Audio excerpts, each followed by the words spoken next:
Haiching late summer of 2024. A clammy, chilling rain swept across the entire city without the slightest warning. The dark clouds were like thick ink that refused to dissolve, pressing the sky down to a suffocating low. Bean-sized raindrops slammed against the glass window, the crackling sound like countless retail investors' hearts shattering in the share market. No lights were on in the rented room. The only source of illumination came from an old Lenovo laptop on the table. Its dim green glow reflected off a face so pale it seemed utterly devoid of blood. Lin Mo sat there motionless like a statue from which the soul had been drawn away. His gaze had lost all focus, fixed rigidly on the lower right corner of the screen. It was neither a game nor a movie. It was his stock account. In the column for total assets, a glaring number was displayed: 3927. 54 yuan. Beside total assets, another number burned into his retina like a red-hot brand dipped in poison: 98. 7. 300,000 yuan. That was the lifetime savings his parents had scraped together in their small county town, brick by brick, building a house vegetable by vegetable, sold by the kilo. Money they had prepared so he could put down a down payment on an apartment in Haiching. Now all that remained was 3927. 54 yuan. Gone. On the computer screen, the dense green lines were like sharp bamboo skewers, churning his internal organs into mangled flesh. The air in the room was damp, cold, and heavy, carrying the musty stench of despair. Buzz, buzz. The phone vibrated on the table, its screen lighting up and shattering the death-like silence. It was a WeChat message. Lin Mo moved the mouse with numb motions, his wrist as stiff as a rusted gear. He did not want to look. He already knew what it would be. Yet his fingers still betrayed him, swiping the screen open. The profile was saved as Yao Yao, a girl whose smiling flower-like face formed a sign with the sea they had visited together last year as the background. The message was brief, only a single line. Let's break up, Lin Mo. I can't see a future. No greeting, no explanation, not even a single punctuation mark to suggest hesitation. It was nothing more than a frigid notification. A future. Lin Mo's lips twitched, wanting to smile, yet the expression looked more wretched than a sob. He could not even afford next month's rent. What future could there be? His finger hovered above the screen. He wanted to type something. To ask why. To curse her for being so realistic. Or to abase himself and beg her to stay. In the end, he did nothing. He merely pressed his knuckle down hard on the lock button. The screen went dark and the girl's smiling face vanished into the surrounding blackness. It was the last shred of dignity he allowed himself to keep. Groping around, he pulled the final cigarette from a crumpled pack. The cigarette was already a bit damp, limp between his fingers. His hand shook as he struck the lighter again and again until at last a feeble flame managed to catch the tip. He dragged in a deep breath. The acrid smoke flooded his lungs, bringing not the slightest calm. Only a fit of violent coughing that shook his entire body. He coughed until his back bent and tears spilled from his eyes. Buzz, buzz. The phone vibrated again. This time it was not WeChat, but a text message. The sender: XX Bank. Dear customer Lin Mo, your credit card, ending in 6688, has an outstanding statement of 200 yuan overdue by 3 days. Please make repayment as soon as possible to avoid affecting your personal credit record. 200,000 yuan. Staring at that string of digits, Lin Mo let out a hoarse, meaningless sound from his throat. The scene uncontrollably flashed back to 3 months earlier. Back then, the share market was basking in a false prosperity. He had joined a paid stock chat group. The host was a middle-aged man who called himself a folk stock god, commanding the market with grandiose words every day and flaunting various profit screenshots that were all photoshopped. Family, trust me. The next stock to double is Home2 Technology, the absolute leader in artificial intelligence. This is only a technical correction. It's the best time to get on board. Your vision must be grand. Dare to use leverage. Wealth lies in risks. Amid the frenzy, Lin Mo completely lost his reason. He not only poured in the entire 300,000 his parents had given him, but also threw in 200,000 he had cash advanced by maxing out his own credit cards. He went Allen and even added a full extra layer of margin financing. He could still recall how when he pressed that "buy all" button, his heart hammered and his vision filled with fantasies of luxury cars and mansions that awaited him. Then the nightmare began. One limit down. A second. A third. Day after day, those consecutive one-word limit downs fell like merciless guillotines. He tried to sell, but there was simply no way out.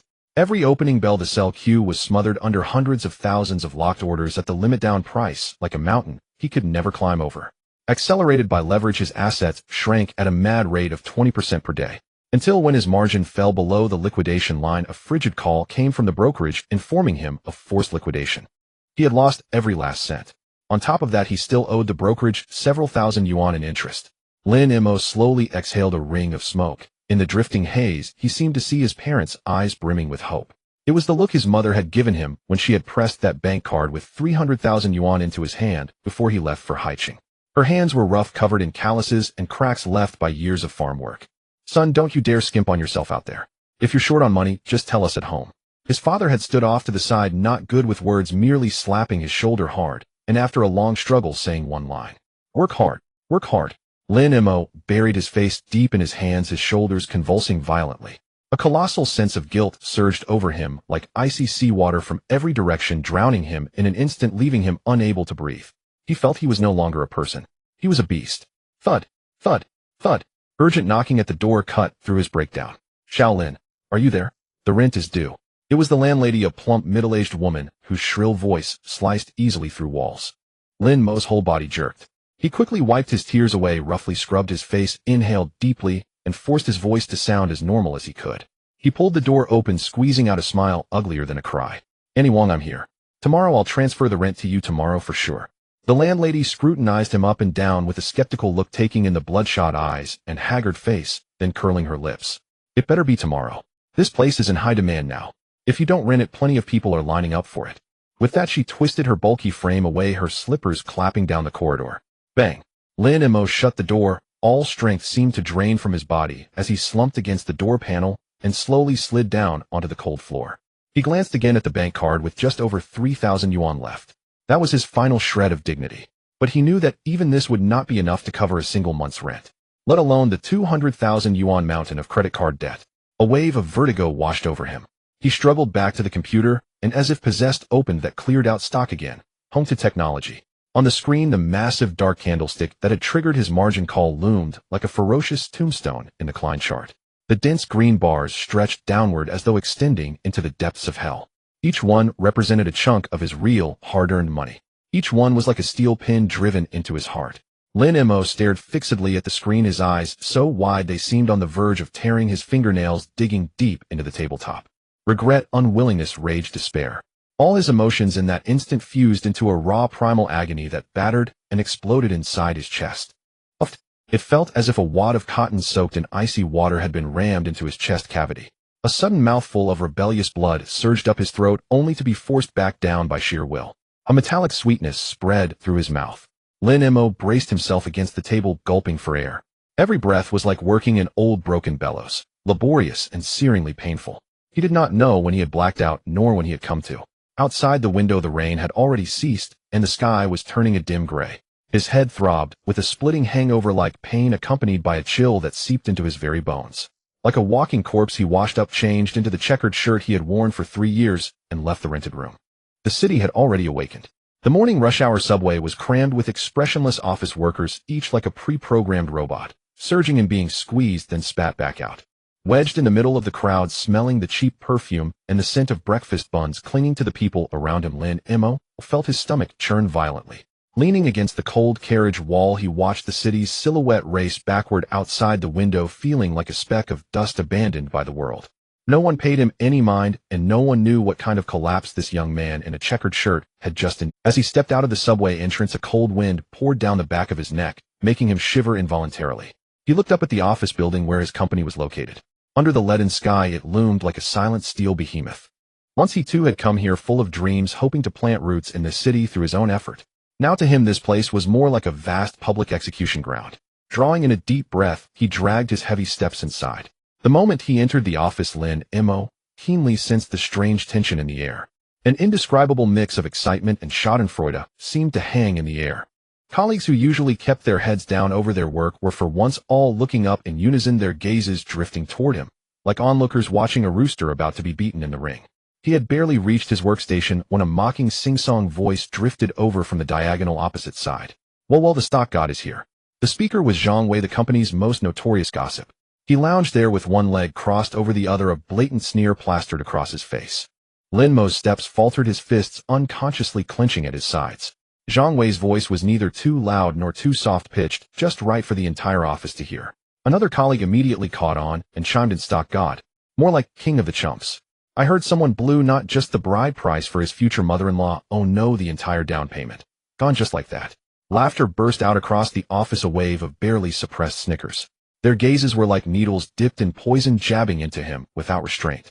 humiliation, embarrassment, fury. All these emotions surged in his chest, nearly smashing through the dam of his reason. But he could not erupt. If he lost control here, it would only delight them, further confirming that he was nothing but a sore loser and a fool. Lin Mo lowered his head and walked silently to his seat. His back was like a sun-dried plank of wood, stiff and wordless. He turned on his computer. As the screen lit up, it reflected a gaunt, haggard face. Supervisor Wang Defa waddled out of his office, beer belly leading the way, and happened to pass by Lin Mo's workstation. He stopped and gave Lin Mo's shoulder a performative pat. Shaolin. His voice was steeped in elder-like concern, but the schadenfreude gleaming in his small eyes was impossible to hide. Young people shouldn't always be chasing after lofty illusions, playing with those flashy, insubstantial things. Keeping your feet on the ground at work, that's what really matters. Wang Defa spoke in a tone heavy with faux sincerity. Look at you. Lost your down payment, and your girlfriend ran off too. If you can't even keep your job, what will you do in the future? With every sentence, the color drained a little more from Lin Mo's face. Those words were like a blunt knife, sawing over his wounds again and again. Listen to me. Pull your mind back from all that and focus on your work. You're still far from meeting your KPI this quarter. With that, Wang Defa clasped his hands behind his back and sauntered away, thoroughly satisfied. Lin Mo clenched his teeth so hard his jaw ached, his nails digging into his palms until they nearly broke the skin. The entire morning, he was like a puppet whose soul had been pulled out. He typed on the keyboard, mechanically replied to emails while his mind remained utterly blank. The co-workers' whispering and occasional snickers buzzed in his ears like persistent flies. At lunchtime, he had no appetite at all. He went alone to the convenience store downstairs, intending to buy a bottle of water to stave off his hunger. Just as he twisted the cap open, a familiar figure appeared at the store's entrance. It was Yao Yao, his ex-girlfriend. She wore a brand new dress and delicate makeup, smiling sweetly as she held onto a man's arm. The man was someone Lin Mo recognized. He was the son of the company's marketing director, a textbook rich second generation who drove a red Porsche. They walked past him. Yao Yao's gaze swept over, seemingly by chance meeting his eyes for a single second. In that fleeting moment, Lin Mo saw it in her eyes. It was not guilt, not reluctance, but a lofty pity and an undisguised contempt. As if her eyes were saying, look, this is the gap between you and me. She quickly looked away and smiled even more brilliantly as she said something to the rich second generation beside her. The man merely cast Lin Mo a sideways glance, as if looking at a piece of trash on the roadside. Standing where he was, the bottle of freshly opened water in his hand felt icy to the bone. He could almost hear the sound of his own heart shattering. That moment was more humiliating to him than losing 500,000. He did not even know how he made his way back to his desk. The entire afternoon, he felt like a transparent man. He listened numbly to the clatter of keyboards and watched the seconds bleed away. It was as if an invisible glass dome had sealed him off. The laughter and chatter of the outside world no longer had anything to do with him. He had become an island. When he finally endured until the end of the workday, he bolted out of the office ahead of everyone, as though fleeing a place that was choking the life out of him. On the way home, the city's neon lights flicked on one by one, sketching out the contours of its prosperity. Cars streamed past without end, pedestrians hurried along with quick, purposeful strides. Everyone had their own direction, their own place to return to. Only he drifted through this steel forest like a homeless ghost, wandering aimlessly, unable to find where he belonged. An unprecedented loneliness surged up like a black tide, swallowing him whole. Ring, ring. The shrill ringtone of his phone suddenly pierced the stillness. He took out his phone. Two characters flashed on the screen. Mom. Lin Mo's heart gave a violent twitch. He drew several deep breaths, forcing his emotions into order before he hit answer. Hello, Mom. Son, have you eaten yet? His mother's cautious voice floated through the receiver. I just... Lin Mo forced himself to muster a smile, though he knew she could not see it. That's good, that's good. His mother paused, as if weighing her words. I saw the news today about the stock market. Are you still? Do you have enough money these days? And are you keeping well? That simple question shattered the facade of strength he had worn all day. Heat rushed to his eyes as tears surged uncontrollably. He bit down hard on his lip to stop himself from sobbing. He was terrified she might catch even the slightest hint of anything being wrong. Mom, I'm doing fine and I've got enough money. He heard his own voice trembling. I did what you said and sold a while back. I even made a little profit. I'm just waiting for the right chance to buy back in at the bottom. He used every ounce of strength in his body to make his tone sound light and cheerful. Really? That's good, that's good. His mother's relief was obvious. Then don't overwork yourself, take care of your health. I know, Mom. I've still got something to do, I'll hang up now. He ended the call almost as if in flight. The instant the line went dead, Lin Mo could no longer hold himself together. He crouched by the roadside like a child abandoned by the whole world, letting his tears fall in silence. When he returned to the empty rented room, he did not turn on the light. He collapsed into the chair and opened his computer. He did not eat, nor did he feel hungry. He simply sat there replaying his failed trades over and over. He pulled up the candlestick chart for home to technology. That massive green candlestick that had triggered his margin call stood there like a tombstone carved with the word loser cold and unyielding. Why? How did it come to this? The so-called stock god had said it was only a technical correction. Everyone had been so feverishly optimistic. Resentment, regret, anger, despair. All his emotions tangled and collided in his chest like a wild beast about to break free from its cage. He locked his bloodshot gaze on that blinding expanse of green on the screen. His lips were bitten open and bleeding, and he did not even notice. The pain had long since gone numb. Pain. An indescribable, excruciating pain. It felt as if someone had violently thrust a red-hot iron rod into Lin Mo's temple, then frantically stirred it within his brain. He wanted to scream, but no sound escaped his lips. His throat felt as if it were blocked by concrete. The blinding green on the computer screen before him began to twist and spin like a lake disturbed by a massive stone rippling with strange waves. Those green candlestick columns broke free from the screen. They were no longer two-dimensional images, but had transformed into three-dimensional, living monsters with icy edges rushing madly into his eyes, burrowing into his brain. Buzz, a high-pitched ringing filled his entire auditory world. Soon after, a torrent of chaotic, fragmented information crashed through the dam of his thoughts. They were no longer candlesticks. They were subtitles. They were news headlines. They were financial report data. They were fragments of the future. In June 2025, the 1,000 sales plan was released in Haicheng, announcing the first batch of supported chip companies. In March 2026, the graphene battery revolution erupted, reshaping the global energy landscape. In 2028, a virtual reality technology achieved a breakthrough, and the second world concept stocks surged. He saw a garbage stock named Dongfang Tongyun, whose price skyrocketed 20-fold after announcing its bankruptcy restructuring, making countless people rich overnight. He saw a technology called brain-machine interface transition from science fiction to reality, igniting a new wave of technological frenzy. He even saw himself.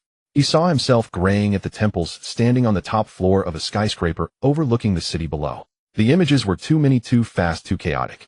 It was as if someone had compressed all the financial news of the next decade into a 1 file and forcefully extracted it into his brain at a speed of 100 terabytes per second. His brain, an aging Pentium processor used for over 20 years, simply could not withstand such a terrifying data onslaught. Oh! A piercing scream finally broke free from the confines of his throat. Lin Mo's body tightened like a bowstring, then fell heavily backward like a marionette with severed strings. The chair toppled to the ground with a loud crash. He fell onto the floor, losing consciousness completely. The room fell back into a dead silence. Only that old laptop continued to run faithfully, the green candlesticks on the screen, watching the young man lying on the floor with cold, indifferent eyes. Uncertain how much time had passed. Perhaps a minute, perhaps a century. Lin Mo's fingers moved imperceptibly. He slowly opened his eyes. What came into view was the damp, slightly moldy ceiling of the rental apartment. The air was still filled with that familiar scent, a mix of despair and cheap tobacco. I didn't die. He tried to speak, his throat dry as if sandpaper had been rubbed against it. Struggling, he sat up from the cold floor. His head felt as if it were being pierced by 10,000 steel needles, dull pain accompanied by waves of dizziness. He leaned against the table unsteadily, standing up. What had just happened? Was it a hallucination? Or had the continuous blows driven him to madness? Lin Mo shook his heavy head, trying to shake off those absurd images. Graphene batteries, AI storms, bankruptcy restructuring. Everything felt too fake, like a nightmare born from overwhelming pressure. He slumped into the chair, his gaze unconsciously falling on the computer screen. The screen was still lit. The candlestick chart of home to technology remained there. Everything was just as it had been before. Nothing had changed. Lin Mo smiled self-deprecatingly, realizing he was truly on the brink of madness. He picked up the cup of water on the table and drank the remaining half cup in one go. The cold liquid slid down his throat, bringing him back to a slight sense of alertness. However, just as he set the cup down, the fragments he had dismissed as hallucinations did not disappear, they became exceptionally clear. It was as if they were etched into his memory. Especially that name, St. Dongfang Tongyun. These 5 characters flashed repeatedly in his mind like an indelible mark. Along with this name came a series of information: 9 consecutive limit downs, bankruptcy restructuring announcement, and then 20 consecutive limit ups. From 1 yuan soaring to over 7 yuan. Impossible. This is absolutely impossible. Lin Mo shook his head vigorously. ST stocks are the fighter jets of garbage stocks, representing delisting risk, something to be avoided at all costs. How could it possibly have 20 consecutive limit ups? It must be something he imagined. But what about those images that were so clear they felt almost real? In Lin Mo's heart, it felt as if 2 little figures were fighting. One rational figure mocked his fanciful thinking, calling it the dreams of a fool. The other figure, cornered, shouted frantically, what if it's true? Yes. What if it really is true? He had already lost everything. Was there anything worse than this? Miraculously, his hand, seemingly out of control, reached toward the keyboard. His fingertips trembled slightly. He took a deep breath as if making a certain resolve. In the stock code input box, he typed in the string of numbers from his memory one by one. 600,888. The moment the last 8 was pressed, boom, his brain, but this time it was no longer a chaotic torrent of information. Instead, a remarkably clear, complete, and coherent future film began to play precisely in his mind. He saw the candlestick chart of a stock. St. Dongfang Tong Yun. The scene began to accelerate. On the first day, limit down. On the second day, limit down. On the third day, 9 consecutive green limit downs, the stock price plummeting from around 2 yuan to 1.08 yuan. Then the scene froze on the night of the 9th limit down.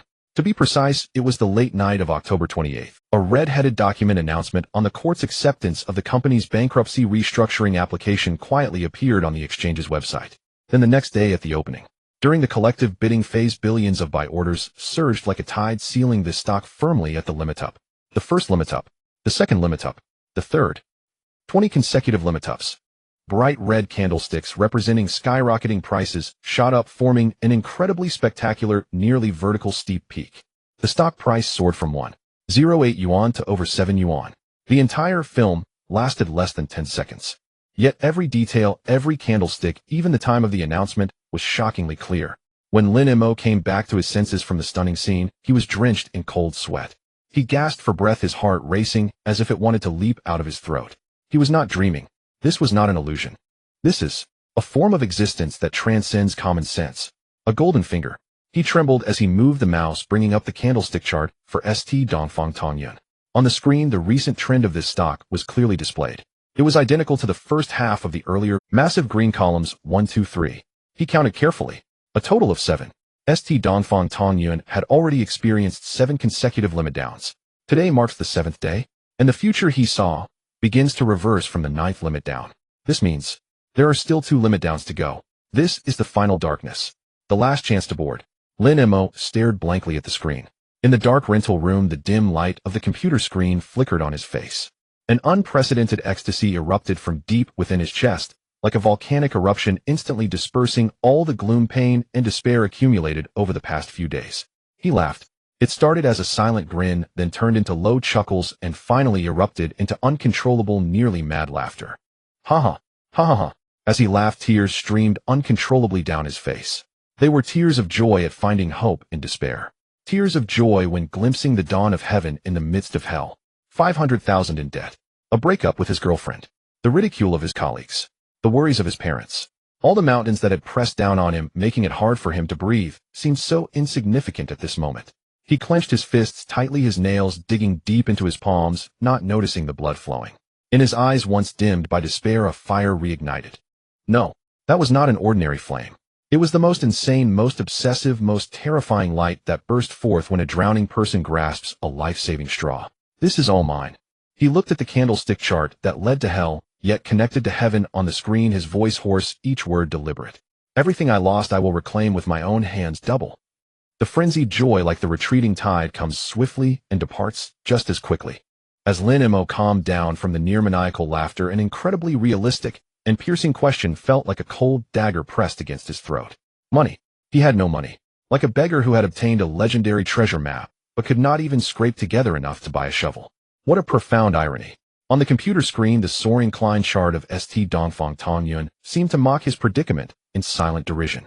His bank account held a pitiful amount of 3,927 yuan and 54 cents. This sum was insufficient to purchase even 3 shares of St. Dongfang Tong Yun stock. To recover the lost 500,000, he needed at least an initial leverage point. 50,000. He set a minimum goal for himself. With 50,000 as capital, he could leverage a 1-to margin through a brokerage, accumulating a total of 100,000. This was the bare minimum threshold for his comeback. But where would that 50,000 come from? Lin Mo sat in the darkness, rapidly scanning through all his social connections in his mind. The first name that popped up was Wang Hao. His roommate from college who slept on the upper bunk had also stayed in Haicheng after graduation. Their relationship was so close that they would have been seen as sharing a single pair of pants. Lin Mo hardly hesitated and picked up his phone. The phone rang 3 times before being answered, and Wang Hao's cheerful voice came through. Hey Mosey, what made you think of calling me? Didn't you say the company was distributing performance bonuses today and you wouldn't be out for dinner tonight? How's he? I have an urgent matter and wanted to ask for your help. Hey, between us, just say how much you need. Wang Hao's tone was very casual. Lin Mo felt a warmth in his heart, sensing a glimmer of hope. 50,000, he'll pay you back next month. Suddenly silence fell on the other end for several seconds. The originally warm atmosphere instantly turned cold. That silence felt like a needle painfully piercing Lin Mo's eardrums. 50,000. When Wang Hao's voice returned, it carried a clear hint of hesitation. Mosey, you. Did something happen? I heard you. Lin Mo's heart sank little by little.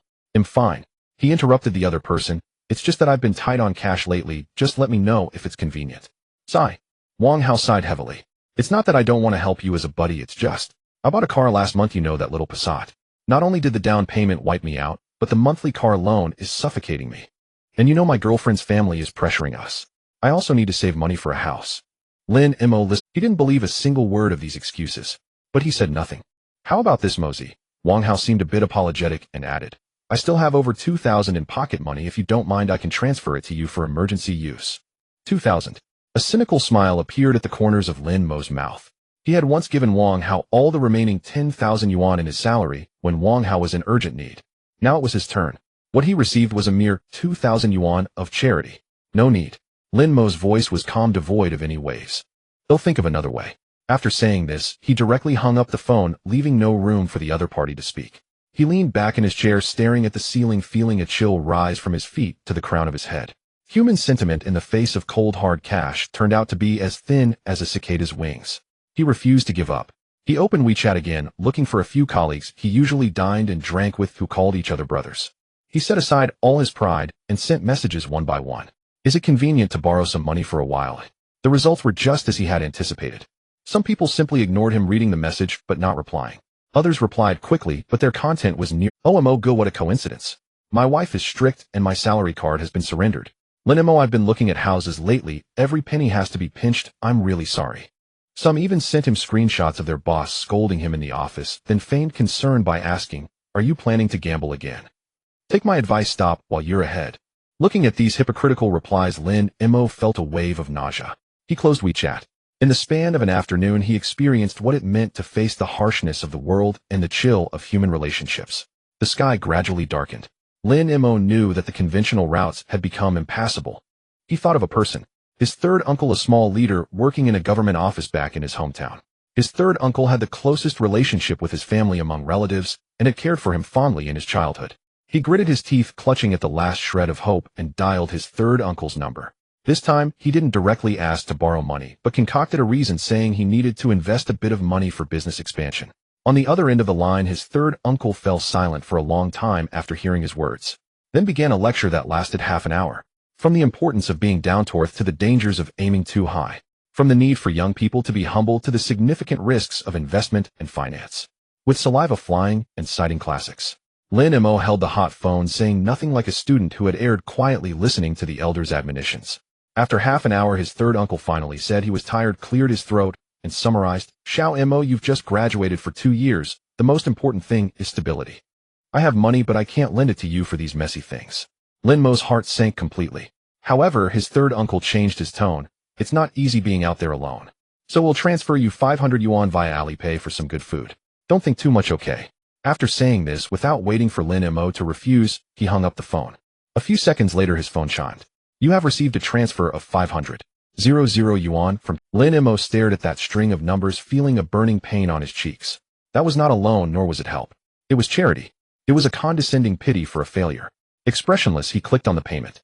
Then he opened the other party's profile, found the transfer button, and entered 500 inch. He clicked transfer. After doing all this, he felt as if all his strength had been drained. He threw himself onto the bed, covering his head with the blanket, as the world plunged into darkness. Hope seemed to be completely extinguished. He possessed the secret to changing his fate, yet he was trapped firmly at the starting point. Is this what fate is? Just as he was about to be consumed by despair, his phone vibrated again. He irritably pulled out his phone, intending to shut it off. But when he saw those 2 words flashing on the screen, all his irritation and anger instantly transformed into boundless panic. Mom. The call he least wanted to take and feared the most.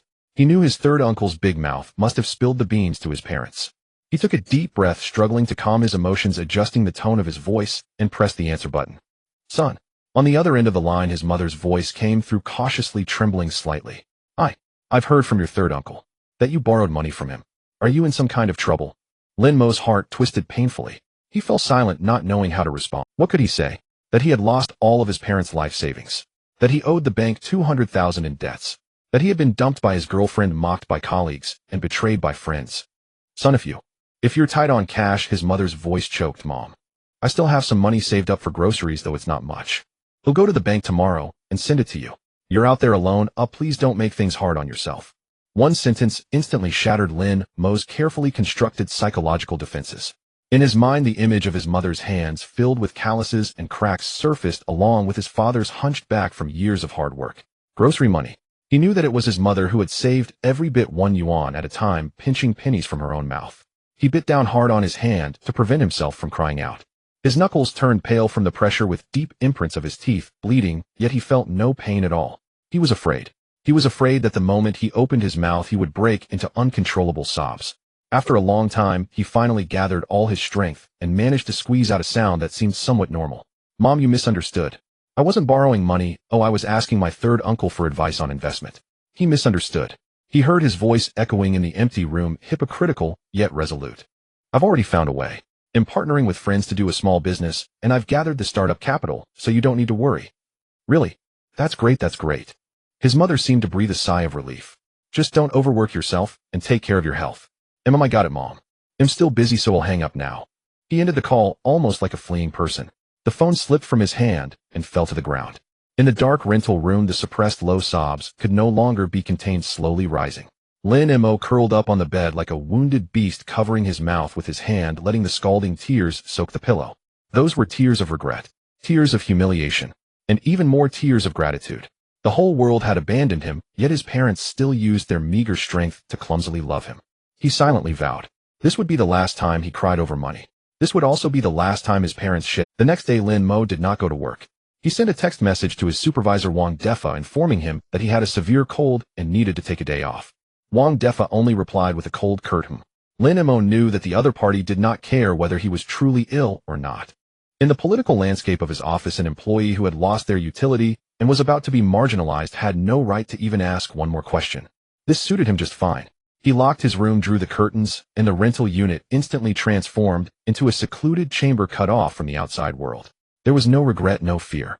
Last night, in the endless darkness, he had shed his last drop of weak tears.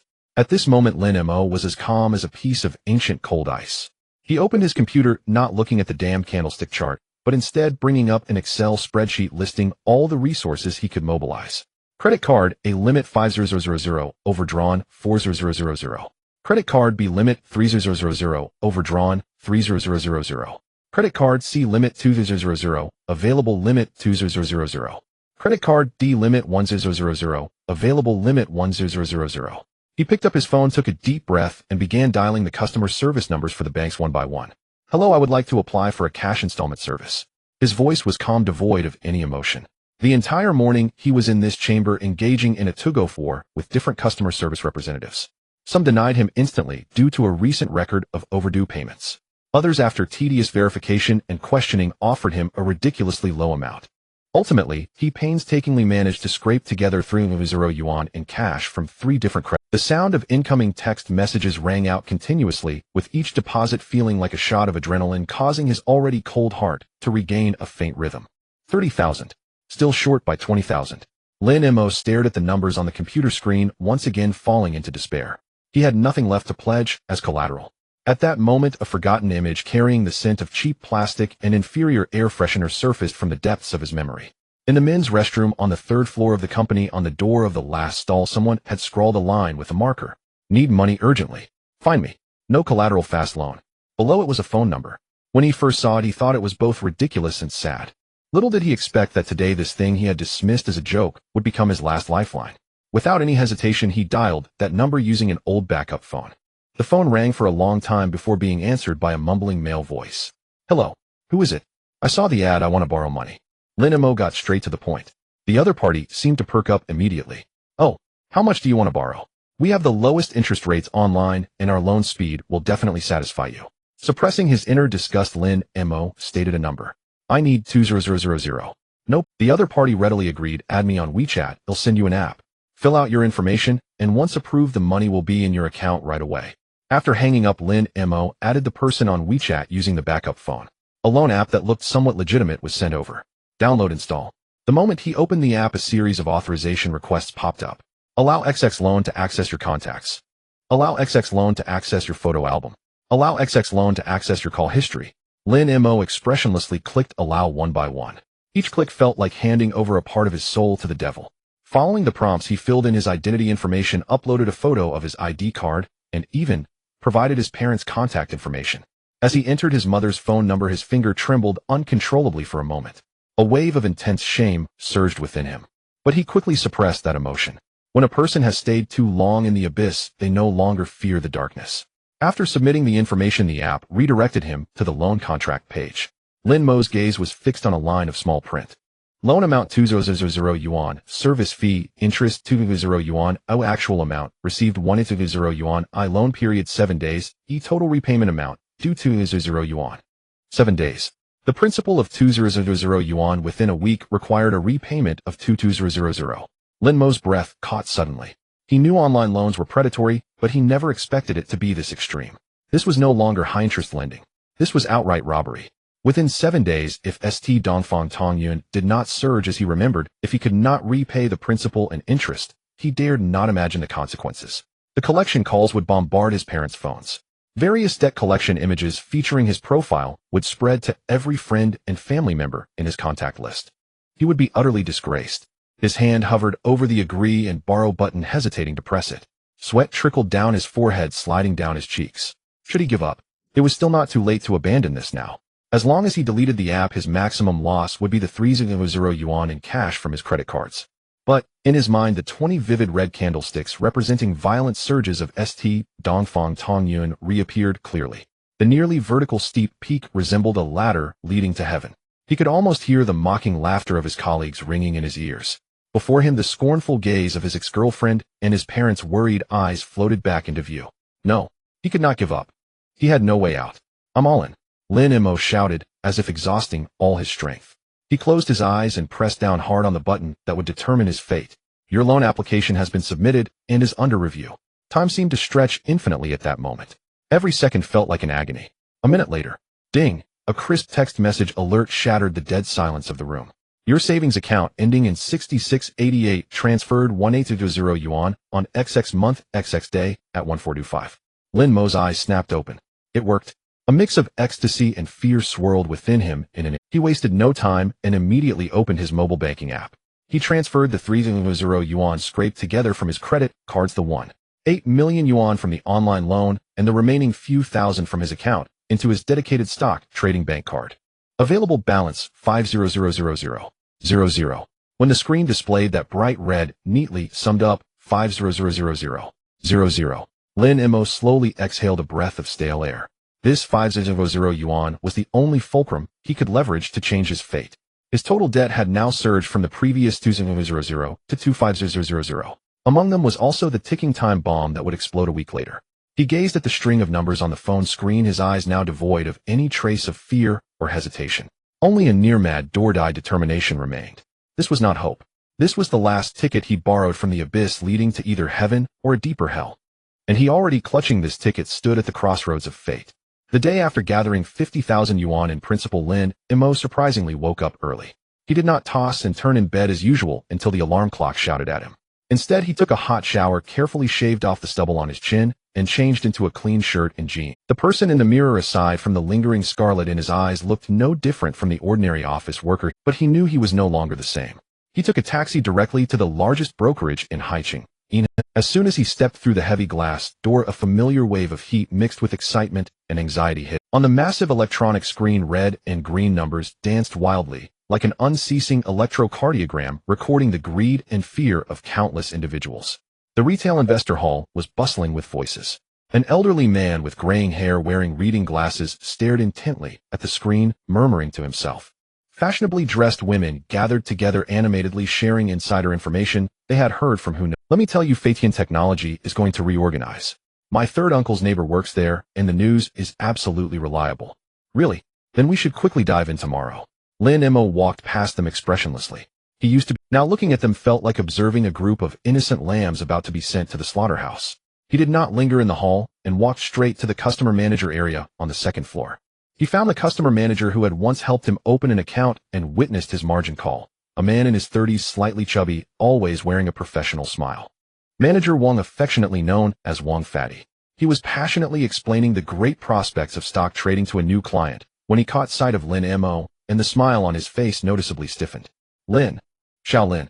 He clearly recognized the unlucky guy who had just suffered a margin call, which had made waves throughout the entire customer manager area. Wang Fatty quickly apologized to the new client and hurried over once again, putting on that professional enthusiasm. Shaolin, it's been a while since you've been here. How have you been recently? He skillfully led Lin Mo to a corner of the break area where there were fewer people and it was convenient to talk. Let me give you some advice. Wang Fatty lowered his voice, his tone filled with the concern of someone who had been through it. The stock market has its ups and downs, but don't be disheartened if you've lost money. Just consider it tuition fees, young man. There are plenty of opportunities. Take your time and you'll eventually break even. Lin Mo quietly listened to him without any sign of emotion. He did not absorb a single word of this cheap consolation. Manager Wang. He interrupted the pleasantries, getting straight to the point. I'm here to conduct business today. Oh, what kind of business? Are you looking to close your account? Wang Fatty asked, instinctively thinking that for a young man who had lost all his principal and was deeply in debt, the best choice was to close his account and leave this painful place. Lin Mo shook his head. He raised his eyes, calmly staring into Wang Fatty's eyes. Those eyes, bloodshot from sleepless nights, were now devoid of confusion and despair, leaving only a bottomless, chilling calm. He slowly enunciated, I want to use leverage. The air seemed to freeze at that moment. Wang Fatty's smile was like it had been paused, absurdly frozen in place. He dug at his ears, thinking he had misheard. What? What did you say you wanted to do? Financing. Lin Mo's tone showed no fluctuation, once in leverage, and then by one stock with the entire amount. Boom. Wang Fatty felt as if his mind had been struck by a thunderbolt. He sharply inhaled, his voice involuntarily rising by 8 degrees. Using leverage. All in. Shaolin, have you lost your mind? Don't you remember how you suffered a margin call last time? He could hardly believe his ears. Is this something a person who just lost all his fortune and is deeply in debt would say? This is gambling, recklessly risking everything. Wang Fatty's exclamation attracted the attention of several elderly retail investors nearby, who turned to him with curiosity. What are you buying? Wang Fatty swallowed hard, trembling as he asked. He felt that there was no stock more insane than a person who had just suffered a margin call daring to leverage all in. Then he heard those 5 unforgettable words. Lin Mo spoke those 5 words softly and slowly, yet they fell like a heavy hammer crashing into the air of the brokerage. St. Dongfang Tong Yuan. The moment those 5 words left his mouth, the entire world fell silent. Wang Fatty's mouth uncontrollably formed an O shape, his small eyes filled with shock and fear, as if he were staring at a madman. The several elderly men who had been eavesdropping instantly erupted with chatter. What? St. Dongfang Tong Yuan. Is that the stock that has already hit 7 consecutive limit downs and is about to be delisted? I must have misheard. This young man is about to throw money into the water. No, it's like throwing it into a cesspit. He's gone mad, truly mad. He's lost so much money he's gone insane. Various voices of discussion, mockery, and pity rose and fell. These sounds were completely ignored by Lin Mo. His gaze was locked firmly on Wang Fatty's face. Wang Fatty finally came back to his senses from his extreme shock, waving his hands repeatedly, his head shaking like a rattle. No, absolutely not. His tone was unprecedentedly resolute. Shaolin, don't joke around. The risk is too great. ST stocks already have restrictions, and you want to use leverage with all in. This simply does not comply with our company's risk control regulations. I cannot process this for you. This is harmful to you. Listen to your uncle. Another seemingly kind elderly man also chimed in. Young man, don't act on impulse. There will always be a way out. If you lose this money again, your life will truly be over. Lin Mo ignored that old man. He merely coolly stared at Wang Fatty, looking at this slick customer manager whose face was written with "for your own good." He knew that the reason for the rejection was not some nonsense about risk control or concern for him. It was purely fear of taking responsibility. If this shocking operation resulted in another margin call, or even a total loss where the losses exceed the principal, Wang Fatty, as his customer manager, would undoubtedly be implicated, ruining his year-end bonus and performance. A cold smile curved Lin Mo's lips. Manager Wang. He slowly stood up, looking down at the chubby man before him, who was half a head taller, but now appeared incredibly small. First, my assets meet the threshold for financing. Second, while ST stocks have risk warnings, they are not prohibited from being financed by the exchange. Third, as a client, I have the right to take full responsibility for my own investment decisions. With each statement, he stepped closer. Wang Fatty's forehead was already beaded with fine sweat. So Lin Mo's tone was devoid of any emotion. Now you just need to tell me process it or not. No, I can't process it. This. Wang Fatty was still making a final struggle. Good. Lin Mo nodded. He no longer glanced at Wang Fatty, turning around and walking towards the brokerage's main door. As he walked, he calmly dropped his final words. I'm going to Guijin Securities across the street right now. I believe their customer managers will be very willing to accept a new client ready to trade with 100,000 yuan. Wang Fatty's footsteps came to a sudden halt. His expression instantly turned remarkably vivid. Guijin Securities. Those four characters struck Wang Pangzi's most vulnerable spot, like a razor-sharp dagger. Client attrition. For a brokerage manager, this stung more than losing money. Especially when the client in question was Lin Mo, who dared to return after an account blowout with 50,000 yuan, and even sought to lever up and fight. A person like that was either utterly mad or a 1 in 10,000 hero. Wang Pangzi weighed the possibilities in an instant. If he was mad, his death would not trouble him much, but worst, he would lose a potential performance metric. But if Lin Mo were truly a rare titan and Guijin Securities across the way recruited him, Wang Pangzi would spend the rest of his days drowning in regret. His face shifted as swiftly as a Sichuan opera mask from panic to a sycophantic smile. Brother Lin, please don't be angry. Wang Pangzi sprang forward in a single step, his rotund body suddenly as nimble as a rabbit, and gripped Lin Mo's arm. It was my fault. I was foolish. My vision was too small. A man of your caliber cannot be measured by our petty eyes. His voice was so sincere it seemed about to burst into tears. The onlookers, a cluster of elderly men gawking at the spectacle, were dumbstruck. Lin Mo halted and cast him a cold glance, the sort of look reserved for a meddlesome clown. Wang Pangzi flinched beneath the stare, but tightened his grip. Please sit, please have a seat. He eased Lin Mo back onto the sofa. He'll handle this for you. He'll do it at once. Even if the heavens themselves came, they could not stop your fortune. With that, he hurried. A few minutes later, he returned breathless, clutching a stack of documents as thick as bricks. Brother Lin, this is our firm's risk disclosure for margin financing and securities lending. By regulation, I must go through it with you line by line. Wang Pangzi wiped the sweat from his brow, his expression unexpectedly grave. This time he was not trying to dissuade Lin Mo, but to distance himself from responsibility. See here, he pointed to a page. If the maintenance margin ratio falls below 130%, the system will issue an alert.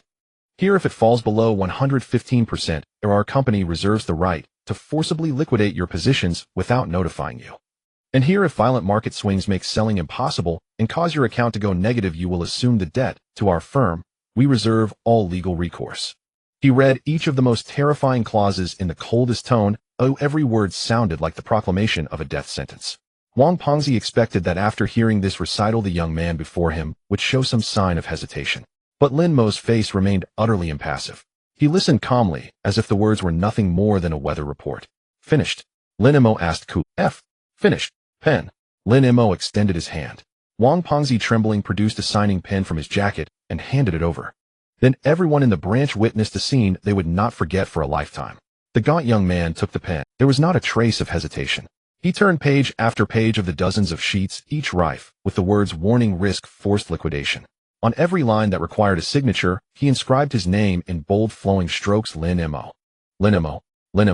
Dozen after dozen of signatures. He signed so calmly, so resolutely, as if what he was affixing was not a contract that might damn him forever.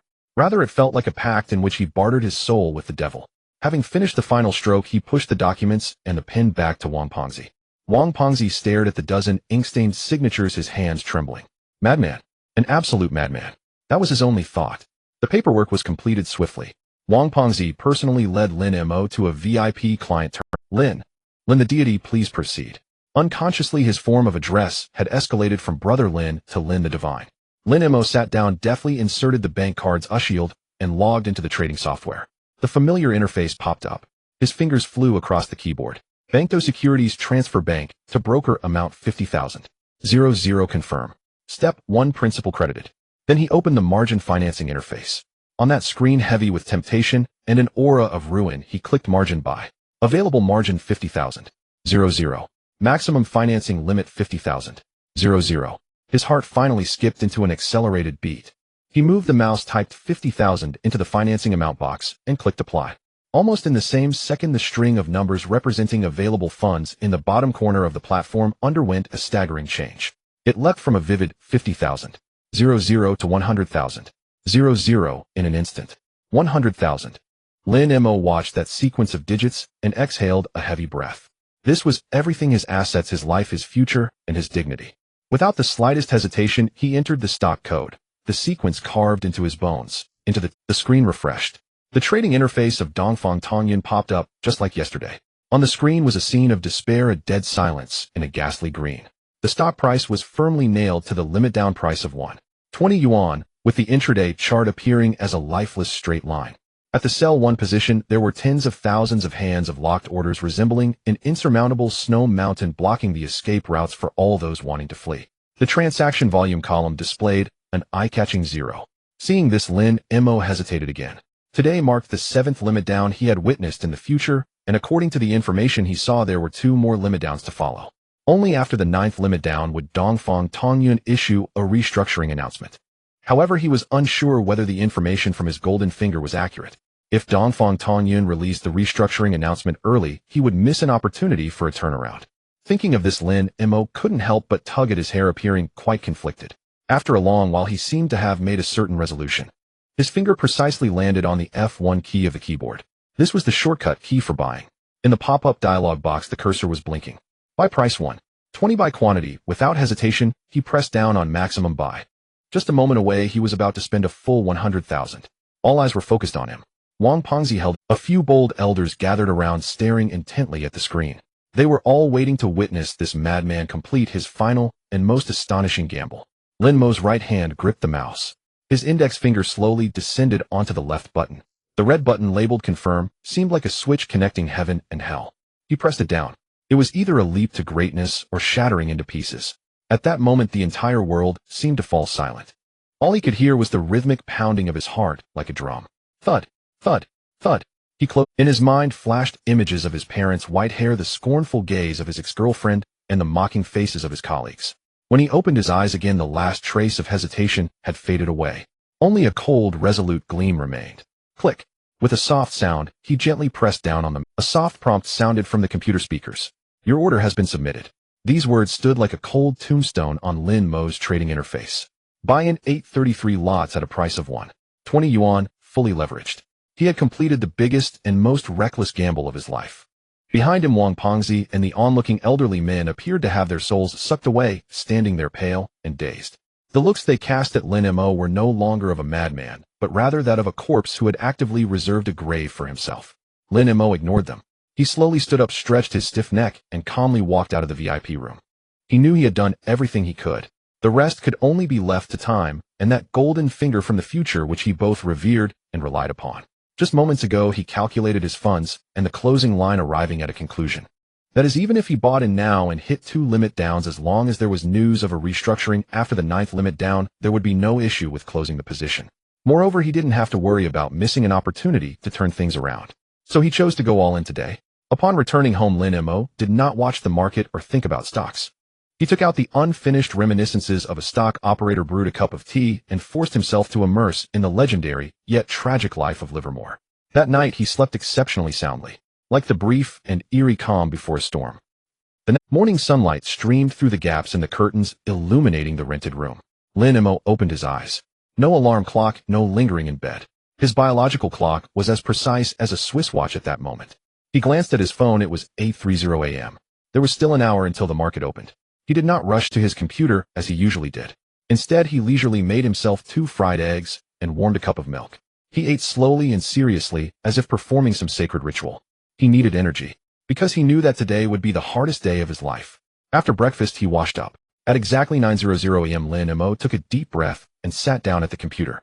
He opened the trading software and logged into his account. When the familiar interface popped up, his heart skipped a beat uncontrollably. Yesterday's buy order had already been executed. His account's holding section clearly displayed St. Dongfang Tongyun, holding quantity 83300 shares, cost price 120 yuan. And his total account assets were still frozen at 1000000 yuan. Everything was just beginning. At 9:15 a.m., the collective auction began. Lin Mo's pupils suddenly contracted. On the Klein chart of St. Dongfang Tongyun, the green, representing sell orders, surged forth, like a tsunami. Millions of sell orders like an immovable iceberg firmly pressed the opening price down to the limit down of 114 yuan. There was no suspense. At 9:25 a.m. the auction ended. At 9:30 a.m. the shares officially opened. In that instant of opening, it was as if an invisible hand ruthlessly snatched a handful of cash from Lin Mo's account. His total account assets plummeted at a visible speed. From 100,000 yuan, it instantly changed to 95004,000 yuan. In just 1 second, almost 5,000 yuan evaporated into thin air. Gulps. Lin Mo struggled to swallow. The fangs of leverage revealed their most ferocious and terrifying side at that moment. The stock itself only dropped by 5. But for him who had leveraged it by twice the loss was a solid 10. 50,000 yuan of principal was left with only 45,000. Calm down. Calm down. He murmured to himself, trying to soothe his racing heart. There are still 2 limit downs in memory. This is normal, it was expected. He understood the logic. But when the cold green numbers representing the loss appeared before his eyes, the painful sensation of real money being scorched by fire still left him breathless. His palms were already unconsciously soaked with cold sweat. He forced himself to shift his gaze from the total assets to the minute chart of St. Dongfang Tongyun. It was a line of despair. A line lying on the limit down motionless like a halted electrocardiogram. The trading volume column displayed an eye-piercing 0, as if silently mocking him, the sole foolish buyer. Time passed second by second. Every second felt like walking on red-hot iron plates tormenting him. He tried to distract himself by clicking on the screen. Other stocks were vibrant, oscillating between red and green, full of life and energy. Meanwhile, his stock lay there like a cold corpse, quietly waiting to be buried. Ding ding ding. Suddenly a piercing ringtone startled Lin Mo. It was an unfamiliar number. He hesitated for a moment, but pressed the answer button. On the other end of the line was a mechanical female, voice devoid of emotion. Hello, this is XX Bank's credit card center. We remind you that your credit card ending in XXXX is overdue by XX days, and your current total debt is 203,587. 4 yuan. Please handle it quickly to avoid affecting your personal credit. I know. Lin Mo expressionlessly hung up the phone. But just as he set the phone down, the ringtone rang again. This time it was the number he borrowed money from on the online loan app. He frowned and picked up the call. On the other end was a rough man with a strong accent. Hello, is this Lin? Yes. How's the money coming along? Don't forget you only have 5 days left. If you can't pay it back by then, don't blame us for being rude. The man's voice was full of threats. Lin Mo said nothing and abruptly terminated the call. He muted his phone and tossed it aside. The harassing calls felt like 2 invisible hands slowly tightening the noose around his neck. The immense pressure made it hard for him to breathe. He uncontrollably lit a cigarette, one after another. All morning the small rented room was filled with smoke, choking him to the point of not being able to open his eyes. He sat motionless at the computer like a statue, watching the number representing all his wealth bleed silently. At noon he neither ate nor drank. At 3 p.m., the closing bell rang. The minute chart of St. Dongfang Tongyun finally completed its tragic and desperate day. Lin Mo's total account assets ultimately froze at 95004,000 yuan. He shut down the computer. Forcing himself to stand up, he changed into sneakers and walked out of the room that was driving him to madness. He needed to go for a run.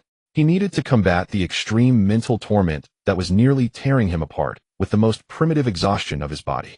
Under the sunset by the riverside, Lin Mo ran like a desperate beast drenched in sweat that mixed with tears quickly dried by the wind. He had no idea how long he ran, until his legs felt leaden and could no longer lift. He collapsed onto the grass, gasping for breath, his chest burning with pain. He looked up at the distant city lights, yet his gaze was hollow. He knew he had survived the first day of hell. But he also knew this was merely the beginning. Tomorrow, when the sun rose again, a more terrifying abyss, even closer to death, would silently wait with its gaping maw. The second day in hell arrived as expected. Lin Mo hardly slept a wink. The frenzied run last night drained the last vestige of strength from his body, yet it could not extinguish the flame of anxiety burning in his mind. He did not turn on the lights, sitting in the dark with his eyes wide open until dawn. The ashtray was already piled high with cigarette butts. Just like yesterday, he forced himself to go through the motions of washing up and having breakfast. The glass of milk burned his tongue, leaving a tingling sensation. He needed this slight sting to prove that he was still truly alive, not drowning in some unending nightmare. At 9:15, when he sat down at the computer again and saw the familiar sight of a dismal green bidding screen, his heart felt as if it were gripped tightly by a cold hand. There was no suspense. A massive wave of sell orders like schools of fish left stranded on the beach during low tide filled the screen with a sense of despair, nailing the stock price, once again for the 9th time, to the limit down. 108 yuan. At 9:30, the opening bell rang on time. At that moment, the sound did not signify the start of a new trading day, but rather sounded like a death knell for him. He watched helplessly as his total account assets once again plummeted in a free fall. From yesterday's closing of 95,004.00 yuan, it collapsed instantly to 90,252.00 yuan. Another 5 drop. For him, who was fully leveraged, this meant another 10 slaughter of his principal. His 50,000 yuan principal was now only theoretically worth 40,000. Despite being prepared, his heart still twitched painfully, as if pricked by a needle. He took a deep breath, attempting to hypnotize himself again with the words he had told himself yesterday. This is the last one. This is the last limit down. His lips were parched from the tension. However, this time the effect of self-comfort was minimal, because the true death knell had arrived. Ding dong. A crisp text message notification cut through the dead silence of the room. Lin Mo's body trembled violently. He shook his hand and grabbed the phone that had been tossed aside. On the screen, an official message from the brokerage appeared like a black judge's pen, marking the line of caution for his fate. Dear client, your margin maintenance ratio has fallen below the 130 warning line. Please add collateral funds or stocks in a timely manner, or your account will face the risk of forced liquidation. Warning line. These 3 words pierced Lin Mo's eyes like 3 burning nails. Margin maintenance ratio, total assets, financing liabilities.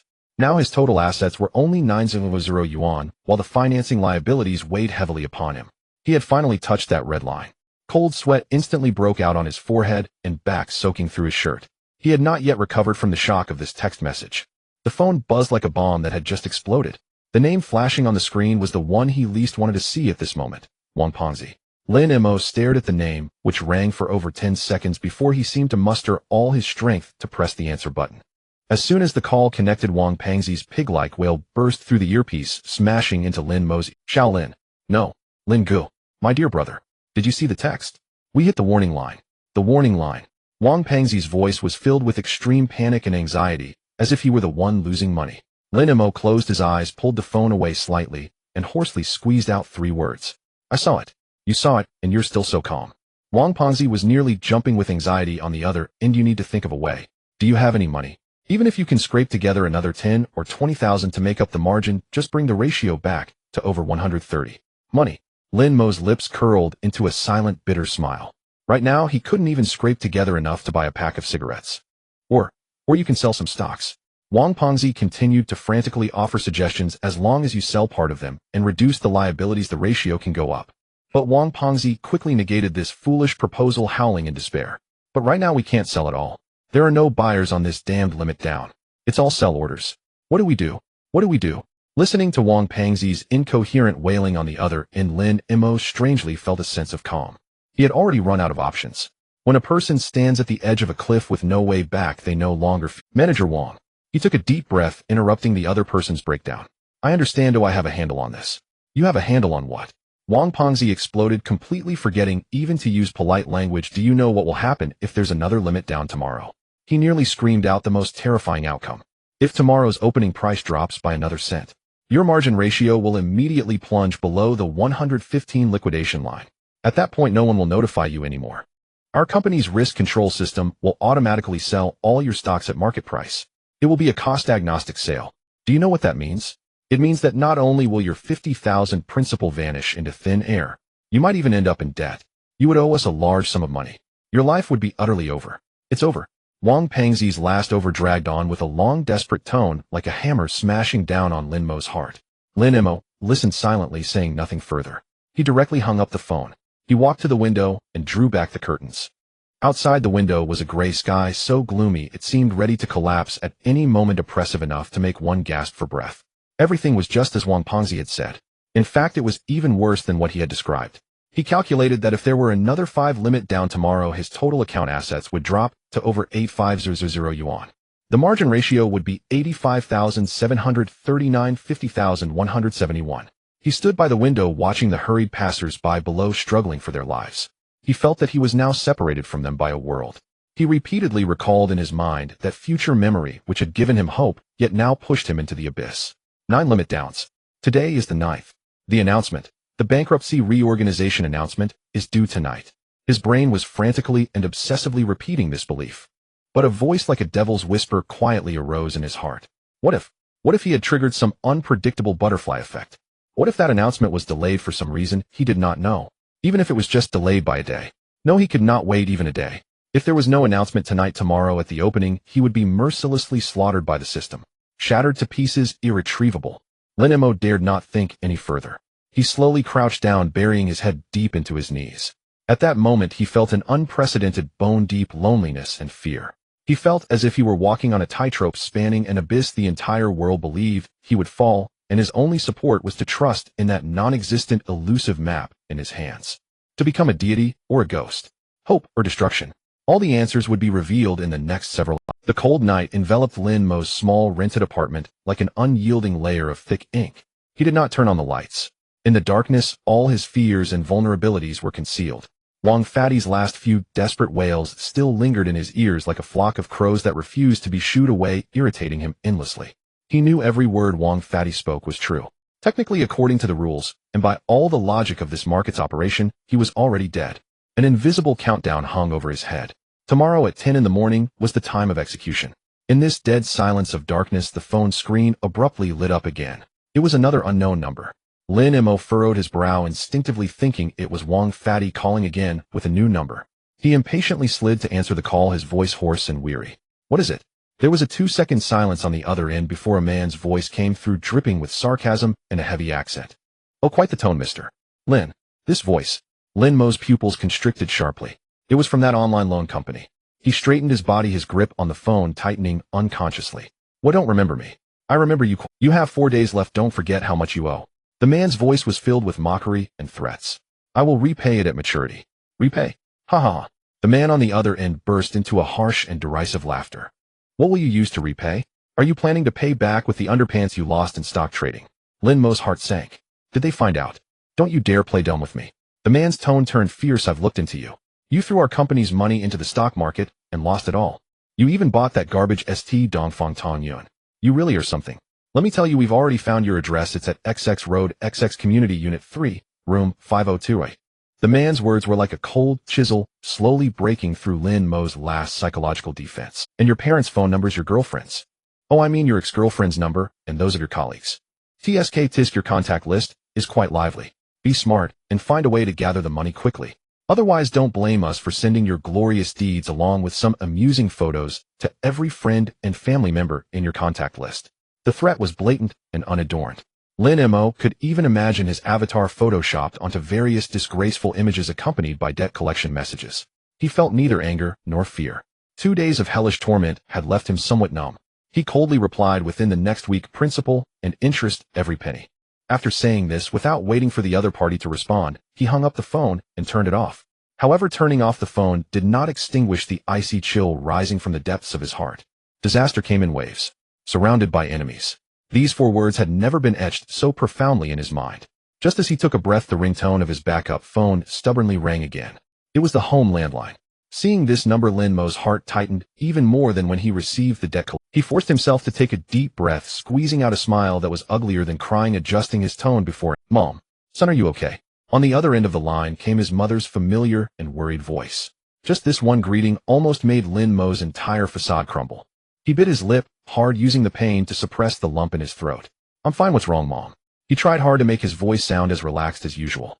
"I went to the vegetable market today, and Aunt Wang told me that the stocks have been plummeting lately. Your money is okay, right?" His mother's voice was cautious, filled with probing. "Aunt Wang." Lin Mo's mind instantly conjured up the face of a middle-aged woman who loved to gossip. His heart ached.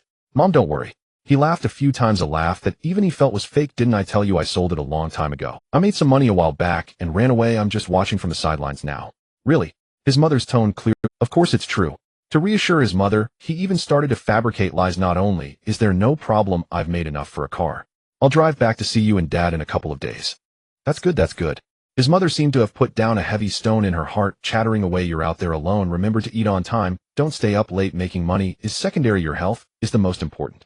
Lin Mo responded with MHM, but tears began to flow uncontrollably down his cheeks. Hot and silent. After hanging up the phone, he could no longer hold on. His whole body seemed to be drained of all strength, curling up on the sofa, holding his knees tightly. Pain, guilt, regret, fear.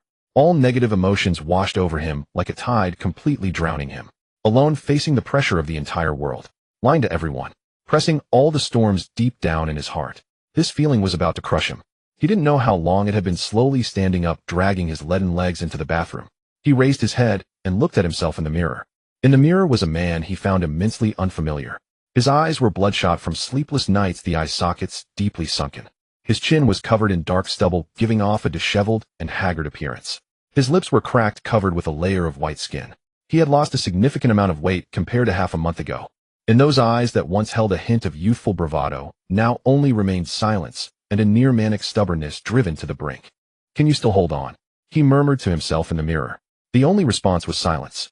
He returned to the computer, inexplicably opening the St. Donfong Tongyun stock forum. A flood of despairing wails and angry curses filled the screen. "Tomorrow will be the 10th limit down. Trash company. Hurry up and delist. I've locked in 400,000. My wife wants to divorce me. I don't want to live anymore. Which idiot is still selling? How long is this going to last? I beg you, give me a chance to exit. Can't I just cut my losses? Who's the idiot who bought this stock today? Was the big order of hundreds of thousands because they had too much money to spend? Simply the best fool of the year." Looking at the last post, Lin Mo's mouth twisted into an ugly curve. That best fool of the year was him. He closed all the messy pages. On the screen, only the bare and cold Klein shard of St. Donfong Tongyun remained, resembling a tombstone. He was like a sailor clinging to the last mast in a raging storm. The whole world was telling him that the ship was, and he could only choose to believe. To believe in that sea chart from the future in his mind. To believe that after crossing this darkest and most turbulent sea, dawn awaited him. He lit his last cigarette of the night. In the swirling smoke, he stared intently at the time in the bottom right corner of the screen. 2348. There was only one day left until judgment, or perhaps just a few minutes. This is the longest night.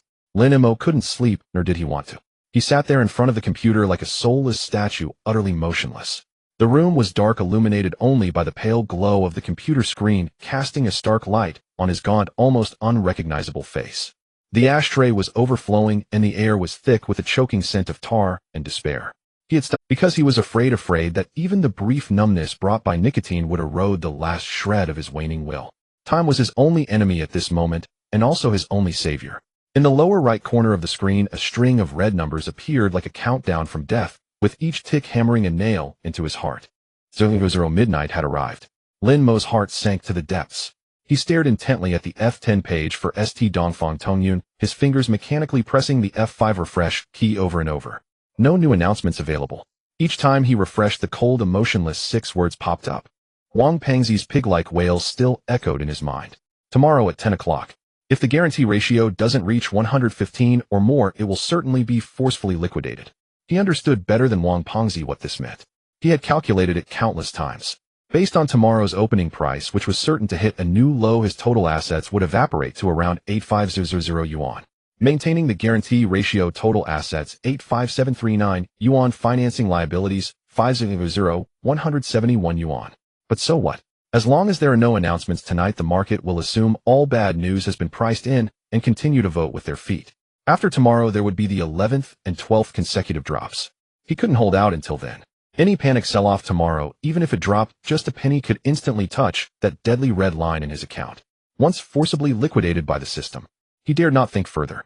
The consequences were more terrifying than death itself. Could it be that I remembered it wrong? A terrifying thought like a venomous snake slithered into his mind for the first time. Or perhaps the golden finger is fake. Is all of this just an illusion born from my financial ruin and madness? Once this thought took root, it spread like weeds, quickly overtaking his entire heart. He began to uncontrollably recall every detail since his rebirth, trying to find a flaw. Was the excruciating pain that day merely a precursor to a brain hemorrhage? Were those clear memories of the future just false electrical signals generated by his brain before death? The more he thought, the colder his heart felt. The more he thought, the more cold sweat poured down his back. A tremendous sense of fear like a cold hand gripped his throat, making it nearly impossible for him to breathe.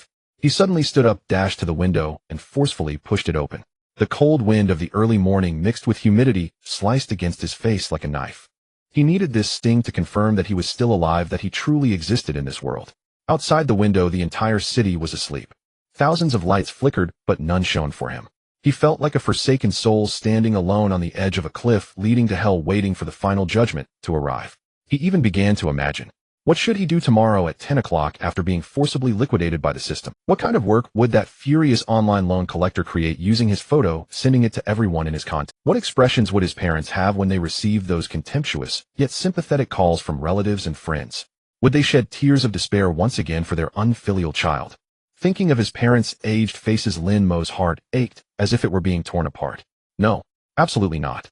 He clenched his fists tightly, his nails digging deep into the tender flesh of his palms until a sharp pain shot through him. There must be an announcement.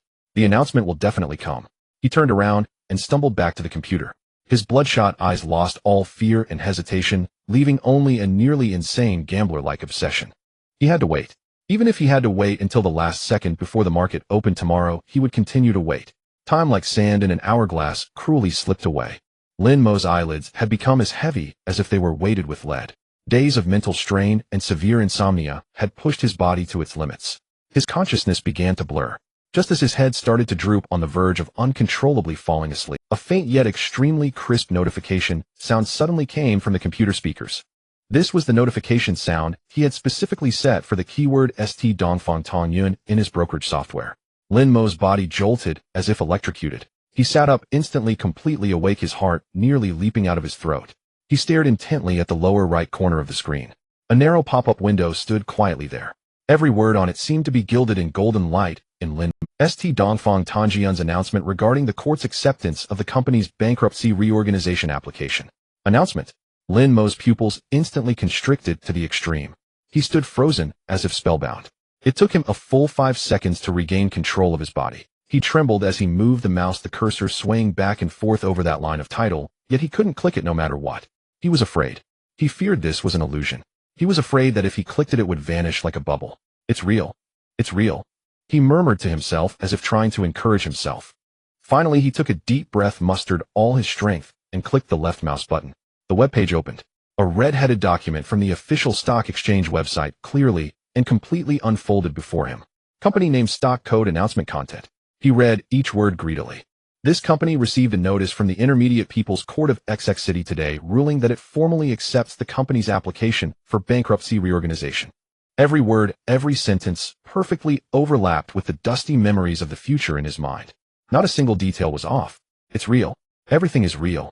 Once he confirmed the last word, Lin Mo could no longer contain himself. A torrent of overwhelming emotions, joy, grievance, fear, excitement. A complex mixture of feelings instantly overwhelmed all his rationality. He leaned back sharply in his chair. First, he opened his mouth and smiled silently. As he smiled, tears uncontrollably flowed down his red eyes. He raised his hand and wiped his face vigorously, but the tears, like beads from a broken string, just wouldn't. Finally, he could no longer hold back and covered his face with both hands, leaning on the table like a child who finally found shelter from the storm in the deep night, crying out loud. From suppressed sobs to the final wailing cry. He needed to vent all the pressure, fear, grievances, and loneliness he had endured over the past few days with this flood of tears. He didn't know how long he cried before slowly raising his head. Then he looked at the screen displaying the announcement that changed his fate and foolishly began to smile. He had crawled back from hell. He had won. The next day, when the hour hand pointed to 7 in the morning, the first ray of sunlight pierced through the clouds and streamed into the room through the gap in the curtains. Lin Mo was already standing in front of the mirror. He shaved his beard, took a hot shower, changed into a clean and fresh outfit. In the mirror, the man whose eyes were bloodshot and whose expression was haggard and dispirited had vanished. In his place stood a young man with bright eyes, though still bearing a hint of fatigue, radiating a sharpness as if he had been reborn. The cathartic tears he shed last night not only washed away all the fear and oppression in his heart, but also cleansed the dust from his soul. He was no longer the gambler toyed with by the market and fate. From today onward, he was a hunter. He leisurely walked into the kitchen and brewed himself a cup of strong black coffee, without sugar or milk. He needed the bitter taste to remind himself how real the torment of the past few days was, and how hard-won this moment of victory truly was. He did not rush to the computer as usual. Instead, he held his coffee and walked to the floor-to-ceiling window, calmly gazing at the city still waking up. His heart was more peaceful than ever before, because he knew from today onward among the myriad lights there would be one that shone brightly for him. At 8:30 in the morning, when Lin Mo finally sat down at his computer, the entire financial sector of the internet had already exploded with excitement. A stunning turnaround. St. Dongfang Tanjian's bankruptcy reorganization application has been accepted. Could a phoenix rise from the ashes? From the brink of delisting to rebirth, Who will be the final winner of St. Dongyun? In-depth analysis with state-owned capital backing the restructuring party. What is the future value of Dongfang Tongyun? The front pages of major financial news websites were all occupied by this heavy news. Experts, scholars, and analysts, as if in agreement, began to frantically praise this company that they had derided as garbage just yesterday. The most genuine reactions came from the St. Dongfang Tongyun stock forum. Yesterday, filled with sorrow and despair, the stock forum had transformed into a sea of joy. What the hell? What the hell? I can't be seeing this wrong, right? The announcement is out. 9 consecutive limit downs mean nothing. I'm still here. I've crawled back from hell. Thank you, country. Thank you, party. Thank you, XX court. You are my rebirth parents. Who said they wanted to jump off a building yesterday? Come out and walk a few steps. Today, let's directly party with the models. Some even began to dig up yesterday's old accounts. A pinned post with an eye-catching title. Let's reveal the big sucker who bought 800 hands at the limit down yesterday. Are you doing okay now? Below, the replies instantly piled up into hundreds. Are you okay? That person is no longer a big sucker. Now they're a god. They're a prophet. I beg for the god's contact. Please accept my knee. Yesterday I called them an idiot and guilty. I repent. Great one, take me to wealth and let me fly. Who has a screenshot of the Great One's account? Am willing to pay 100 yuan just to admire it. Lin Mo looked at these comments that had turned 180 degrees and simply smiled faintly. This is human nature. This is the market. When a wall falls, everyone pushes it. When a drum breaks, everyone beats it. But once you rise, everyone will flock to you and elevate you to the status of a god. He paid no further attention to the noise. His gaze fell on the trading software. 9:15. The collective bidding for shares officially began. In that moment, a scene that would be recorded in the textbooks of a share retail investors, a spectacular sight appeared. On the screen, the buying area for St. Dongfang Tongyun, represented by red, surged forth like a volcanic eruption. Buy 1, price 1. 13 yuan, order volume, 1.0 hands. Buy 2, price 1. 13 yuan, order volume, 8.0 hands. In just 1 second, the buy orders sealed at the limit up piled up to an astronomical millions of hands, tens of billions of funds. Like an insurmountable red wall, it firmly sealed the stock price at the 5 limit up. Meanwhile, the sell area was a desolate wasteland. The chips that had desperately sought to escape yesterday became incredibly precious at this moment, with no one willing to sell. At 9:25, the bidding ended. The result was without suspense. At 9:30, the opening bell. At the very moment the bell rang, a crisp notification sound also echoed from Lin Mo's computer speakers. The numbers representing changes in funds began to jump wildly. His total account assets soared like a rocket, instantly rising from yesterday's closing of 90,252.00 yuan to 94,764.60 yuan. In just 1 second, a recovery of 4,500 yuan. More importantly, in the column of his holdings profit and loss, that glaring green number representing a loss finally transformed into bright red, symbolizing profit. Although that red number was still small.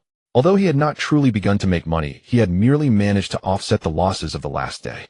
Yet at that moment, that touch of red was more dazzling to Lin Mo than anything else in the world. This was the color of victory. It was the color of hope. It was the dividing line between hell and heaven. As Lin Mo quietly admired this hard-won touch of red, buzz, buzz, buzz, buzz, buzz, buzz, his phone began to shake on the table as if it had Parkinson's. Caller ID Wang Pengzi. A playful smile crept across Lin Mo's lips. He leisurely picked up his coffee, took a sip, and then slowly pressed the answer button. As soon as the call connected, a wailing sound comparable to that of a pig being slaughtered, filled with crying and tremors, burst through the receiver, nearly shattering Lin Mo's eardrum. Lin Gu. I was wrong. I was really wrong. You are a deity descended. Lin Mo held a cup of coffee, listening to the almost strangled wail of Wang Pengzi on the other end of the line, his face devoid of any expression. He even had the leisure to blow on the steaming coffee and take a gentle sip. It smelled wonderful. Yet on the other end of the line, Wang Pengzi was far from enjoying such leisure. After a prolonged, incoherent wail of over 10 seconds and self-recrimination, he seemed to finally organize his thoughts, his voice trembling with a mix of tears and a sense of awakening from a dream. Lin Shun, I was wrong. I truly was wrong. I shouldn't have advised you. I'm just an ordinary person, a blind fool. I failed to recognize the greatness before me, looking down upon you with my dog's eyes. Wang Pengzi spoke as if he were slapping himself, frantically engaging in self-criticism. I thought you had gone mad, and I even called to warn you. I am nothing. You are magnanimous. Please don't lower yourself to quarrel with someone like me. I bow to you. Bang, bang, bang. On the line there indeed came a few muffled sounds, as if his forehead had struck the table. The corners of Lin Mo's mouth finally couldn't help but curl into a faint arc. He set down the coffee cup, spoke slowly, his voice calm, like a placid ancient pond. Is there something? These two words delivered with utmost calmness through the receiver struck Wang Pengzi like a bolt of thunder, hitting him squarely on the crown of his head. To him, this was no longer the voice of a mere mortal. This was the whisper of a deity. It was a proclamation made with the nonchalance of one who could command clouds and rain. No, nothing. Wang Pengzi instantly sprang up from the ground, his voice overflowing with flattery and respect, almost spilling out of the receiver. I just wanted to check in on you, Lin Shan. By the way, have you had breakfast? Do you want me to order you a Michelin 3-star takeaway? Lin Mo, too lazy to waste more words with him, directly hung up the phone. Listening to the busy signal on his phone, Wang Pengzi felt no dissatisfaction. Instead, he looked as if he had received a divine decree, his face flushed with excitement. She hung up. The deity hung up on me. What does this mean? It means that the deity doesn't even bother to explain things to a mere mortal like me. The world of the divine is beyond my understanding. He gripped his phone tightly, feeling that what he held was not just a communication tool, but a key to the pinnacle of wealth and glory. The following days were the most leisurely and magical days Lin Mo had experienced since his rebirth. St. Dongfang Tongyun, a stock once scorned by countless people under the influence of a bankruptcy restructuring announcement, shot up like it had been equipped with a rocket booster, embarking on a wild journey that would etch its name in the history of a shares. The second limit up, the third limit up, the fourth limit up. Continuous limit ups. Every morning at 9:30, the instant the market opened, was the moment it hit its limit. The decline representing the stock price seemed welded to the limit, not moving an inch. Massive buy orders like a wall of iron and copper sealed off any possibility of a decline. The entire market fell into an extreme frenzy. And as the sole holder of this stock who had stealthily entered before dawn, Lin Mo had only one thing left to do each day. That was to open his computer punctually at 9:30 in the morning and enjoy a digital carnival. His account's total assets were rising at a terrifying compound rate. On the first day, the assets jumped from 9,000 to 9,500. On the second day, the assets exceeded 1,000, reaching 1,04,000. On the third day, assets surpassed 11,000. On the fourth day, assets firmly stood above 126,000. Lin Mo needed to do nothing. He simply watched as the numbers representing his wealth jumped up daily, punctually increasing by over 10. He began to understand that saying, when the wind blows, even pigs can fly. And he was that pig at the very center of the storm, flying the highest and steadiest. Along with the soaring numbers in his account, Wang Pengzi's enthusiasm also soared. This former manager Wang had now completely become Lin Mo's most loyal follower. His phone rang punctually every day. At 8:30 in the morning, he would undoubtedly receive a humble greeting from Wang Pengzi, the text so lowly it felt like dust. Lin Shan, good morning. Today is another day full of energy. How is your health today, my esteemed deity? After the market closed at 3 in the afternoon, Wang Pengzi would be the first to send a congratulatory message with a screenshot of the limit up, followed by a long string of emojis like awesome, 666, and wealthy. His contact name for Lin Mo had completed a leap in just a few days. From Lin Mo to Brother Lin, and now to Lin Shan. If it were not for Lin Mo's explicit rejection, Wang Pengzi might have even proposed to drive Lin Mo to the brokerage every day, serving him tea and water. In the small retail investor circle of Haiching Securities, Lin Mo had transformed from a cursed loser to a mysterious stock god that only existed in legends. Those who once mocked him and said he was mad now gathered daily around Wang Pengzi's desk, nodding and bowing, offering cigarettes and pouring water. Xiao Wang, Lin Shan, does he have any new instructions today? Manager Wang, please just reveal one stock code. Just one. Wang Pengzi found a sense of pleasure in being the messenger of the deity amidst such flattery. He always held his increasingly rotund belly, feigning profundity as he shook his head. The realm of Lin Shan is not something you mere mortals can fathom. You only need to know that following Lin Shan means there will be meat to eat. He kept Lin Mo's trump card tightly under wraps. It had become his largest asset for survival and bragging rights in the entire brokerage, even in the entire branch. Time passed in this fervent and magical atmosphere, reaching the 7th day. The 7th limit up was firm. Lin Mo opened his account as usual. When he saw the number in the total assets column, even he felt his heart's total assets, 203587. 40 yuan, 200,000. That number he once needed to gamble all his dignity and future to piece together from banks and online loan companies was now quietly lying in his account as total assets. In less than 10 trading days, the 500 principal not only recovered fully, but also doubled. The leverage that once nearly devoured him was now carrying him towards the paradise of wealth. He finally had the reins of destiny firmly in his grasp. Lin Mo exhaled a long, heavy breath. He didn't rejoice like Wang Pengzi, nor did he shout like the retail investors on forums. He simply calmly closed the trading software. Then he got up, walked into the kitchen, and brewed himself a cup of light green tea. Outside the window the sun was just right. And all of this was just the beginning. After the 7th limit up, the legend of St. Dongfang Tangyuan had just begun to reach its climax. The 8th day, the 9th day, the 10th day. On Lin Mo's computer screen, the red line representing the stock price burned like a red-hot branding iron precisely at 9:30 each morning, searing itself onto the limit up board. The limit was sealed, not a move to be seen. The market had gone completely mad. All financial media, stock analysts, and even the grandfathers and grandmothers on the streets were discussing this stock that had crawled back from hell to heaven. It became a spectacle in a weak market, a powerful shot of adrenaline, a myth of wealth creation. And as the only and most mysterious creator of this myth, Lin Mo's life was tranquil to the point of being mundane. Every morning at 9:30, he would sit in front of the computer watching the numbers once again wildly jump upwards. Then he would turn off the computer, brew a cup of tea, and pick up a book on financial theory, reading it all day long. It was as if the account in the screen, which was growing exponentially, had nothing to do with him. But numbers do not lie. After the 10th limit up, the total assets in his account had silently surpassed 3,000 yuan. After the 13th limit up, that number turned into 5,000. When the limit up reached the 16th that morning, Lin Mo unexpectedly did not read. He simply held a cup of clear water, quietly sitting in front of the computer, waiting for the sound of the opening bell. He was waiting for a moment. A milestone, both numerically and psychologically. 9:30. Accompanied by the crisp sound of the bell, the familiar numbers began their routine frenzy. 9568744. 30 978451. 29999992. 80. Lin Mo's breath momentarily held. In the next second, the number froze. 1048576. 47-digit number. That leading one in the number was like a stabilizing needle driven deep into Lin Mo's pupils with an indescribable magic. 1 million. From having nothing and being heavily in debt to now possessing 1 million in assets. It took less than 20 trading days. It felt like a lifetime ago. Lin Mo leaned back in his chair, letting out a long, deep breath. This breath contained repression, ecstasy, and fear, but more than that, it was a solid sense of controlling his own destiny. He stood up, walked to the wardrobe, changed into a proper casual outfit, then grabbed the car keys and walked out the door. He was going to a place. The place that witnessed his journey from despair to madness and then to rebirth. Haiching Securities brokerage office. When Lin Mo appeared at the brokerage's entrance, he immediately attracted the attention of many. As soon as he stepped through the glass door, a hefty figure moving with an agility completely unfitting his size rushed to stand before him. It was Wang Pengzi. Lin Shun. Wang Pengzi's face, stuffed with flesh, wore a smile as flattering as a blooming chrysanthemum. He slightly bent his body, almost cradling the latest financial newspaper with both hands, his posture conveying utmost respect. Why did you come in person? If there's anything, just call me, and I'll drive to pick you up. Lin Mo simply smiled faintly and said nothing. Wang Pengzi immediately understood, hurriedly leading the way while shouting, Lin Shin, this way please.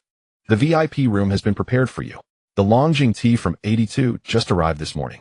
This shout of Lin Shun was powerful and penetrating, instantly silencing the noisy retail investor hall for a second or two.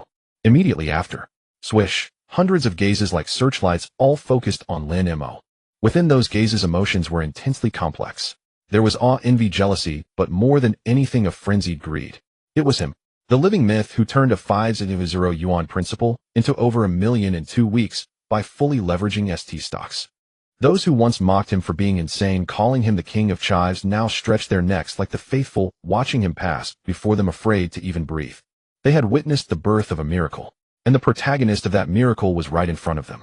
Just as Lin Mo was about to walk into the VIP passage, an elderly man with graying hair, mustering the greatest courage of his life, trembled as he approached, a flattering smile on his face, his voice slightly trembling and barely audible. Oh no, Mr. Lin Shun, could you possibly reveal what you plan to buy next? This question voiced the thoughts of everyone present. The entire hall fell silent, as if a pin could be heard dropping. Everyone perked up their ears, fixated on Lin Mo's lips, afraid to miss any syllable that could make them. Lin Mo stopped, turned his head, and looked at the elderly man, whose expression was tense to the point of tears. He revealed a gentle, yet slightly distant smile. Then he gently shook his head. He said nothing. Following that, surrounded by Wang Pengzi, he turned and walked through the heavy door of the VIP room, as if separating two worlds. Outside, the elderly man sighed in disappointment. Meanwhile, the others became even more convinced of the young man's mysterious depth. Once the door closed, all the commotion outside was cut off. Wang Pengzi nimbly prepared the tea, holding it with both hands and presenting it to Lin Mo. Lin Shen, please have a taste. Lin Mo picked up the teacup, gently blowing away the mist, and remained silent. Wang Pengzi rubbed his hands beside him, excitedly watching the data on his computer, his face glowing. Lin Shen, at this pace today is just the start of breaking 1 million.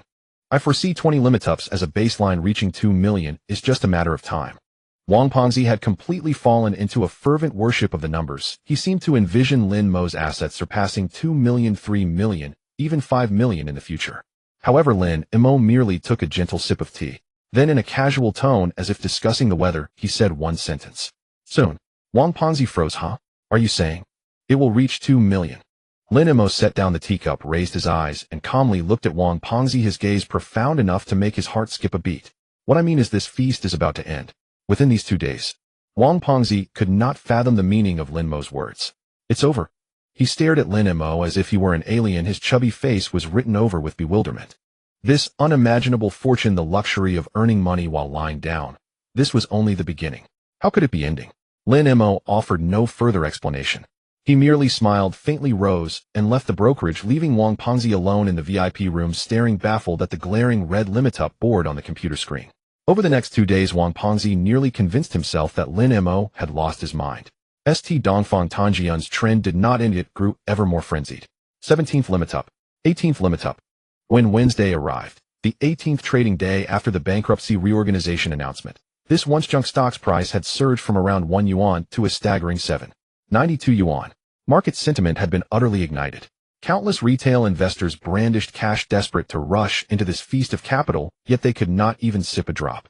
The buy order sealed at the limitup, although depleted from tens of billions to a few hundred million, remained an insurmountable chasm for an ST stock with a small free float. In the VIP room of Haicheng Securities, Wang Pengzi was flushed with excitement, holding his phone as he composed a congratulatory WeChat message to Lin Mo. His hands trembled slightly from excessive excitement. He had just witnessed with his own eyes Lin Mo's total account assets breach the 2 million yuan threshold at the moment of today's open, then sprint toward a figure beyond his wildest dreams. Total assets, 2157680. 50 yuan. 50,000 in capital in less than 20 days had become 2,157,680 and 50 cents. Over 40-fold returns. This was a legend worthy of being recorded in the annals of Haicheng Securities, known in the history of retail investors across the entire share market. Wang Pengzi had become numb. He now regarded Lin Mo's account as if venerating a miracle. Lin Mo is extraordinary.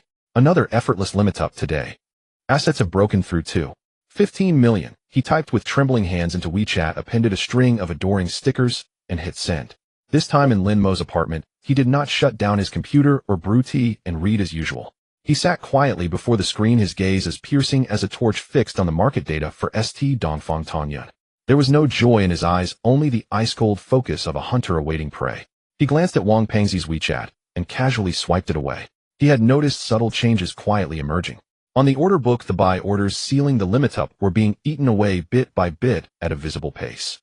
Volume compared with the straightboard sessions of previous days had clearly amplified. All this indicated that the divide between bulls and bears was widening sharply. More importantly, large capital hidden within was using the market's final frenzy to quietly, frantically unload shares on the limitup. They used retail investors' greed as the perfect cover. Every frantic chase buy became a stepping stone for their victorious escape. The memory from the future in Lin Mo's mind was unerringly clear. There would be 2 fewer limitups. The slight deviation from his memory was because of his rebirth. The capital he had injected acted like a small butterfly flapping its wings, hastening and amplifying the storm. But the ultimate ending would not change. Today was the last day of the feast. Time ticked away second by second. It was 2:30 p.m. The last half hour before market close is often the most emotionally charged, the fiercest battlefield between bulls and bears. On the stock forum, countless investors were caught in a final revelry. Brothers, hold steady. This turnover rate. It's the manipulators shaking out weak hands. Wash out the undecided, then charge again tomorrow. Target price, 10 yuan. I won't leave unless it's under 10 yuan. I've been placing orders all day and haven't been able to buy a single share. Brothers inside have a bigger vision. At that moment, just as everyone indulged in fantasies of a 20th, 30th limitup, an anomaly suddenly erupted. On the screen at St. Dongfang Tanjian's order book, a colossal dark sell order, like the gaping maw of an abyss, surged forth from nowhere without warning. 50,000 lots. Nearly 40 million in capital, like a meteor fallen from the sky, mercilessly smashed into that already faltering red wall. Boom. The entire market seemed to hear the sound of that wall, built of retail greed and fantasy, crashing down. The limit up was broken. The stock price, like a kite with its string cut, plunged instantly from 7.92 yuan to 7.85 yuan. In that instant, the whole market seemed to be paused. Everyone was stunned. 1 second they were in heaven, the next a fissure to hell had opened beneath their feet. And in that lightning-fast thousandth of a second, when countless people had not yet reacted, Lin Mo moved. His gaze remained calm as still water. His fingers were steady as a rock. His mind, like the most precise computer, was composed to the extreme. His eyes did not linger on the stomach-churning plunge, they were fixed on the technical rebound that would inevitably follow the instant drop. It came. After falling to 7.85 yuan, the price by inertia and the influx of uninformed buy orders suddenly sprang upward. 7.86 yuan. 7.87 yuan. 7.88 yuan. Now, Lin Mo's fingers lightning fast struck the keyboard and mouse in a perfect blur. Cursor positioned, price mode set to market order. Quantity field, quick key, maximum sell. Then, without hesitation, he pressed sell. Confirm, sell all your holdings of ST Dongfang Tongyun quantity XXX lots. Confirm. The entire operation flowed like water and clouds, seamless, taking no more than 0.5 seconds. His sell order, like a silent droplet, merged into the surging flood of trade just breached and was instantly swallowed. Executed. Almost the moment he sold, an execution report popped up in the lower right corner of the screen. Lin Mo did not look. He slowly leaned back in his chair, as if all his strength had drained away. Then his gaze slowly fell upon the asset column of the trading software. The figure for stock market value on that line had returned to 0. Beside it, the available funds field quietly displayed a string of numbers capable of stopping anyone's breath. 2156780. 50. 2,156,780.50. The dust settled. Just 3 seconds after he completed the trade, the candlestick that had just rebounded to 7.88 yuan, as if using its last breath, turned again and plunged toward the abyss in an even more brutal descent. The feast was over. The next morning, the retail trading hall of Haicheng Securities was a chorus of wails and despair. On the giant electronic board beside the code for ST Dongfang Tongyun, a blinding, despair-inducing swath of green spread across the screen. 10.00, a locked limit down. There was no suspense, no struggle. Those who had been frantically buying at the limit up yesterday were smothered at the open today, denied even the faintest chance of escape. It's over. It's all over. An elderly man who had chased the rally just yesterday watched his account evaporate and pounded his chest, tears streaking down his face. How could this happen? Didn't they say it would reach 10 yuan? Didn't they say the manipulators were just shaking the market? Fraudsters. All of them are liars. Curses, wails, and laments rose and fell in the hall, weaving a quintessential requiem for a bear market. Yet just behind the same wall, the VIP room was utterly tranquil. Lin Mo cradled a steaming cup of Longjing tea and looked calmly out the window. Wang Pengzi stood behind him, deferential as an imperial eunuch, not daring even to draw a deep breath. He looked from the devastated retail investors outside to the unruffled figure of Lin Shun before him, and the awe in his heart climbed to an almost unbearable peak. Yesterday, when he personally saw ST Dongfang Tongyun's limit up shattered and the stock plummet like a body in free fall toward the abyss, he had been utterly stunned. When he regained his senses and trembling opened Lin Mo's account to find that the huge position had been liquidated at the highest point with not a hair out of place, he nearly fell to his knees on the spot. A miracle. This was no operation a mere mortal could have executed. It was a divine feat. Lin Shun. Wang Pengzi hesitated for a long moment, then could not contain his curiosity, his voice trembling as he asked, "How did you foresee this yesterday?" It was as if you had drawn the candlestick chart by hand. Lin Mo set down his teacup, slowly turned his head, and smiled faintly at Wang Pengzi's face written over with worship and incomprehension. He spoke 2 words. A feeling. The words hung light as air, yet carried the weight of a mountain. Wang Pengzi trembled all over as his imagination ran wild with 10,000 possibilities. Of course, at Lin Shun's realm, what need was there of technical indicators, of announcements and news? Harmony of heaven and man. The Tao follows nature. Market sense. This must be that legendary 09 million peerless market. Wang Pengzi nodded again and again like a novice monk enlightened by a high master, his face alight with sudden comprehension and his eyes full of deeper reverence. Lin Mo, uninterested in his flights of fancy, cut to the chase. "I'm here today to take care of 2 matters. At your command." Wang Pengzi straightened immediately. "First, repay the debt." Lin Mo opened the margin account page and pointed to the figure under total 500 yuan exactly. Understood. Wang Pengzi sprang into action and with the fastest fingers of his life completed the margin repayment process on the terminal. With a soft ding, the procedure finished. The 500 yuan principal plus the negligible interest accumulated over the past 20 days was deducted in one go.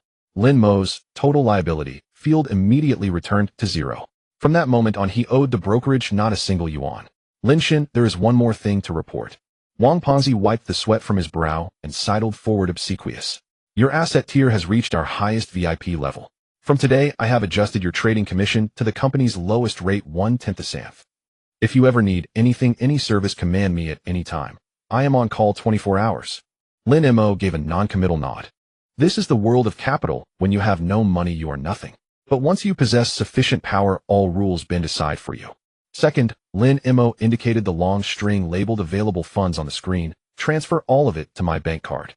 All of it. Wang Pengzi stared at the 7-digit number and swallowed hard. Over 2 million in cash.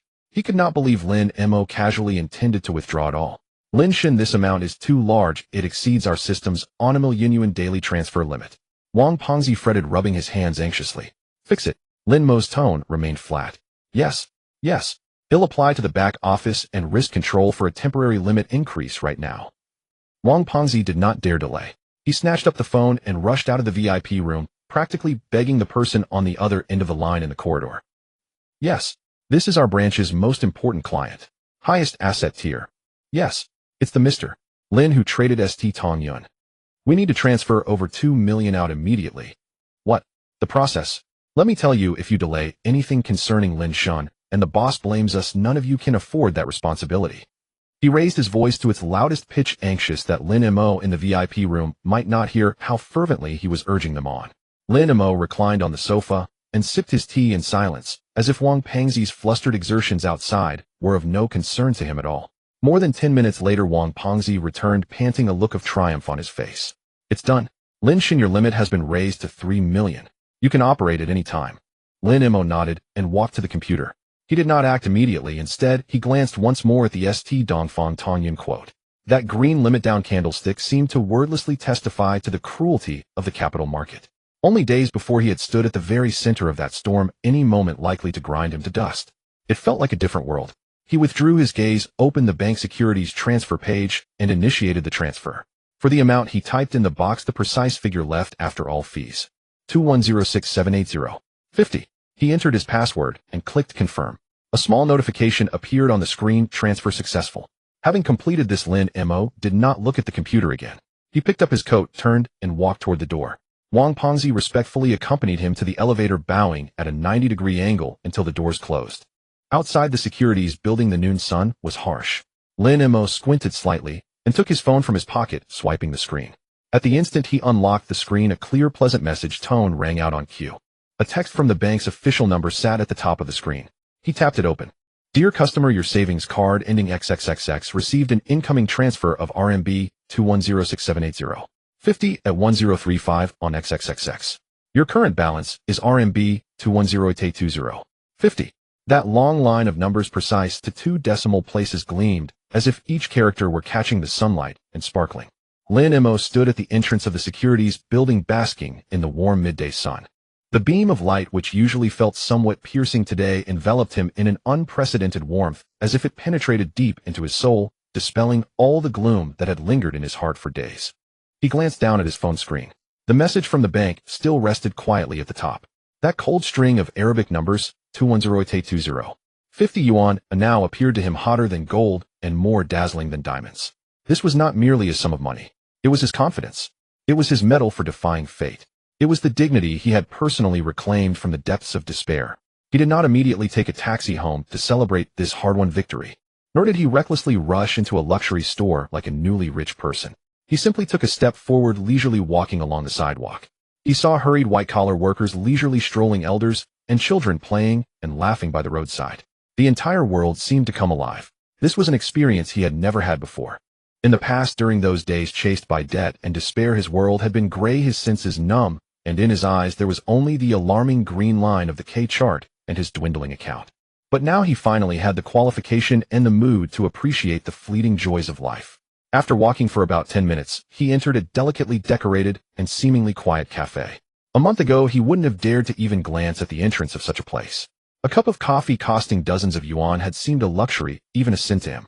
But now he could confidently walk in, order the most expensive handcrafted brew, and find a seat by the window. The aroma of coffee filled the air. Lin Mo picked up the cup, but did not drink. He took out his phone, unlocked the screen, and opened the banking app that had once made his heart race with dread. The first thing he wanted to do was to settle the past. To settle those heavy shackles that had once driven him to the brink of despair and kept him awake at night. He opened the credit card bill.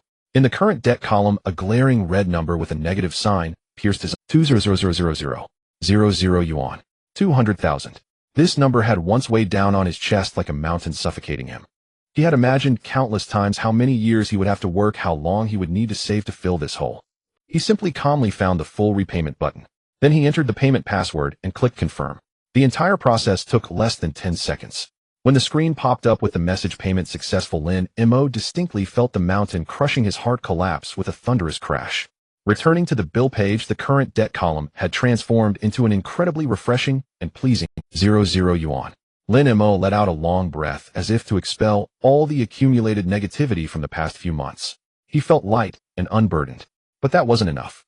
He scrolled through his call records and found the number of the online loan company that he had once loathed so much that he had blocked several times. He did not call to question them again, nor did he dispute the outrageous interest rates. He merely located the public account number they had initially provided. On the transfer interface, he hesitated not at all in entering 400 yuan. This was a figure far exceeding the actual principal of his loan, including those vampiric service fees and head-cutting fees. In the past, he might have been furious and pained over this unjust money. But now he only wanted to sever all ties with the past in the quickest and simplest way. He wanted to buy back his peace of mind with money. He clicked to confirm the transfer. After completing all this, Lin Mo glanced at the balance in his bank card. 1868820. 50 yuan. After settling 240 in debt, he still had a number in his account that could make anyone take notice. He felt as if he had completed a sacred ritual. He had finally left the Lin Mo who was once trapped in a quagmire, forced into a corner by debt, completely in the past. After doing all this, Lin Mo's emotions did not fluctuate greatly. He simply picked up his coffee and took a gentle sip. The taste was somewhat bitter, but the aftertaste was incredibly long. In his mind, the faces of two wrinkled, weary individuals flashed before him.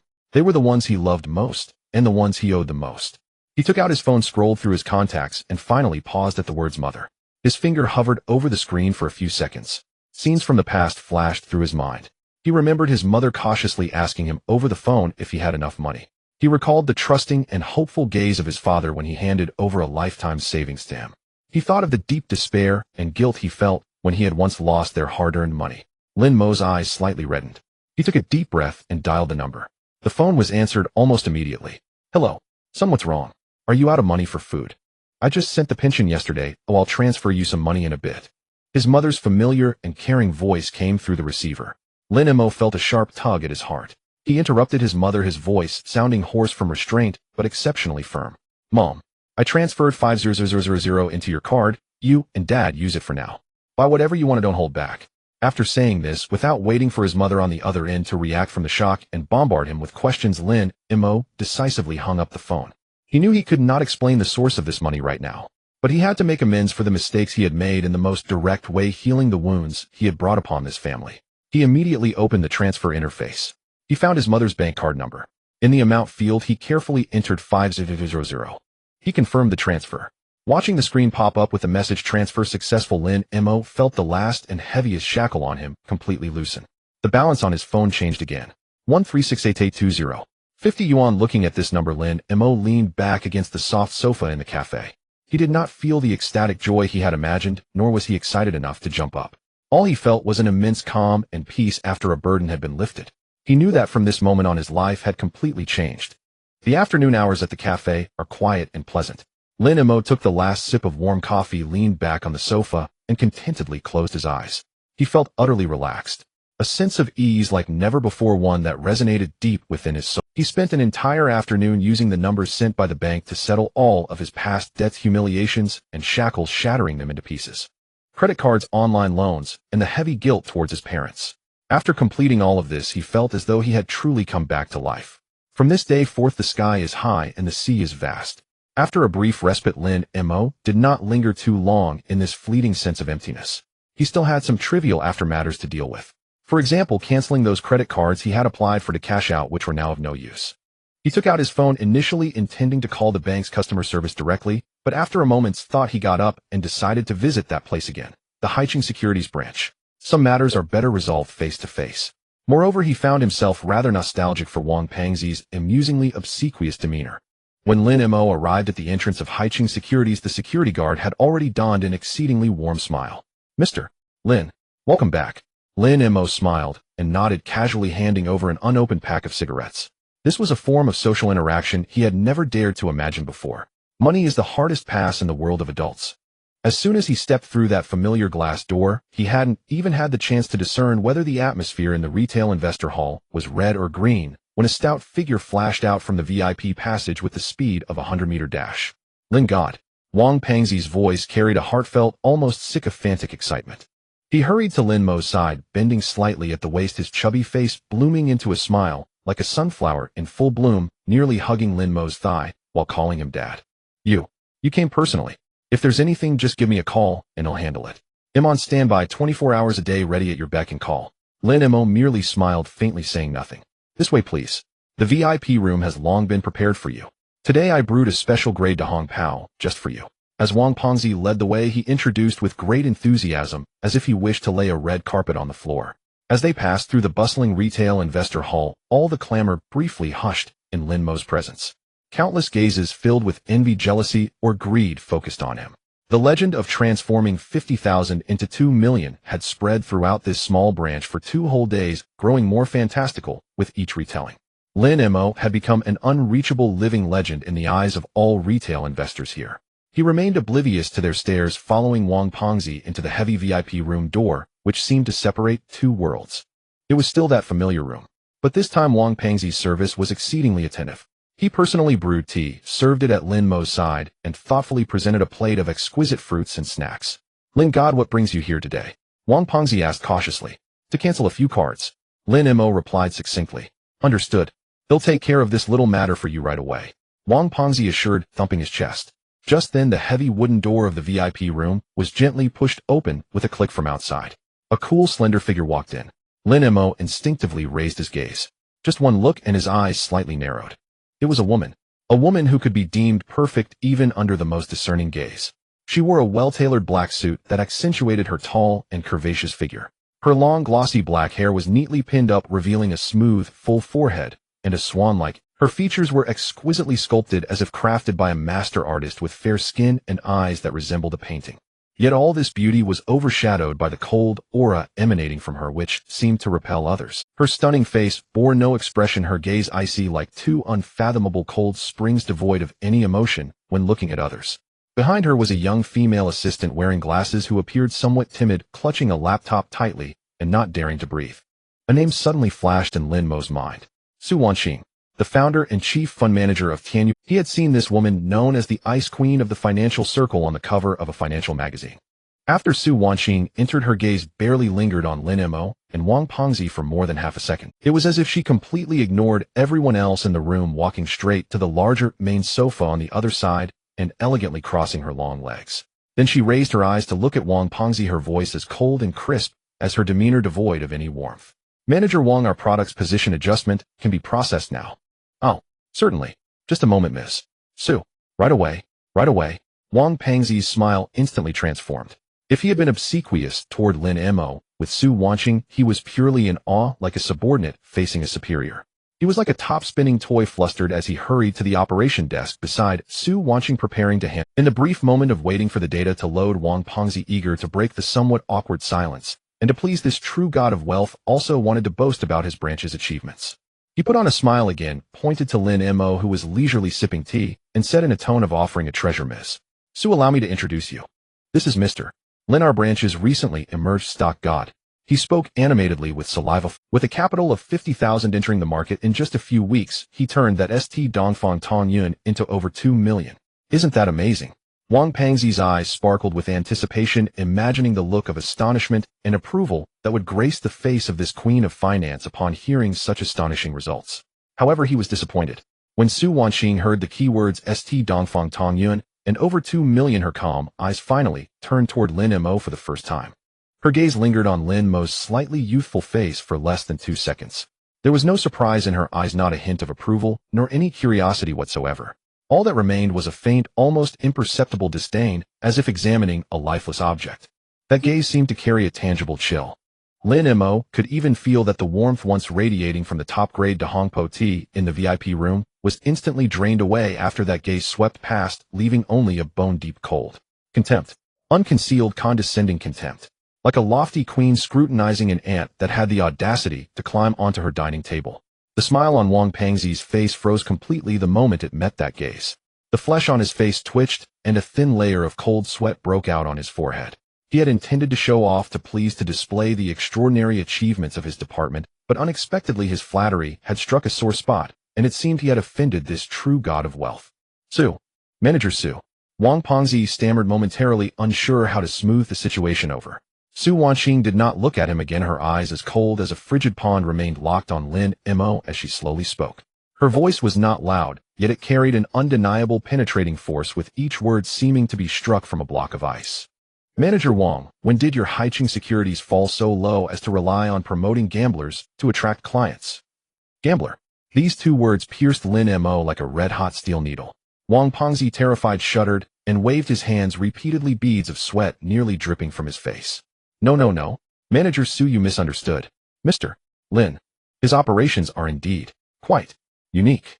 Su Wanqing finally withdrew her gaze from Lin Mo and turned it towards Wang Pengzi, her stare making him feel as if he had been stripped bare and thrown into the freezing wilderness.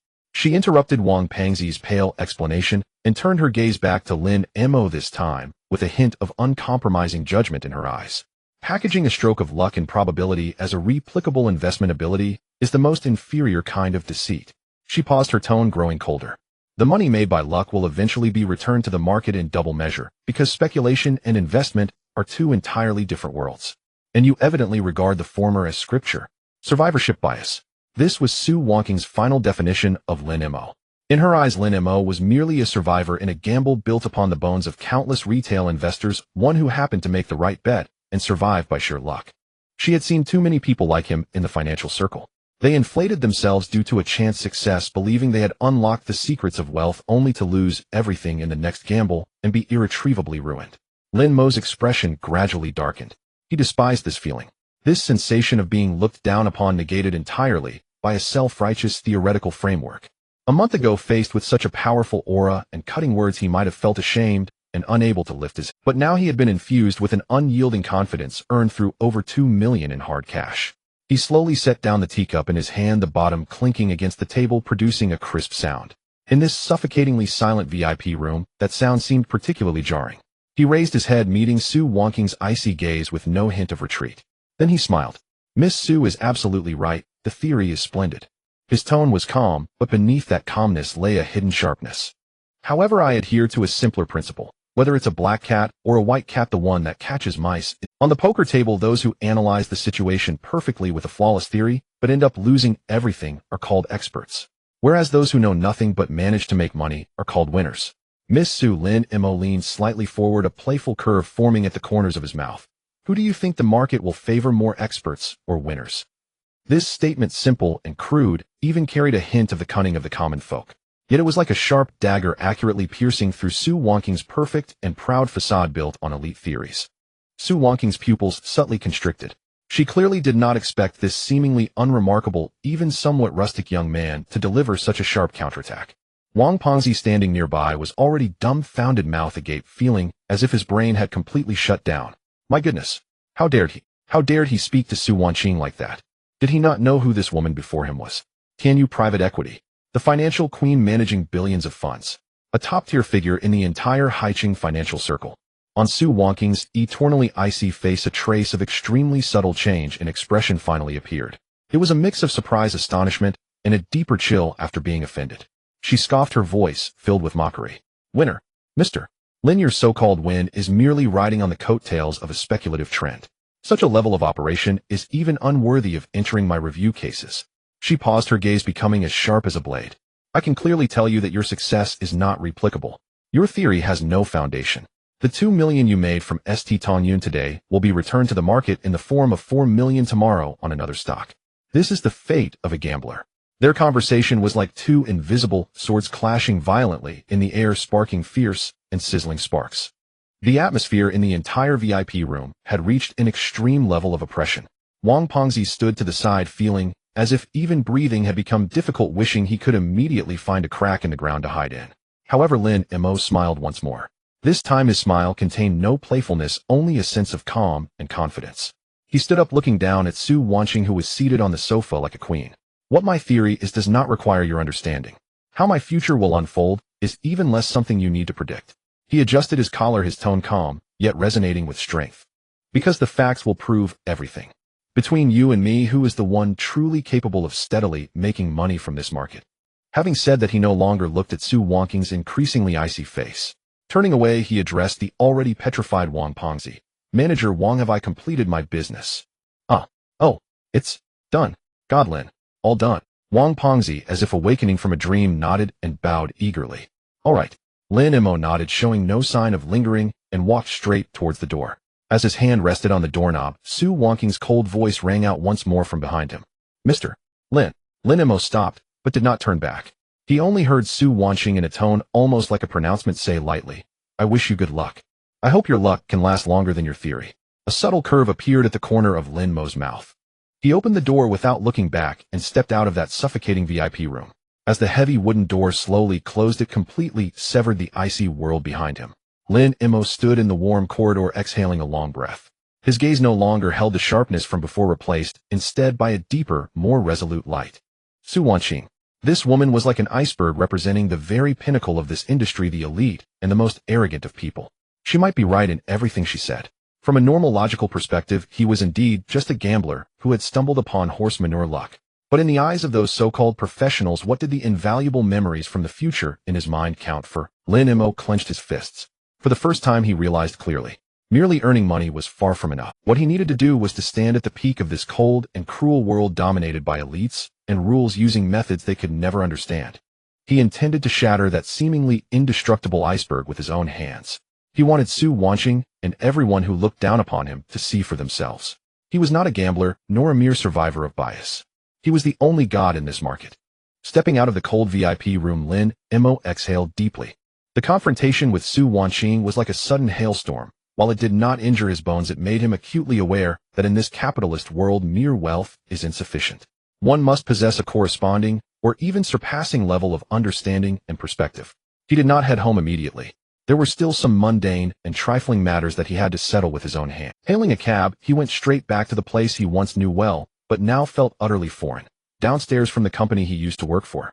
Entering the office filled with the sounds of keyboard clacking and a stifling atmosphere, Lin Mo's arrival did not cause much of a stir. Having been absent for a few days coinciding with the St. Dongfang Tongyun scandal, to his colleagues, he was likely seen as a pitiful soul hiding in a corner, licking his wounds, only to return to work with his tail between his legs. A sharp-eyed colleague, upon seeing him, sneered disdainfully and deliberately spoke loudly to another colleague nearby, "Oh, isn't this our stock god? I thought you struck it rich and looked down on this little salary. How does it feel to taste the harsh slap of reality?" A low, malicious chuckle echoed through the office again. Lin Mo paid no heed. He couldn't even be bothered to throw them a glance. Now when he looked at these people, it felt as if he were observing a group of pigs fighting over a trough. Their joys and sorrows, their mockery and ridicule stirred not a ripple in his heart. With a blank expression, he walked towards his workstation. Before he could sit down, the door to his supervisor, Wang Defa's office, swung open. "Shaolin, come in for a moment." Wang Defa's voice, as always, carried that elder-like hypocritical concern. Lin Mo entered the office, where Wang Defa gestured to the chair opposite him, puffing out his beer belly, looking serious. "Shaolin, have you had enough fun? It's time to refocus."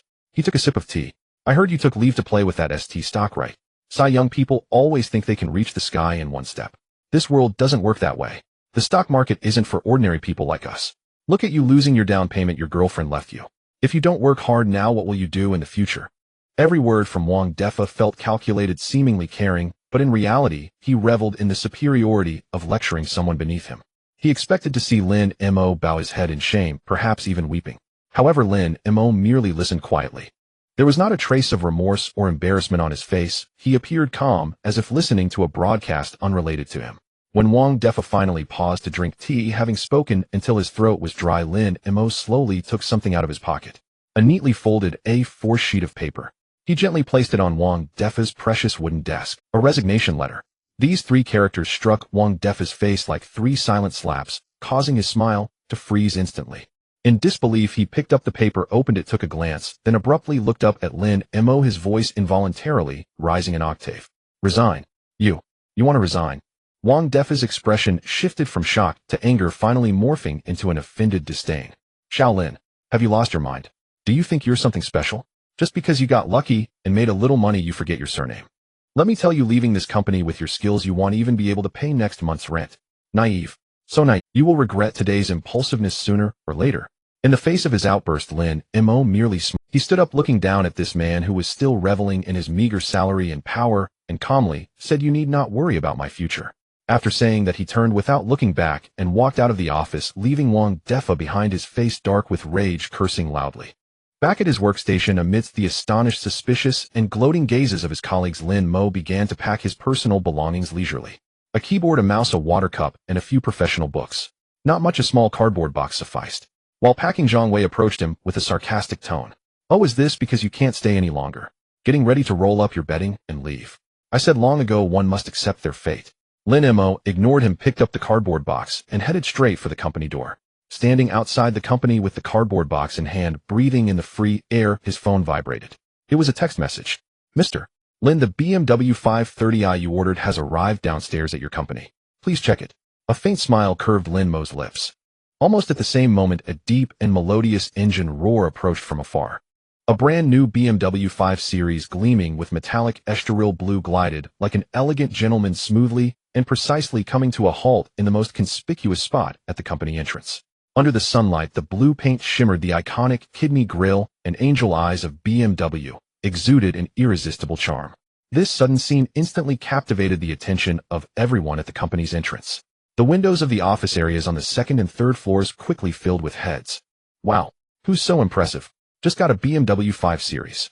That color is so flashy. The top model must cost over 700,000, right?"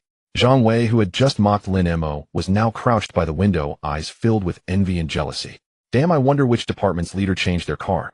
Amidst everyone's gaze and speculation, a suited chauffeur stepped out from the driver's seat, respectfully walking up to the young man, holding the cardboard box, handing him the car keys with both hands. "Mr. Lin, your car." Time seemed to stand still at that moment. Zhang Wei, peering through the window, watched in utter shock as his expression morphed from envy to sheer astonishment, his jaw nearly dropping to the ground. A collective gasp echoed through the office. Lin Mo took the keys, casually placed the cardboard box in the back seat. He opened the door and sat in the driver's seat, which emanated the scent of genuine leather. He did not rush to start the car. Instead, he looked up, his gaze calm as he surveyed the building where he had struggled and suppressed himself for years. Through the glass window, he could clearly see those who had once ridiculed him look down upon him and pointed fingers at him, now standing like a group of daft geese, foolishly and stiffly pressed against the window. He also spotted Wang Defa's face, twisted and contorted with anger and disbelief. A subtle smile tugged at Lin Mo's lips. He did not honk, did not flaunt, nor even glance at them again. He gently pressed the start button. With a more melodious engine roar, the blue BMW 5 Series shot forth like an elegant blue lightning, tracing a perfect arc, silently merging into the flow of traffic outside. Speeding away. Inside the car, Lin Mo turned on the music, playing an unknown piece of soft music, driving towards his brand new future, basking in the afternoon sun. He knew that from this moment on, the Lin Mo who had timidly navigated the cubicles, bending to the whims of others, had completely perished, along with the ever-shrinking office building behind him. Inside the BMW 5 Series, a unique scent of new car mingled with the cold aroma of high-grade leather and metal filled the air. Lin Mo did not drive very fast. He rolled down the window, allowing the evening breeze to caress his face, carrying the peculiar, vibrant essence of this bustling city. He drove aimlessly along the prosperous streets of Haicheng, relishing an unprecedented sense of freedom in controlling the steering wheel. The car's sound system softly played a jazz tune whose name he could not recall. The soothing saxophone flowed like a golden stream, washing away the tension that had gripped him for days. The resignation letter and the new car. These two things were like two sharp scissors, completely severing his ties to the past, where he had struggled to survive in a cubicle and grappled with the warmth and coldness of human relationships. He had not forgotten that just half a month ago he was the king of chives, tormented by the loss of his parents' hard-earned money, abandoned by his girlfriend, and ridiculed by his colleagues. At that time, he could hardly think of driving a BMW. Even the question of where to have breakfast the following morning was filled with uncertainty and fear. But now, he held in his hand a fortune worth millions, driving a vehicle that symbolized middle-class status, heading toward a future filled with limitless expectations even he himself could not fathom. This was not a display of arrogance. It felt more like a solemn farewell ceremony belonging solely to him, bidding a final goodbye to the cowardly, confused self who had been mired in despair. The car turned a corner, and a row of dazzling neon signs came into view not far ahead. It was a rather elegantly decorated Jiangzhou cuisine restaurant, the favorite gathering place for his ex-girlfriend Yao Yao and her colleagues. Lin Mo's gaze sharpened slightly, and then a playful smile crept onto his lips.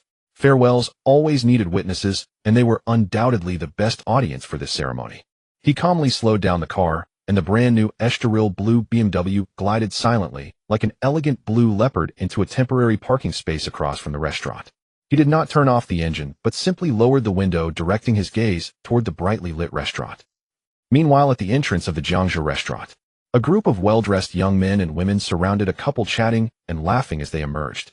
In the center was Lin Mo's ex-girlfriend Yao Yao alongside her new wealthy boyfriend Lu Yang, who drove a Porsche. And beside them were Lin Mo's former good colleagues, including the most gossip-prone Zhang Wei. "Brother Yang, you really went all out today.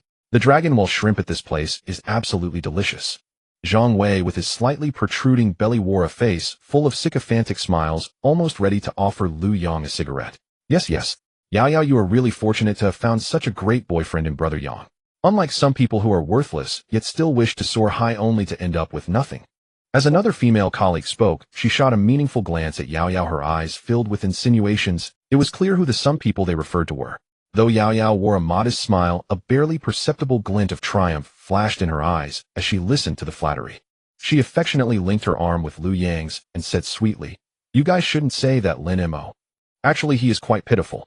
This seemingly exculpatory statement for Lin Mo carried a condescending pity that instantly heightened her sense of superiority. Lu Yang enjoyed this feeling, patting Yao Yao's hand, his chin slightly raised, exuding the air of a successful man. "Pitiful? I don't think so. Everyone must pay for their own foolishness. I've told Yao Yao long ago that playing stocks is fine, but one must have the capability and connections. Someone like him blindly following trends will eventually end up broke." His so-called high-minded remarks immediately drew agreement from those around him. Exactly. Brother Yang is absolutely right. Perspective. This is the gap in perspective. Just then, amidst the harmonious flattery, an elegant blue light suddenly captured everyone's attention. "Wow!" Zhang Wei, with keen eyes, was the first to exclaim, pointing at the BMW across the street that shone brilliantly even in the night, his expression filled with awe. "Look, the latest model of BMW 5 Series. This color is just perfect. Estoril blue. It must be the top configuration, right?" In an instant, everyone's gaze was drawn to that car. Even Lu Yang, who was driving an old red Porsche, felt a fleeting hint of envy in his eyes when he saw the brand new, more modernly designed blue BMW. That car. It must cost nearly 700,000, right? Damn it, which demolition dweller got rich this time? Zhang Wei said with a sour expression. Yao Yao's gaze was also deeply captivated by that car. No woman could resist the allure of a BMW, especially under such dazzling night lights.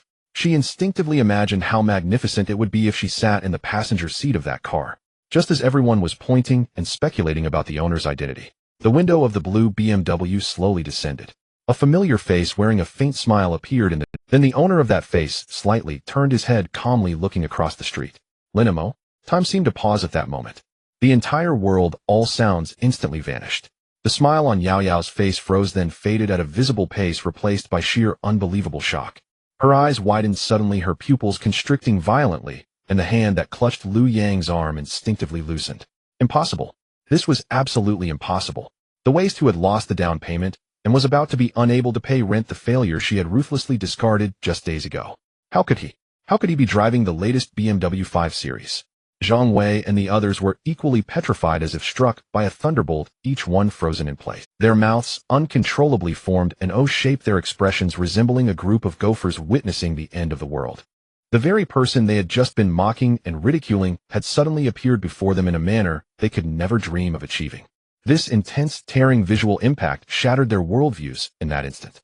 Lu Yang's face also turned extremely ugly, his once smug expression now alternating between green and white, as if he had just been publicly slapped. He could not comprehend how this trash he deemed worthless could suddenly be driving a BMW newer than his Amidst the silence of shock, Lin Mo across the street smiled and gently waved at them through the car window. The gesture was casual, yet natural, yet it struck like the loudest slap on each person's face. It burned. Then under the dazed and absent-minded gazes of everyone, Lin Mo withdrew his gaze and looked forward again. He did not glance at them for a second longer, as if they were merely inconsequential passers-by. The blue BMW 5 Series emitted a low, pleasant roar, quietly merging into the flow of traffic, becoming part of the dazzling sea of lights. It sped away, until the blue taillight completely disappeared around the corner. The group of petrified individuals seemed to regain their breath. How could he be driving a BMW? Zhang Wei's voice trembled, tinged with a hint of tears. No one answered him. Yao Yao stood rooted to the spot, her face as pale as paper. She stared in the direction the BMW had vanished, regret, unwillingness, jealousy, confusion. All emotions surged within her like a spilled mixture of flavors, finally transforming into an indescribable bitterness that lodged in her throat, nearly bringing her to tears. She had personally discarded a potential talent capable of driving a BMW 5 Series, treating him like trash. Beside her, Lu Yang watched the distraught Yao Yao, his jealousy and humiliation surging to their peak. He forced a sneer, trying to appear disdainful, saying, what's so impressive about that? Who knows where he rented that junk from, acting all high and mighty. I've seen plenty of people like him. Though he said this, he knew deep down that the calmness and nonchalance in the young man's eyes just moments ago were far from what a mere car renter could portray.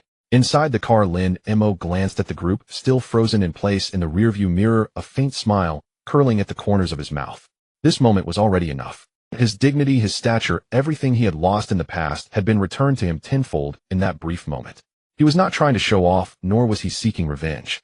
He simply declared in the most direct and worldly manner the Lin Mo who had struggled in the mire was dead. The one alive now was a completely new Lin Mo who controlled his own destiny and could no longer be looked down upon or ridiculed. He turned on the sound system, and cheerful music flowed out. Driving into the bustling traffic of the city, facing the seemingly endless neon lights, he felt freer and more at ease than ever before. The sky is high and the sea is vast, let the birds fly. The BMW glided smoothly through the night of Haicheng. Outside the car window, the neon lights flickered, a cascade of colors adorning the city like an everlasting feast.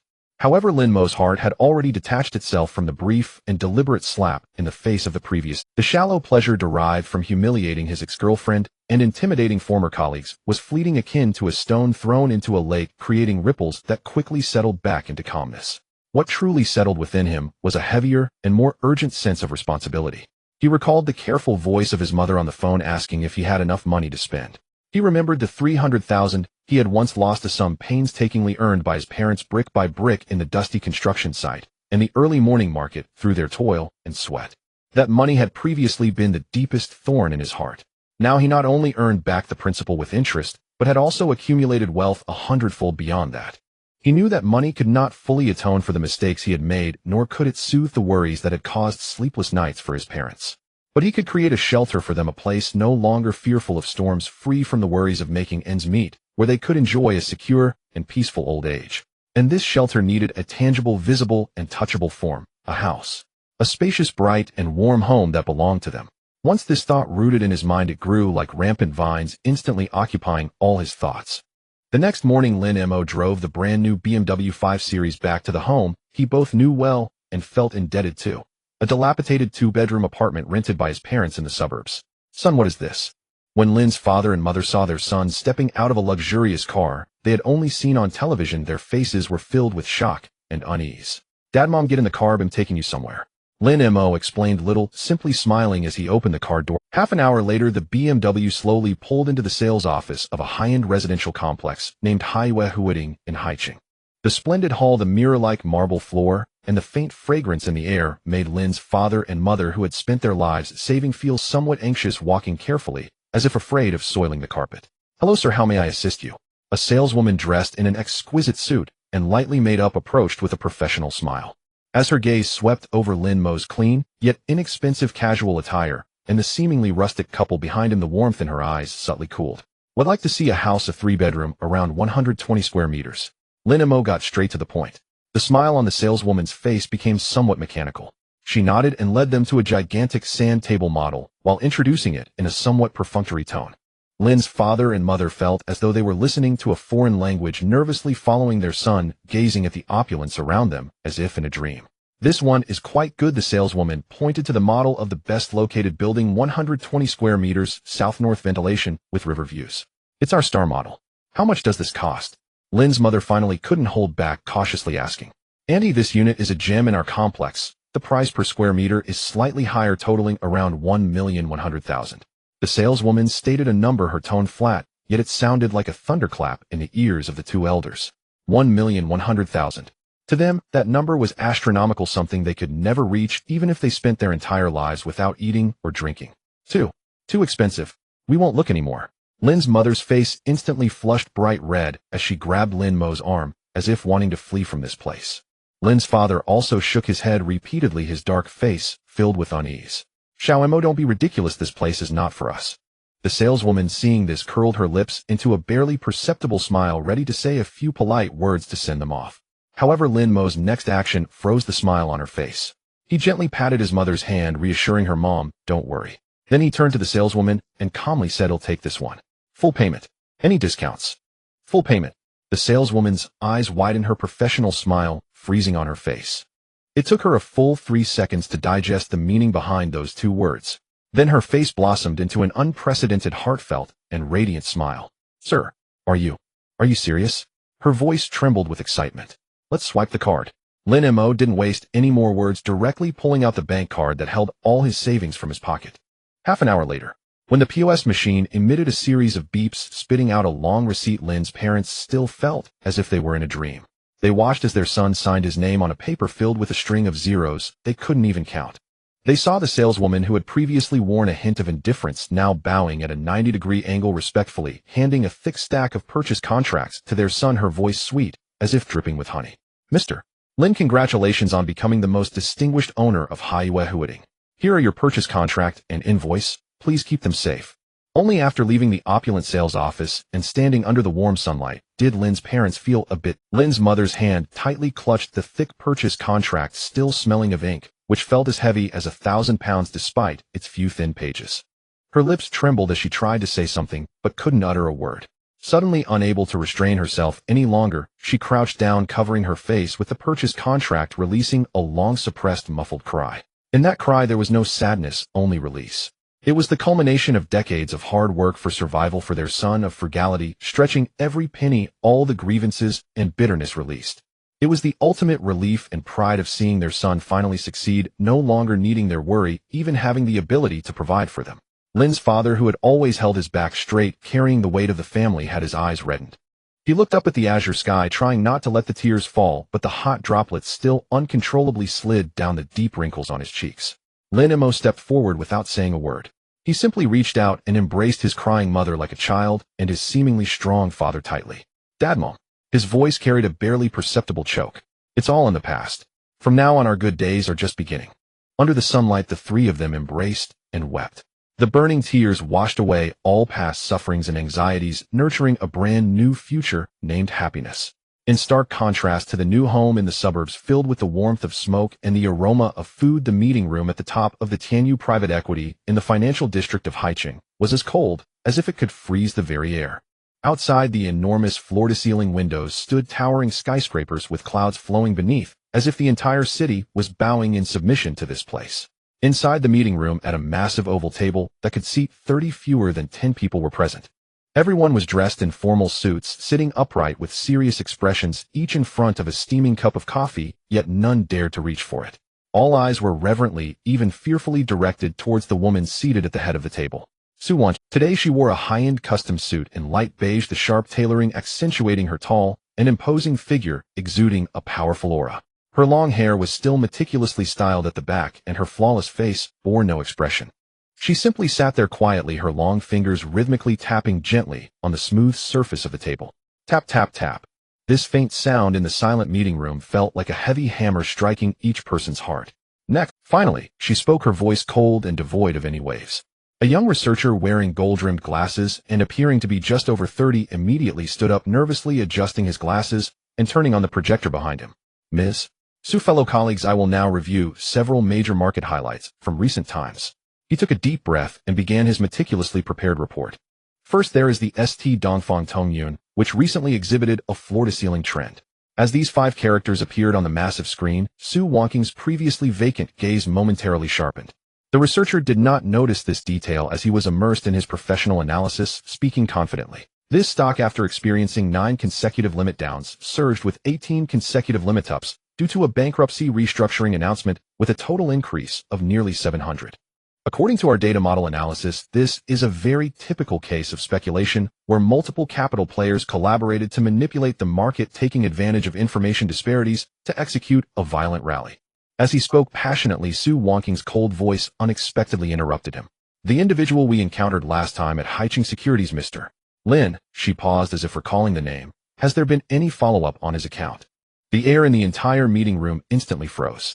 Everyone looked at Su Wonking in astonishment. The idolized Miss Su actually took the initiative to inquire about a retail investor whom they considered insignificant. The researcher who was called out was also taken aback, but quickly began rifling through his laptop. I checked, Miss Su. He cleared his account shortly after we left. His luck was indeed remarkable as he managed to escape just at the peak of that stock, with his account growing from 50,000 to 215,000, and there have been no further transaction records since then. This is a very typical case of a survivor who rode the coattails of speculative funds. Such cases can be found by the hundreds in every bull market. Survivor bias. This term is commonly used in finance to explain all inexplicable events of sudden wealth that cannot be rationalized by logic and theory. It represents fortuitous luck, signifies the irreproducible nature of such events, and embodies the crude methods often deemed unworthy. Su Wonking's face still bore no expression. She neither affirmed nor denied this conclusion, simply waved her hand gently to signal the researcher to continue. The lengthy review meeting finally came to an end. Su Wonking stood up, surveying her meticulously curated team composed of Ivy League graduates and former Wall Street elites, and delivered her final summary in her characteristic unemotional tone. I will say this one last time. In Tianyu Capital's dictionary, there are no words for luck. Every cent we earn must be based on rigorous data, meticulous logic, and a profound understanding of value. Pure speculation bubbles like St. Dongfang Tongyan, no matter how enticing they appear, are not our prey. I hope all of you here will never be deceived by this survivor bias. Because all money earned through luck will eventually be returned by the market with compounded interest. We must be discoverers of value, not gamblers of trends. Meeting adjourned. With that, she didn't spare a glance at anyone else, turning on her heels and walking back to her office. Left behind were the elites in the meeting room, exchanging glances deep in thought. However, after everyone had left, Su Wonking sent a brief instruction to the researcher, who had just reported via the internal communication system. Shall he stay behind? A few minutes later, the young researcher, feeling a mix of trepidation and confusion, knocked on Su Wonking's office door. It was an office that was somewhat exaggerated in size, with a minimalist black, white, and gray color scheme, spotless, emanating a coldness akin to Su Wonking herself, making it feel unapproachable. Su Wonking stood by the enormous floor-to-ceiling window, looking down at the city below, her figure proud and upright. She did not turn around, but asked calmly, "You said that Mr. Lin escaped at the peak?" "Yes, Miss Su," the researcher quickly responded. "The transaction report shows that his selling average price was almost exactly the highest price during that day's market rebound, not a cent off. One must admit his luck is simply astonishing." Luck. Again that word. Su Wonking slowly turned around, and for the first time a hint of subtle, intense interest flickered in her deep, cold eyes. "Right now, pull out all of his trading records at Haiching Securities." Her voice was soft, yet carried an undeniable command. "I want to see the time, price, and quantity of every order he placed. Especially the last sell order when he cleared his account. I want the data down to the millisecond." "What?" The researcher was taken aback. "Ms. Su, is that really necessary? He's just a retail investor." Su Wonking raised her eyes, giving him a cold glance. That glance made the researcher feel as if he had fallen into an ice pit, and he swallowed the rest of his words. "Go do it." "Yes, Ms. Su." The researcher dared not hesitate any longer and hurriedly exited the office. In the vast office, only Su Wonking remained once again. She walked back to the window, gazing at the incessant flow of vehicles outside, yet her mind uncontrollably conjured the image of that young man from the VIP room, his calm and slightly provocative gaze directed at her. And the last words he said, "The facts will prove everything." The corners of Su Wonking's mouth curled into a cold arc, one she hadn't even realized. "Facts," she murmured to herself. "I'm quite curious to see whether your facts are a blessing from God or the devil's details." In her world, there were no myths, nor any so-called stock gods. All anomalies must inherently possess their logic behind them. And this young man, named Lin Mo, who seemed unremarkable, yet was as precise as a surgical knife, had cast a stone named doubt into her long-frozen heart lake, one she could not ignore. The night at Tianyu Private Equity feels even longer than the day. While most financial elites in Haicheng are immersed in the mesmerizing lights and shadows of the bars, the chief analyst Li Rui's office echoes with the relentless sound of keyboard typing like the urgent patter of rain. A fine layer of sweat beads forms on his forehead, and the lenses of his glasses reflect the dense flow of data on the screen. It is a blend of excitement and anxiety. Ever since receiving a brief and somewhat bizarre order from General Manager Su in the evening, he has utilized all his permissions and connections to retrieve the millisecond-precise trading data of an ordinary retail investor. In terms of compliance procedures, this is nearly impossible. However, when he mentioned the name Tianyu Capital Su Wanqing, no one in the backend data department of Haicheng Securities dared to utter a single no. They transmitted an encrypted data package to Li Rui's terminal at lightning speed. When Li Rui saw the funding curve surge from 50,000 to 215 million, even though he was accustomed to the tempests of the capital market, he couldn't help but gasp in astonishment. But he still attributed it to extraordinary luck. Until he followed General Manager Su's instructions and slowly replayed the complete market data of ST Dongfang Tongyun from the day Lin Mo completely liquidated frame by frame. Then he saw the devil.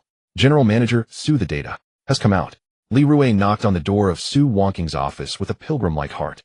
The office was dimly lit with only a few recessed spotlights casting a cold beam of light outlining the solitary and upright figure of Su Wanqing sitting behind a massive desk. On the ultra-wide curved screen in front of her, real-time dynamics of the global macroeconomy were displayed. Play. She did not turn her head, simply uttering a cold monosyllable. Li Rui dared not delay, immediately projecting the data from his laptop onto the secondary screen in front of Su Wanqing. The screen lit up. On the day of St. Dongfang Tongyun's 18th limit up, the minute chart lay there quietly, like an electrocardiogram. General Manager Su looked. Li Rui's voice carried an uncontrollable excitement. Lin Mo's operation can be said to have utilized luck to the utmost. At 2:30 in the afternoon on the day of the 18th limit up, when market sentiment was at its most fervent and retail investors had the strongest desire to chase higher, a massive sell order, close to 40 million, suddenly crashed down, instantly opening the limit up. His finger traced across the screen, and the white line representing the stock price plummeted dramatically. In that moment, a spine-chilling drop. From 7.92 yuan, it plummeted directly to 7.85 yuan. This is a typical method of speculative capital exiting using a large order to create panic, attracting following trades, and then quickly pulling up to sell during the rebound. Li Rui's analysis was precise and professional. This was a case they reviewed daily. And the most crucial part lies here. Li Rui accurately froze the screen within the brief seconds after the stock price broke down. He magnified that segment of the minute chart infinitely until he could see every second's climb fluctuation. You see, after the stock price dropped to 7.85 yuan, due to a large number of uninformed buyers supporting it below, along with the intervention of algorithmic trading, it experienced a very brief technical rebound. On the screen, the white line seemed like the last struggle of a dying person, slightly bouncing upwards. The highest point of the rebound was 7.88 yuan. At this price it lingered for less than 3 seconds, and then it was met with an even fiercer cost-ignoring sell-off from the main funds, causing the stock price to completely collapse and plunge towards the limit down. After Li Rui finished introducing this heart-stopping sequence, he took a deep breath and finally revealed the conclusion that still sent chills down his spine. And Lin Mo's account. His more than 2 million sell orders were all executed at the price of 7.88 yuan. Not a cent off. The margin of error was less than a second. When he finished this sentence, the vast office fell into a deathly silence. Only the faint sound of the central air conditioning seemingly carrying a chill remained. Su Wanqing finally lifted her head. In her usually calm eyes, genuine intense ripples began to stir for the first time. She said nothing, merely extending her long fingers to gently tap the touchpad in front of her. The screen rewound and replayed. The crash, the plunge, the rebound. 7.88 yuan. At the very moment that price appeared, an inconspicuous sell order, mixed among countless buy and sell orders, quietly surged into the transactions. Perfect, like a scene from a pre-rehearsed drama. Su Wanqing's pupils subtly contracted. Li Rui watched as the long-standing iceberg expression on General Manager Su's face finally cracked, unable to contain his thoughts. General Manager Su, this is simply divine luck. It's like dancing on a tightrope and landing precisely at the peak. The probability is lower than winning the lottery. Luck.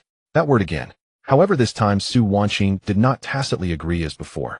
Her gaze was fixed, as if trying to penetrate the screen, locking onto that trivial transaction data, representing Lin Mo's sell order. What was the reaction of ordinary retail investors at the moment the limit up was breached? Shock, hesitation, panic. They prayed to return to the limit up when the stock price rebounded.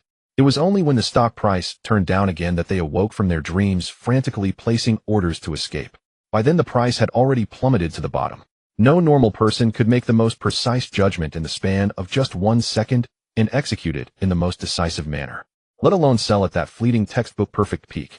This exceeds the realm of what market sense can explain. Market sense is an intuition accumulated from countless trading experiences. It may sometimes be correct, but it cannot be precise to the extent that it feels like copying a standard answer perfectly. This has transcended technique, psychology, and even the limits of human reaction. This simply defies logic. Su Wanqing slowly leaned back against her chair, feeling a chill creeping up her spine from her tailbone. In her mind, that calm yet haunting gaze of the young man from the VIP room echoed uncontrollably once, and those words, "The facts will prove everything." So this was his fact. A bloody reality powerful enough to overturn all her investment philosophies of over 20 years. Shaoli. Su Wanqing finally spoke again, her voice tinged with a subtle hoarseness from the intense emotional fluctuations, a tone she herself had yet to notice. Get all his information. I mean all of it. His identity, background, educational history, workplace, interpersonal relationships. I want to know if there is truly a Lin Mo in this world. Li Rui's heart trembled, not daring to delay any further. He nodded heavily and exited the office. In the vast office, only Su Wanqing remained. She turned off all the macro data on the screen, leaving only that frame frozen in the milliseconds of the astonishing operation. She stared at that terrifyingly precise number, lost in deep and prolonged contemplation. This time her heart was no longer filled with disdain or curiosity, but rather a feeling of intense upheaval and fear as an absolutely rational materialist witnessed a miracle for the first time. This young man named Lin Mo is not a survivor. He is a monster disguised as a retail investor that cannot be explained by any existing model. The night, like a spilled pot of thick ink, blurred the outlines of the steel jungle of Haicheng, leaving only countless sparkling stars converging into silent rivers beneath the clouds. At the top level of Tianyu Private Equity, in Su Wanqing's office. This is one of the highest physical points in the city, and also the pinnacle of the financial food chain. Outside the massive floor-to-ceiling windows, the lights of countless homes lay sprawled beneath her feet. Inside the room, however, the air was as cold as if it could drip with water, much like a queen seated at the center of this icy world. Li Rui had already left. Only Su Wanqing remained in the office. She did not turn on the main light. Only a few cold beams of light cast from the ceiling, precisely outlining her proud and straight silhouette, as well as the massive black ebony desk that gleamed like a mirror. Tap, tap, tap. Long fingers rhythmically tapped gently on the smooth mirror-like surface of the desk. The sound was not loud, but resonated like a small hammer, striking a haunting melody in the dead air. This rhythm was 0.3 seconds faster than when she usually thought. A tempo that for her represented loss of control. Leaning against the ergonomically designed chair worth hundreds of thousands, a slight crack finally appeared on her eternally icy, beautiful face. It was a kind of intense upheaval that occurs when an absolute rational materialist witnesses a phenomenon that cannot be explained by science for the first time, shaking the very foundation of their worldview. Luck. Survivorship bias. When Li Rui used those classic yet lazy terms from finance textbooks to interpret the crazy maneuvers of a young man named Lin Mo, Su Wanqing began to doubt the theoretical framework she had always held to be true. She once again pulled up the meticulously obtained millisecond-precise market data that Li Rui had worked hard. On the screen, the transaction return that precisely escaped the peak at the last moment stabbed deeply into her pupils like a poisoned thorn. In the third second after the limit up was smashed, the stock price rebounded to the day's highest point of 7.88 yuan, and Lin Mo's sell order was completely executed in that brief second. Not a single cent off. She repeatedly conducted a mental simulation. What would an ordinary retail investor think when they saw the stock they held, which had continuously surged for 18 consecutive limits, suddenly get smashed? Shock, panic, hesitation, or at the moment when the stock price rebounded, greedily praying that this was merely a washout by the main force, and that the limit would be sealed again in the next second. Only when the stock price completely collapsed and fell into the abyss would they wake up from the dream, desperately placing a sell order, which could only be executed at a floor price that was 10% lower than the peak, or even more. This is humanity. It is the most authentic aspect of human nature, validated through countless data and written into all behavioral finance textbooks. And what about Lin Mo? He showed no shock, no hesitation, and certainly no greed. His actions resembled a supercomputer devoid of emotion, fed with future data. Calm, precise, and decisive to the point of being inhuman. This is utterly illogical. Shaoli. She pressed the internal communication system, her voice cold, yet imbued with an undeniable command. Come in again. Minutes later, Li Rui, who had just returned to his station, and was preparing to write an internal report on tonight's astonishing discovery, entered the office representing the core of the company's power with a mix of unease and excitement. President Su. I will ask you again. Su Wanqing did not turn around, her gaze still firmly locked on the series of numbers on the screen. Are you sure this operation was truly completed by him alone? Li Rui was momentarily stunned by the question, and then straightened his chest, responding in an exceptionally professional tone, President Su, I used all my connections at Haiching Securities to confirm it. That account, from its opening to liquidation, all the operation IP addresses came from an ordinary civilian network in the suburbs of Haiching, along with the MAC address of a personal laptop. Moreover, the cash flow of this account was very clean, with only an initial deposit of 50,000 yuan and no other funds intervening. He paused, a hint of self-satisfaction appearing on his face. I have already sent someone to check the account holder information behind this IP address, as well as the complete background of that young man. By tomorrow morning at the latest, a complete report will be placed on your desk. This is the power of Tianyu Capital. As long as they wish, they can peel away all the secrets of an ordinary person like a god. Su Wanqing finally turned slowly, her unfathomable eyes genuinely facing her chief analyst for the— What do you think he is, eh? Li Rui pondered for a moment and offered the answer he had thought about all night. President Su, I believe there are two possibilities for him. First, he is the mask of some secret speculative big shot, and this godly operation is the work of a top trading team behind him. They deliberately used a retail account to operate just to avoid drawing attention. Su Wanqing nodded slightly. This explanation was reasonable and very professional. What about the second possibility? A complex expression of envy and disdain appeared on Li Rui's face. Second, he is the legendary trading god. We have been searching for one in a billion. His market sense has surpassed all technical indicators and data models, reaching a realm of metaphysics. Such a person is incredibly rare. We cannot understand him and cannot replicate him. After hearing Li Rui's analysis, a cold, slightly mocking arc appeared at the corner of Su Wanqing's mouth. She shook her head. You are mistaken. He is neither someone's mask nor some born trading god. Li Rui was stunned then. What is he? Su Wanqing slowly stood up, walking to the massive floor-to-ceiling window, looking down at the brilliant galaxy beneath her. Her voice was soft yet akin to a Siberian cold wave, instantly dropping the temperature of the entire office several degrees. He is a monster clad in the skin of a retail investor. Monster. The two words spoken from Su Wanqing's mouth made Li Rui's heart skip a beat. He had followed Su Wanqing for many years, from an intern graduated from a prestigious university to now a chief analyst worth millions. In his heart, President Su was the embodiment of reason and logic. He had never heard President Su use such emotionally charged vocabulary to describe a person. Su Wanqing paid no attention to the astonishment of her subordinate behind her. In her mind, uncontrollably, that young man's calm, yet haunting gaze from that day in the VIP room, and the last words he spoke. Facts will prove everything. At the time, she only found it ridiculous. She thought it was the boastful outcry of a gambler after winning. But now, when the cold, hard facts lay before her, she realized that the clown was in fact herself. Her derisive survivorship bias and the value investment theory she was proud of appeared so pale and powerless in the face of his inhuman, miraculous operations. This was no longer a conflict of investment philosophies. This was a dimensionality reduction attack from two different planes. An unprecedented sense of offense, challenge, and even humiliation mixed with a morbid curiosity and desire for conquest surged like a tsunami in her long-frozen heart. She did not believe in gods, nor did she believe in luck. In her world, every anomaly must have a deeper logic that could be deconstructed and analyzed behind it. This young man named Lin Mo, since he existed, must have his source code. And she, Su Wanqing, must dissect, understand, and then replicate, ultimately surpassing it. Notify everyone. Su Wanqing turned, her icy eyes now ablaze with two clusters of eerie blue flames. From today, Tianyu Capital will establish a top-secret Phantom Hunter task force. This team's only task is to track, analyze, and deconstruct all of this man named Lin Mosby. I need to know every trade he makes, every capital movement, even where he goes and whom he meets. I want to know at the very first moment. Li Rui was awed by the unprecedented, almost obsessive, powerful aura emanating from President Su, instinctively standing straight and nodding heavily. Yes, President Su. After Li Rui exited the office drenched in cold sweat and filled with confusion and excitement, the vast room once again returned to a dead silence. Su Wanqing resumed her seat on the throne. She turned off the haunting trading data on the screen and instead pulled up a personal document she had never made public, hidden deep within the system. The document was titled Cognitive Boundaries. It recorded all the top trading cases and market anomalies she had encountered over the past decade that could not be perfectly explained by existing theories. At the end of the document, she typed the latest line. Case number 037, codename Monster Observation, target Lin Mo Core, doubt, nearly 100 future prediction ability. After typing the final question mark, Su Wanqing gazed long at the two characters, Lin Mo.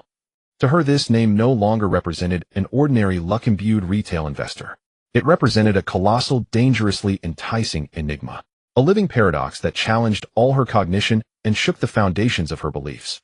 And Su Wanqing relished nothing more in life than to unravel paradoxes. Ideally to do so with her own hands. The night, like spilled thick ink, blurred the contours of Haiqing, this steel jungle, leaving behind countless sparkling stars that converged into silent rivers beneath the clouds. In a top-floor apartment in the Haiqing Riverside Financial District, Lin Mo stood barefoot on the cold, smooth marble floor. Outside the massive floor-to-ceiling windows lay the myriad lights of the city sprawling beneath him. This was a height he had never dared to dream of before. He did not turn on the main lights, allowing the neon lights from outside to cast his shadow long across the excessively empty living room. 4 days ago, he had signed a 1-year lease for this $1 million top-tier apartment under his own name. It was only a kilometer away from the global financial center where Tianyu Private Equity was located. This was a silent declaration. He raised his glass of red wine towards the countless lights outside, offering a gentle toast. The wine swayed in the glass, reflecting his still somewhat youthful face, though his eyes now held a completely different intensity. However, this feeling of standing on the cloud, as if in another world, was soon replaced by a wave of cold, anxious reality. He set the wine glass aside and took out his phone, opening the banking app he had now learned to face calmly. In the balance column, a single number lay quietly. 68820. 50. 68,820 yuan and 50 cents. After deducting the cost of a brand new BMW 5 Series, the full payment for his parents' house, and the rent and deposit for this top-tier apartment for a year, this was all that remained of his total liquid funds. This amount was more than sufficient for the living expenses of an ordinary person. Yet as the principal for his next chance to turn his fate around, it was hardly enough to serve as a stepping stone. A strong sense of anxiety surged within him like a cold tide, instantly drowning out the previous fleeting pleasure. He realized he could not afford to squander everything. The victory of St. Dongfang Tongyuan was merely the first step of a long march. Within the treasure trove of his future memories lay countless mines 10 or even 100 times larger than Dongfang Tongyuan. Yet mining these resources required more powerful tools and substantial capital. At present, he had only a small shovel. Lin Mo, feeling restless, ran his fingers through his hair and paced back and forth in the empty living room. The first thing he did was not to celebrate or indulge, but to grab his car keys and drive to the city's largest 24-hour bookstore. He was like a starving beast charging into a grain warehouse, from the intelligent investor to reminiscences of a stock operator, from financial alchemy to the turtle trading rules, from technical analysis to quantitative trading and behavioral finance. He swept all the classic works he had heard of and those he had not regarding investment and trading into his shopping cart. In front of the cashier, seeing the towering pile of books, the cashier cast him an astonished glance. Upon returning to the empty apartment, he filled the entire study floor with stacks of freshly inked books. He completely shut himself in. Like a dry sponge thrown into the sea, he absorbed in an almost frenzied manner the knowledge condensed from the wisdom of countless top minds. The light burned all night. Coffee one cup after another. The more he studied, the more he felt fear creeping in. He truly realized for the first time just how lucky he had been with his operation on St. Dongfang Tongyuan. Aside from that pinpoint accurate escape from the top, the entire process from building positions to holding stocks was fraught with countless fatal flaws. He knew nothing of position management, only how to go all in. He did not understand market signals, only knew how to stubbornly hold on. Facing fluctuations, apart from relying on future memories to hold steady, he had no effective strategies. In fact, he barely grasped the most basic logic of why stocks rise and fall. His success was like that of a student copying answers from a key, scoring full marks, while lacking the most fundamental formulas. Once the exam changed, he would immediately reveal his true colors, losing utterly. Thinking of that day in the VIP room, the cold, piercing gaze of Su Wanqing, which seemed to see through everything, and her comment, "Money earned by luck will eventually be paid back with strength," sent a chill down Lin Mo's spine. She was not wrong. At least at that moment, she was not wrong at all. He had to change. He must transform himself into a truly qualified, even top-tier trader before the next opportunity arises. Just as he was immersed in the ocean of knowledge, battling his own ignorance and fear, a phone call shattered the silence of the study. It was his mother calling. Lin Mo steadied himself and answered the phone, hearing his mother's cautious voice on the other end. "Son, are you getting used to living in the new place? Have you been eating on time?" Lin Mo felt a warmth in his heart and smiled, replying that everything was fine. After chatting about family matters for a while, his mother suddenly seemed to remember something and inadvertently let something slip. By the way, son, about the 500,000 you gave us before, your dad and I discussed it, and we didn't touch a cent. We put it in a fixed deposit as funds for you to marry in the future. The password is your birthday. Boom. Lin Mo could no longer hear a single word from his mother's rambling. In his mind, only the three words 500,000 echoed and amplified. That money he had intended to use to cover his debts, which he thought he had already spent, was actually lying there on a bold and even somewhat crazy idea flashed like lightning, instantly cutting through the fog in his mind. He forced down his excitement and pretended to be nonchalant as he chatted with his mother for a few more minutes before hurriedly hanging up the phone. The moment he hung up, Lin Mo rushed out of the study.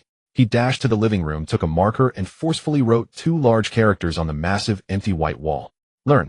He stared intently at these two characters, his bloodshot eyes, tired from sleepless nights, burning with an unprecedented bright flame. 500,000. This money he had to get back. But this time he could not rely on deception and concealment as he had before.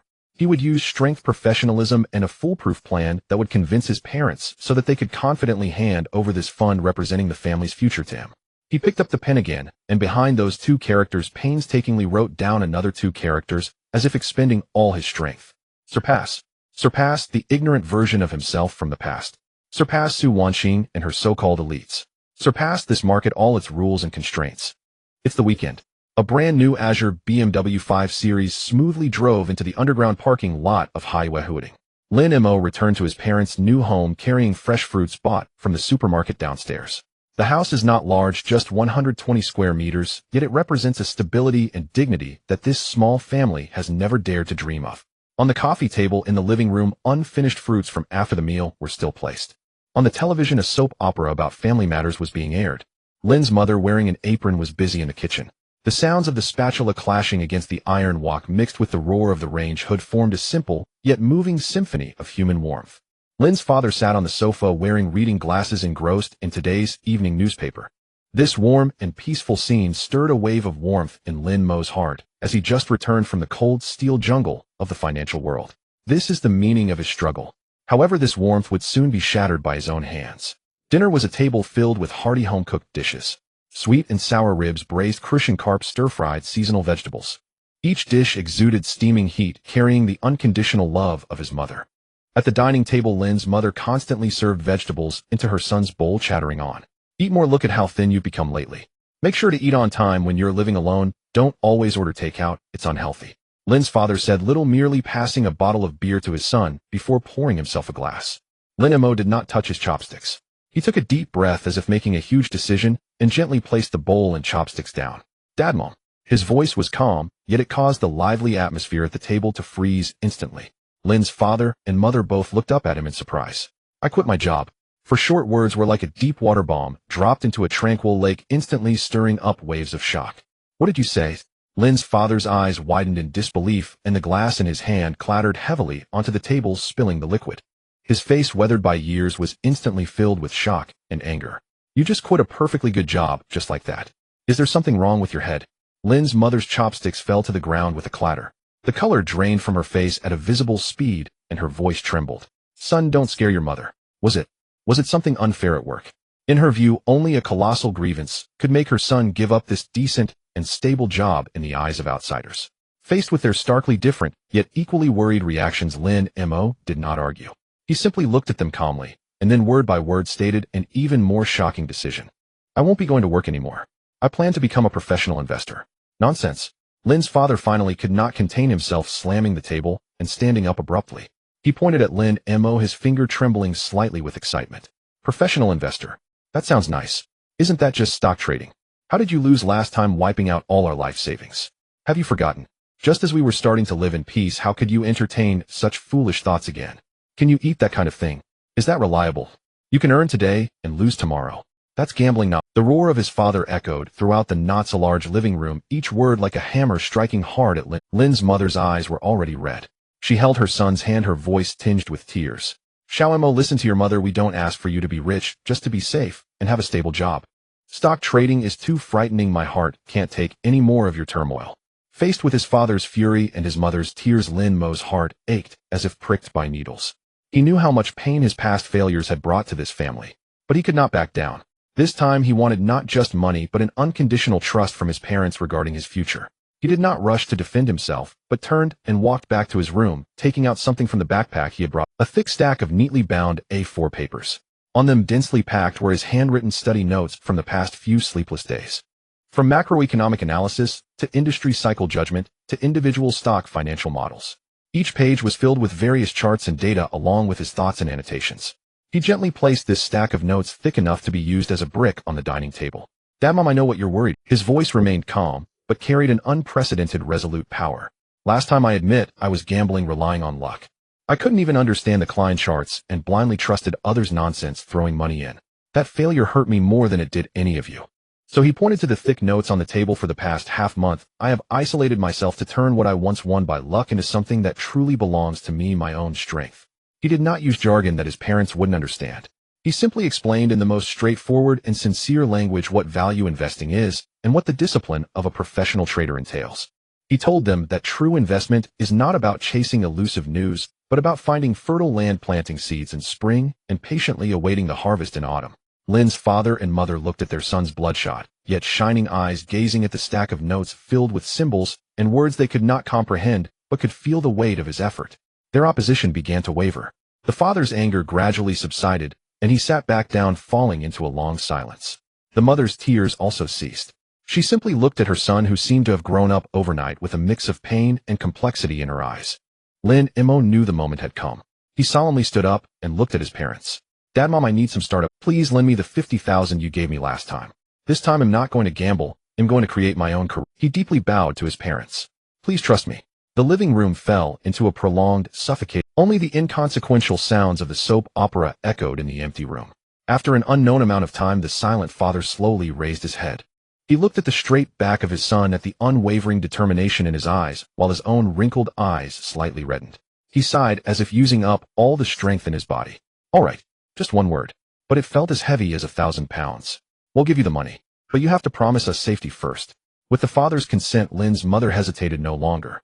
She walked into the room and took out the bank card with 50,000 that Lin Mo had recently transferred to her, handing it. But she did not stop there. She also took out a yellowed passbook neatly wrapped in cloth from the deepest part of the cup. She stuffed the passbook into her son's hand as well. "There's another 100,000 in here." Her voice trembled slightly. "This is all our family's savings over the years. You can take it." Lin Mo held the cold bank card and the passbook that still held his mother's warmth, feeling as if his hands were too heavy to lift. He knew that this 60,000 was no longer just money. It was his parents' complete trust and love betting everything on him. His eyes turned red in an instant. Tears could no longer be suppressed, welling up. He did not cry out loud, simply nodding heavily. Gripping those two heavy items which seemed to carry the entire future of a family, he felt an incredibly heavy mountain pressing down on his shoulders. But it was also this mountain that gave him an endless drive to win. After combining that 6,000 with the remaining 6,800 in his account, Lin Mo's main battle account funds reached an unprecedented 6,688,250. He knew that from this moment on he had no more retreat. He must, and can only, move towards victory. With that heavy trust and the 600,000 yuan that his parents had selflessly given him, Lin Mo returned to his spacious, yet somewhat cold apartment on the peak of the clouds. The night had grown deep. He did not turn on the lights, but walked to the large floor-to-ceiling window, quietly gazing at the silent city-star river formed by countless points of light outside. He opened the mobile banking app. The familiar string of numbers, which had once been only a few thousand yuan, had now transformed into a brand new starting point that weighed heavily on his heart. 6,688,250. 668,820 yuan and 50 cents. This was not just a cold number. It represented his parents' lifelong hard work, their unconditional love, and it was the stake for his second grand gamble, where he had put all his future. Last time, he had only 50,000 yuan as capital crawling out from the abyss through sheer luck and that miraculous golden finger. This time he possessed more than 10 times that capital. He sought not just to break even or double his investment in a crude manner. The exquisite face of Su Wanqing resembling an iceberg, and her cold yet slightly disdainful gaze that seemed to see through everything uncontrollably surfaced in his mind. Money earned by luck will eventually be returned with strength by the market. This sentence was like a thorn deeply embedded in his heart. Indeed, she was not wrong.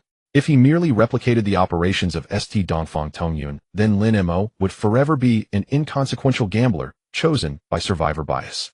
He had to win. But this time he needed to win with expertise to leave her speechless. Lin Mo took a deep breath, forcing himself to clear all the chaotic thoughts. He sat cross-legged on the soft wool carpet, closed his eyes, and attempted to actively connect with the memory treasure trove from the future that had merged with his soul. No longer passively receiving during moments of impending collapse, nor experiencing the frantic impact of mental turmoil. This time he had ample capital and a calm mindset. His guidance became gentle, yet purposeful. His spirit, like an incredibly fine probe, cautiously delved into the vast ocean of future data. Graphene, battery revolution, new energy. He silently recited these keywords representing future trends that he had seen in countless financial books. The ocean of memories began to respond to his summons. Countless images flashed through his mind like a fast-forwarded movie. An analyst in a suit passionately commenting on television. A news conference packed with reporters with flashing magnesium lights. Various technology media emblazoned with the headline, "Disruptive Technology Breakthrough," in bold fonts. Ultimately, all the images and information streams converged on a single focus. A stock that at this moment lay quietly in the dust of history, still unnamed. Its Klein chart was clearly imprinted in Lin Mo's mind. A year-long period of stagnant trading like a flat line on an ECG with a painfully sparse trading volume. Then in the spring of 2026, on an ordinary trading day, it awakened abruptly like a giant dragon that had slept for millennia. A limit-up Klein surged upwards, following that the second and third lines. In just the next 6 months, its stock price achieved a staggering tenfold increase in an almost frenzied, unreasonable manner. Tianqi Lithium Industry. This name thundered in Lin Mo's mind like a bombshell. He opened his eyes wide, beads of sweat dotting his forehead, his heart pounding like a drum.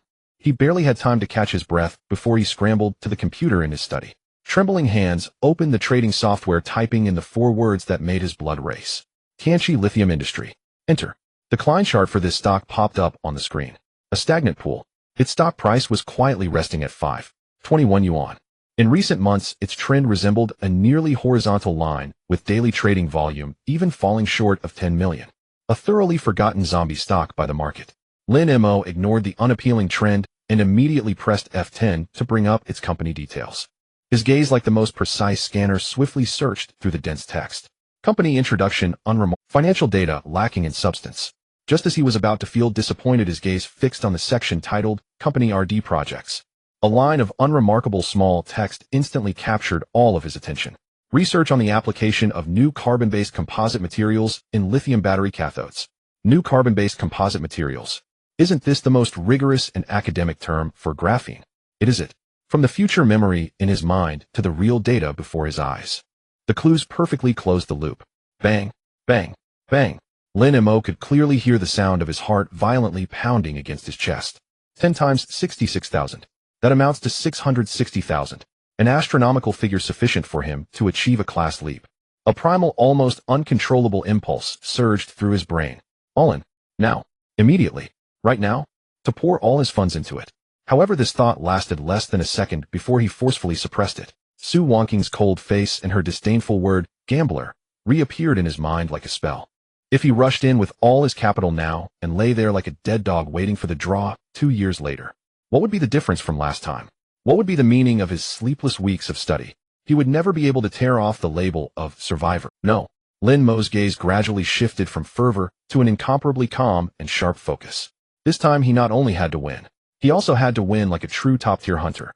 He needed to enter at the most opportune moment, accumulate shares using the most professional methods, and exit at the most frenzied peak. He aimed to shatter Su Wangqing's so-called value investment theory with an impeccable process and result. He walked to the living room, standing in front of the white wall that read, "Learn, then surpass." He heavily wrote 4 new characters. Tianqi plan. Then beneath these 3 characters, he drew a long timeline. The end of the timeline was marked with a capital T, representing the day of the final assault. And the long blank space between today and T-Day would be his training ground. The night still reigns over Haiqing. Yet this time in Lin Mo's eyes, the myriad lights sprawling beneath his feet no longer appeared as trophies to flaunt, but rather as a dark jungle unfathomable and fraught with unknown dangers. On the walls of the spacious living room, the Project Apocalypse and the long timeline resembled a pair of silent eyes coldly watching him. After the chaos, there was a deathly silence. And silence is the breeding ground for fear. Ever since that day after leaving the VIP room of Haiqing Securities, with Su Wangqing's icy, contemptuous gaze that seemed to see through everything, Lin Mo could no longer enjoy the fruits of victory with a clear conscience. The woman's words were like a barbed hook piercing into flesh. Unable to pull it out, any touch sent piercing pain through him. Money made by luck will eventually be repaid with skill by the market. This is the fate of a gambler. Lin Mo irritably ran his fingers through his hair, pacing back and forth on the smooth marble floor. He was scared. He was not afraid of Su Wanqing, but of the possibility that what she said was true. He abruptly stopped, rushed back to his study, and sat down in front of the computer. He did not open any financial masterpieces. Instead, he pulled up the historical performance of St. Dongfang Tongyun, which he had deliberately avoided for several days, but would ultimately have to face. The Klein chart. He had to review. Not to relish the sweetness of victory, but to dissect his so-called perfect operation like the most stringent coroner.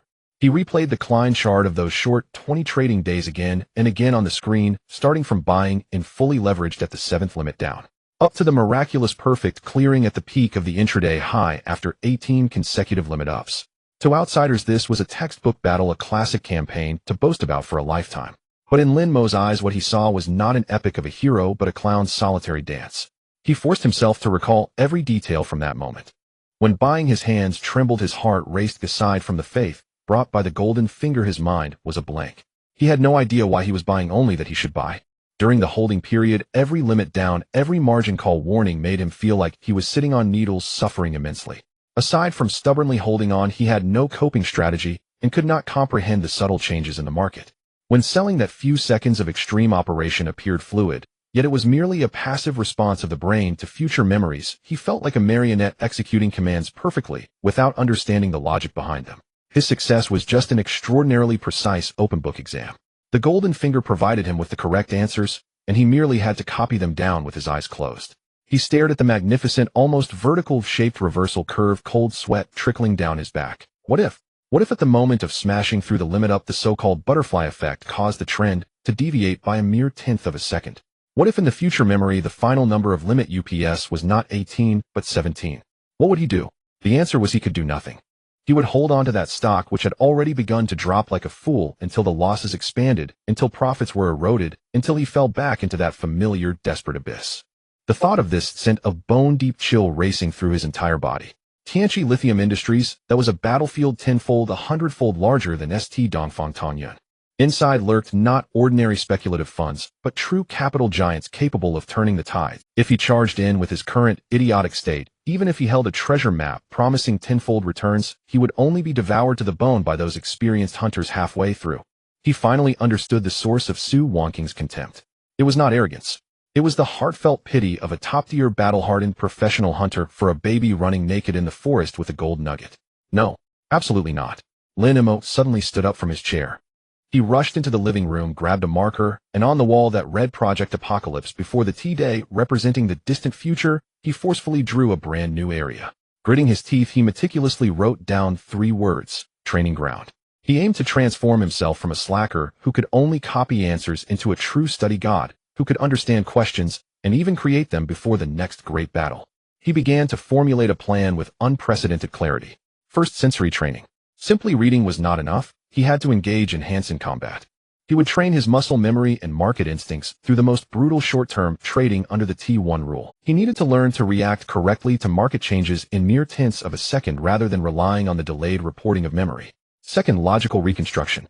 He needed to study all mainstream trading techniques: Elliott wave theory, Taoist theory, volume price analysis. He didn't need to master them, but he had to understand the language these elites used to interpret the market. He needed to learn to decipher every move of the big players. Was it a washout or a sell-off? Third, and most importantly, discipline forging. He had to set ironclad stop-loss and take profit rules for himself.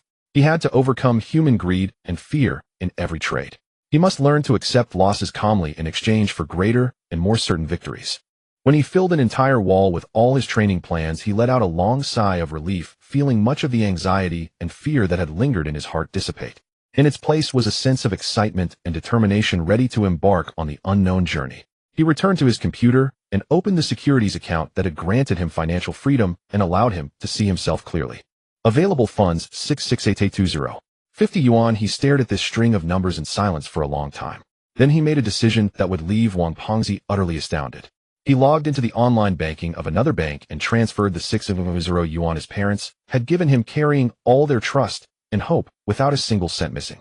Then he set up a 1-year fixed deposit. This money was his final strength for the battle against Tianqi Lithium Industries, and during the training phase, it would be completely sealed and never touched. After doing all this, his securities account only had the small change he brought back from the previous battlefield. Available funds 6820. 50 yuan. Less than 70,000 yuan. Lin Mo looked at this string of numbers with no hint of regret or reluctance in his gaze.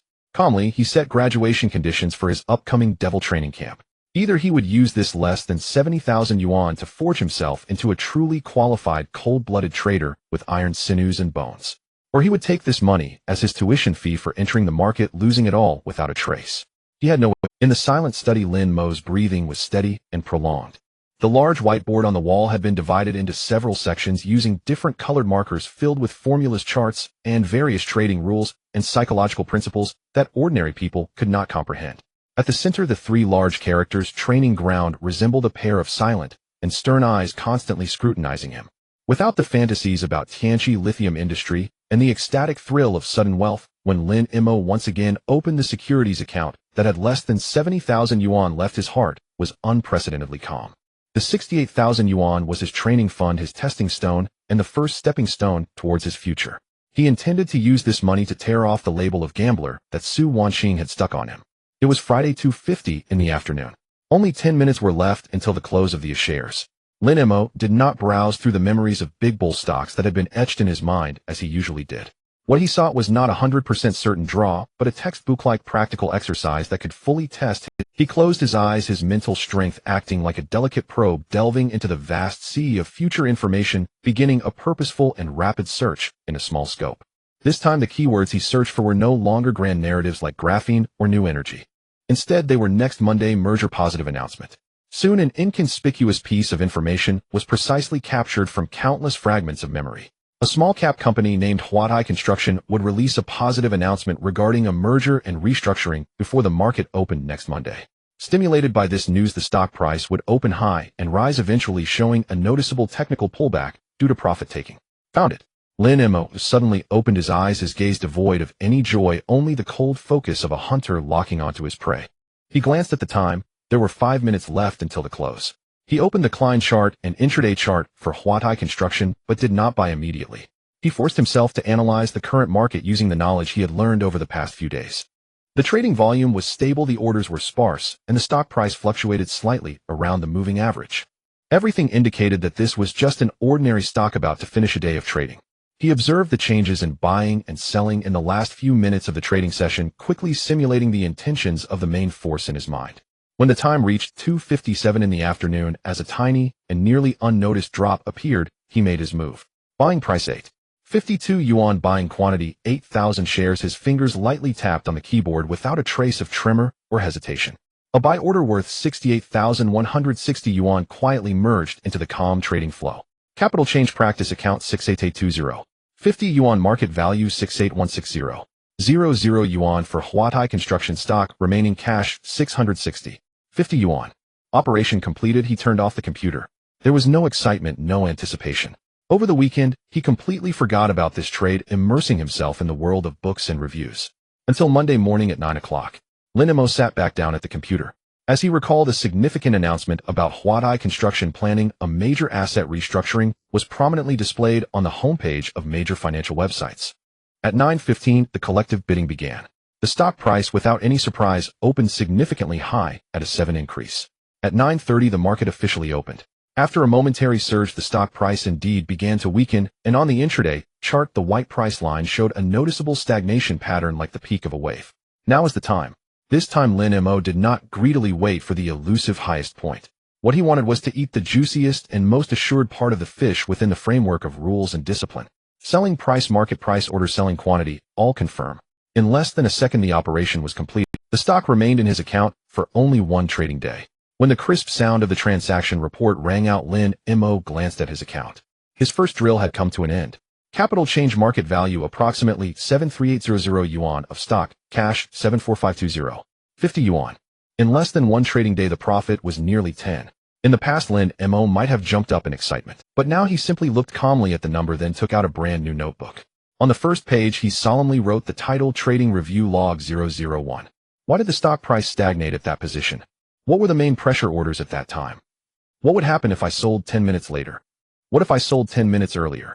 He began to force himself like a truly cold-blooded surgeon to dissect each of his operations to understand the cold underlying logic of countless human emotions and capital games behind decline fluctuations. In a fluent manner, he wrote over 1,000 words in his review report. He set a strict rule for himself: every operation, regardless of profit or loss, must complete such a detailed review report, otherwise he would not proceed to the next trade. Discipline is the only scripture in this market. After a brief rest and summary, Lin Mo quickly began his second operation. This time he did not rely on news, but selected a technology stock that was technically severely oversold and was about to experience a retaliatory rebound from his memory. He once again bought in fully at the key support level, which he had anticipated and confirmed through his own analysis. The next day the stock rebounded as expected, and when it encountered resistance at around a 5 increase, he decisively exited without a trace of reluctance. Capital change: cash 74520. 50 yuan stock cash approximately 78200. Yuan. Although the profit was only a few thousand yuan, the immense confidence and sense of control brought by the precise execution of the plan were beyond monetary measurement. Lin Mo was completely immersed in this high-intensity positive cycle of learning, practice, review. He was like a tireless precision machine conducting various short-term arbitrage training in the market every day under the T1 rules. Just as he was getting into the groove, his phone vibrated with a buzz. It was a WeChat message from Wang Pengzi, who he hadn't contacted in a long time. Lin God, your account has been trading quite frequently lately, and the cash flow is almost catching up to professional quant funds. Did you discover some big opportunity again? How about sharing a bowl of soup with your brothers? Following this message was an incredibly flattering emoticon of someone rubbing their hands together. Lin Mo glanced at it, his gaze revealing no hint of fluctuation. He calmly typed 2 words in the chat box: practice. Then he set his phone to do not disturb mode and tossed it aside. In his world, there was no longer any need for external flattery or noise. All he needed and was left with was that cold and fair digital battlefield that constantly changed in the client chart. The third strike. Lin Mo sat in front of the computer, his heart as tranquil as an ancient well, undisturbed. After half a month of intense short-term training, not only had his practice account funds expanded from 68,000 to 78,000, more importantly, he had begun to establish a cold trading discipline of his own. Review, analyze, wait, strike, and then review again. This cycle, akin to a precision instrument, captivated him. He was not in a hurry to find the next target. Instead, he spent a whole afternoon once again using that brand new framework built on logic and knowledge to examine the vast memories of the future like an ocean of stars. Soon a new name was precisely filtered out from countless fragments of information: Chuanka Software. In his memory, this software company, primarily engaged in enterprise-level services, was set to release a quarterly report far exceeding market expectations next Thursday. Stimulated by this, its stock price was expected to surge, with 2 consecutive limit-ups after the report's release. This was a perfect short-term arbitrage model.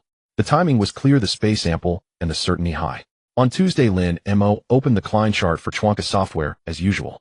The stock price was in the final stage of a consolidation that had lasted several weeks, with trading volume continuously shrinking. This was typical calm before the storm. At an inconspicuous dip during the session, he calmly executed the buy order. 78,000 yuan all in. The cash in the account was instantly cleared. In its place was a full position of stock codes carrying his new hopes. Operation completed, he closed the computer. He picked up Financial Alchemy from the bookshelf, immersing himself in Seurat's profound and captivating theory of reflexivity. Waiting was part of trading. Moreover, it was the largest part. On Wednesday, the market was calm, and the stock price of Chuanka Software, as expected, fluctuated narrowly and remained unperturbed. Everything seemed to unfold perfectly as scripted. On Thursday at 9 in the morning, Lin Mo brewed a cup of black coffee and sat down at the computer on time. He refreshed the homepages of various financial websites, waiting for that glamorous report that was about to explode the market. Time passed second by second. 9:10 nothing. 9:20 still nothing. For the first time, a faint sense of unease rose in Lin Mo's heart. At 9:30, the shares opened. The stock price of Chuanka Software opened flat, and then fell into the same lifeless sideways trading as yesterday. The report that was supposed to be released before the market opened was absent. Lin Mo's brow furrowed imperceptibly. What was going on? Could it be that he misremembered the time? He forced himself to calm down and continued to wait patiently. Perhaps it was postponed till after the market. This was also common. The entire morning the market remained calm, until 1:30 in the afternoon. As Lin Mo was still immersed in confirming the memories of the future, a bold red news notification suddenly popped up in the lower right corner of the computer screen. It was not about Chuanka Software, but rather a shocking black swan that could shake the entire industry. The leading software company CyberDragon has been investigated by the Securities Regulatory Commission for serious financial fraud. Boom. These words exploded like a deep-sea bomb in Lin Mo's mind. Before he could digest the full meaning of this news, the market's reaction came crashing down in a landslide. The entire software sector collectively plummeted within seconds. On the screen, the Klein chart that had just shown a mix of red and green was instantly engulfed by a desperate waterfall like dark green. Lin Mo's heart sank. He almost reflexively switched back to his holding interface. Schwanka Software, a stock completely unrelated to that troubled company, also fell victim to the disaster. Amidst the turmoil, how could there be any unscathed eggs? In that moment, the stock price plummeted like a plane hit in the engine, losing all support and plunging into the abyss. 3, 5, 7. The figures representing the market value of his holdings were rapidly shrinking at a shocking speed. How could this happen? In my memories, this clearly did not happen. A chilling dread shot up from Lin Mo's tailbone to the crown of his head. For the first time, he felt with crystal clarity that ghostly existence he had only heard of but never truly faced. The butterfly effect. His rebirth, that small butterfly from the future, had merely flapped its wings gently in the river of time. And it was enough to stir up an unpredictable, devastating storm at some distant juncture. His memories of the future were not immutable, not a standard answer that could be copied infinitely. Rather, it was a dynamic, chaotic system full of variables and unknowns. A wave of immense panic mixed with fear of the unknown and loss of control gripped his heart instantly. What should he do? Sell or not sell? Two voices began to tear at each other in his mind. One voice was that devil named gambler rooted deep in his soul, roaring frantically. You can't sell. The memories can't be wrong. The report is just delayed, but it will not be absent. This is just the market's mistake. Selling now is like selling at the floor before dawn. The other voice was that cold and rational trader he had just established, whispering calmly. Rules. Discipline. Remember your first principle. When reality deviates from expectations, prioritize managing risk rather than clinging to illusions. Which would you choose to believe, an uncertain positive or a bloody negative that has already occurred? Su Wangqing's cold face, as if it could see through everything, uncontrollably resurfaced in his mind. Money earned by luck will eventually be repaid in double by the market with strength. This is the fate of a gambler. Lin Mo fixed his gaze on the ever-declining dark green intraday line on the screen.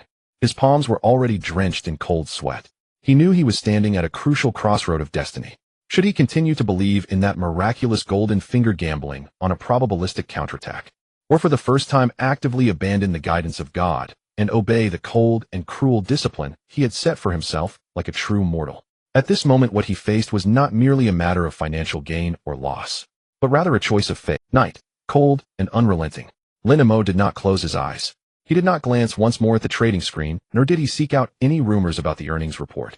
He stood all night before the vast blank white wall of his empty living room, upon which he had inscribed line after line in marker his immutable trading commandments.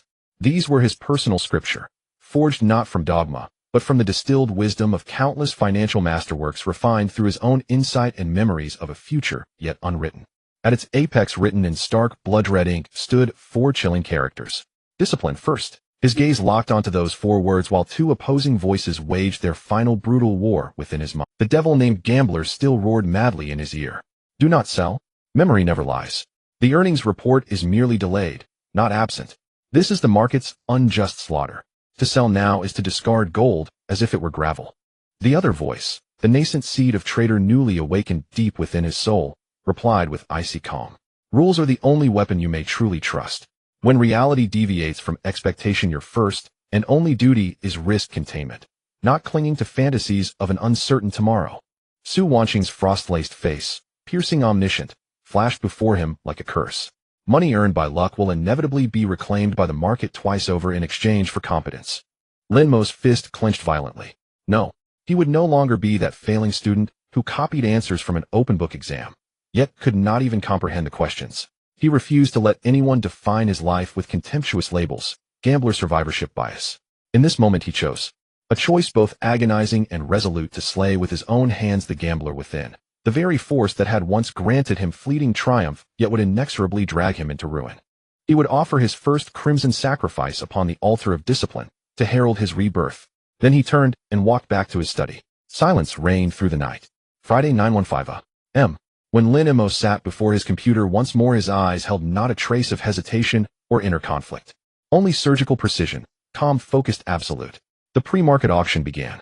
As anticipated panic continued to spread across the market shadowed by yesterday's sudden industry-wide Schwanka Software, still awaiting no positive news, was ruthlessly pinned underwater during the auction phase. At 9:05 a.m., the auction concluded. The opening price froze at a number that made his heart flinch. 9:30 a.m. The opening bell rang sharp and precise. In that instant, Lin Mo's fingers struck the keyboard, steady lightning swift without tremor. Stock code XXXXXX. Sell price market order. Sell quantity, all shares. The cursor hovered over the vivid red confirm button for less than 1/10 of a second. Click. With near sacred gravity, his left mouse button descended, firm and final. Your order has been submitted. Almost simultaneously, a crisp execution notification chimed softly from the bottom right corner of his screen. His entire position, the shares that had borne his hopes of profit, was swallowed mercilessly by the market at the opening bell. Lin Mo glanced at his account balance. The figure seared his vision.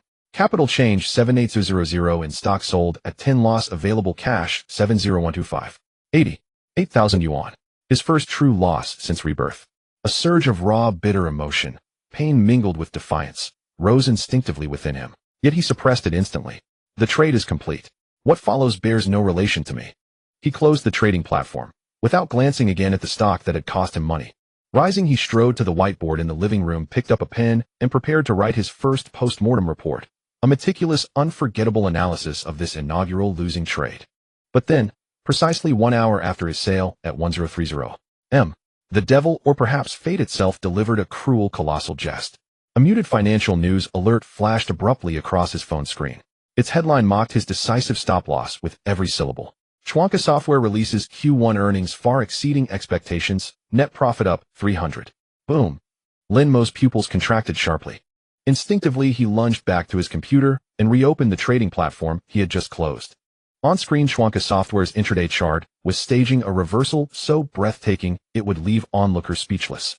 That white price line, like a rocket ignited, launched vertically from the abyss of 8, defying reason, surging skyward. 5, 0, 3, 8. Finally, amid a flood of chasing buy orders, it slammed shut, locked solid at the 10-daily limit up. Lin Mo stared numb at that glaring crimson straight line and felt his cheeks burn. Just 1 hour. He hadn't merely sold at the darkest floor price before dawn. He had perfectly missed a seismic epical. Had he held on, his account would now easily surpass 9,000. Instead, he'd lost nearly 1,000 and become in everyone's eyes a laughable, utterly foolish clown. VRR. His phone vibrated, snapping him from stupor. Wang Fatso's WeChat message arrived, laced with sorrow and bewilderment. Bro Lin. Oh no. Just a hair's breadth away. How could you sell at the absolute bottom? If you'd held today, would have been another juicy win. So tragic. So tragic. A cascade of grief-stricken emoticons followed. Reading at Lin Mo's lips curved slowly into a serene, inscrutable smile. Regret. No, not a shred. He knew what he had lost, 8,000 yuan. What he had gained, however, was infinitely more precious, more valuable than 800,000 or even 8 million. Calmly, he exited WeChat, leaving Wang Fatso's message unanswered.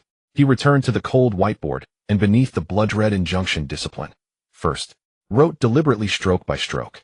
Today I paid 8,000 for the most vital foundational stone of my entire trading system, stop-loss. Never lament a loss born of disciplined adherence, for it shields you from countless future catastrophes, each capable of annihilating you utterly. He gazed at his own words, and saw no despondency in his eyes, only the luminous clarity of profound awakening. He knew from this day forward he had truly severed ties with the gambler who relied solely on divine shortcuts, and stepped alone yet proud onto the thorny, noble path of the trader. The clock pointed to 11 in the morning. The computer screen in the study remained illuminated. The Klein chart of Schwanka Software displayed a striking red line that shot up from the abyss, ultimately sealing itself at the limit-up board, resembling a modern art piece filled with irony, coldly hanging there. An hour ago, he had fled in panic from the depths of this abyss. An hour later, this place had transformed into an unattainable paradise pursued by countless others. Wang Pangzi's WeChat message, filled with regret and confusion, lay silently on the phone screen, with each line conveying a sense of just a little bit more remorse. However, Lin Mo's heart was enveloped in an unprecedented calmness. So tranquil it felt like a vast cleansed sea surface after a storm. There was no annoyance, no regret, and certainly no bitterness for missing out on a promising stock. He simply gazed at that glaring red Klein and calmly closed the trading software. The trading had already concluded. What remained was no longer related to him. He stood up, walked to the living room, poured himself a glass of the most ordinary cool boiled water, and then return to the massive white wall filled with rules and formulas. He needed this pure, icy clarity. He took a marker and began to meticulously review the failed trade that had cost him 8,000 yuan, yet had imparted him immeasurable benefits. This time he was not reviewing the Klein chart, but rather his own heart. What if? This morning he had not chosen to stop loss, but instead continued to believe in the oracle from the future, choosing to gamble once more. What would the outcome be? He would win. His account balance would exceed 90,000, and he would experience an epic reversal from enormous losses to staggering gains. But then what? He would once again elevate luck and memory to divine status. He would once more abandon rules and choose to rely on chance when facing uncertainty. The trading system he had painstakingly established regarding discipline would crumble in the face of today's winning. He would forever revert to that pitiful gambler who could only copy answers but could never learn to solve problems. The mere thought sent a chill deeper than losing 8,000 yuan coursing through his body. Su Wangqing's icy gaze as if it could see through everything resurfaced in his mind once more. For the first time he genuinely acknowledged that woman. She was wrong because she did not understand his golden touch. Yet she was right, because she saw through the frail, vulnerable core he had at that time. Lin Mo lifted his head, his gaze falling on the whiteboard. The butterfly effect, a term he had only heard in science fiction films, now presented itself to him in a bloody manner. The financial report in his memory had been delayed. A black swan absent from his recollections had descended. The memory he possessed from the future was not an unchanging script that could be replicated infinitely. It resembled an ancient treasure map indicating the location of riches. The map was real, but from the moment he embarked on the treasure hunt, the storms and ferocious beasts he would encounter along the way remained unknown. He could no longer treat this map as a fully holographic navigation system he could traverse with his eyes closed. He had to learn to read the weather, discern directions, and forge weapons to cope with all uncertainties along the journey. Relying on the oracle is inferior to understanding the oracle. Lin Mo picked up the pen and boldly wrote this new life creed which he had acquired for 8,000 yuan in the center of the wall. He needed to change his strategy. He began to force himself to re-examine the vast repository of information about the future in his mind. He aimed to eliminate all short-term opportunities dependent on a specific point in time, such as announcements on certain days or news on particular dates from his trading list. These opportunities were like time bombs too easily detonated by the butterfly effect. His focus shifted to other more stable, logical, and inevitable opportunities. For instance, a stock that after undergoing a year-long bottom consolidation would break out into a highly certain upward trend due to a technical formation. Or a product price increase inevitably triggered by seasonal shortages of upstream raw materials in a certain industry, leading to sectoral opportunities. These did not rely on sudden news on a particular day or moment. Behind them lay a more solid underlying logic regarding supply and demand, market sentiment, and technical analysis. Lin Mo's thoughts were clearer than ever. He picked up the eraser and wiped away the childish notes on chasing news and predicting announcements from the wall. In their place, he wrote down his new training core. Seek certainty amidst volatility and harness uncertainty with discipline. He gazed at these words, and then at the remaining 70,000 yuan in his account. At this moment, that amount of money no longer represented an asset in his eyes, but the most precious tuition, a highly expensive vaccine that would immunize him against market risks in advance. Just as he was lost in this profound calmness, his phone vibrated with a buzzing sound. It was Wang Peng. Lin Shun. Oh dear. What a pity. Wang Pengzi's voice was filled with dramatic regret. I just arranged a dinner with several big shots in the circle, all claiming to be stock gods. Why don't you come join us tonight? Relax, listen to their thoughts, treat it as exchanging experiences. Stock god exchange meeting. Lin Mo's lips curled into a self-mocking arc. He knew he was still far from that god status. No manager Wang, he calmly rejected the other's good intentions. I still have some of my own matters to summarize, so I won't join the crowd. What he needed was solitary contemplation, not restless flattery. He hung up the phone and switched his phone to do not disturb mode. From today onwards, he would cut off all external noise. He returned to his computer, opened the market software. He began to act like the most meticulous detective, using his newly constructed filtering system built on logic and discipline to seek out the next truly safe prey in the vast ocean of Kleins. This time he was no longer the passive recipient of future images, the knower. Instead, he was a true trader beginning to think independently. This expensive yet timely first cornerstone had been deeply solidified beneath his feet. Trading is a game of probability and discipline.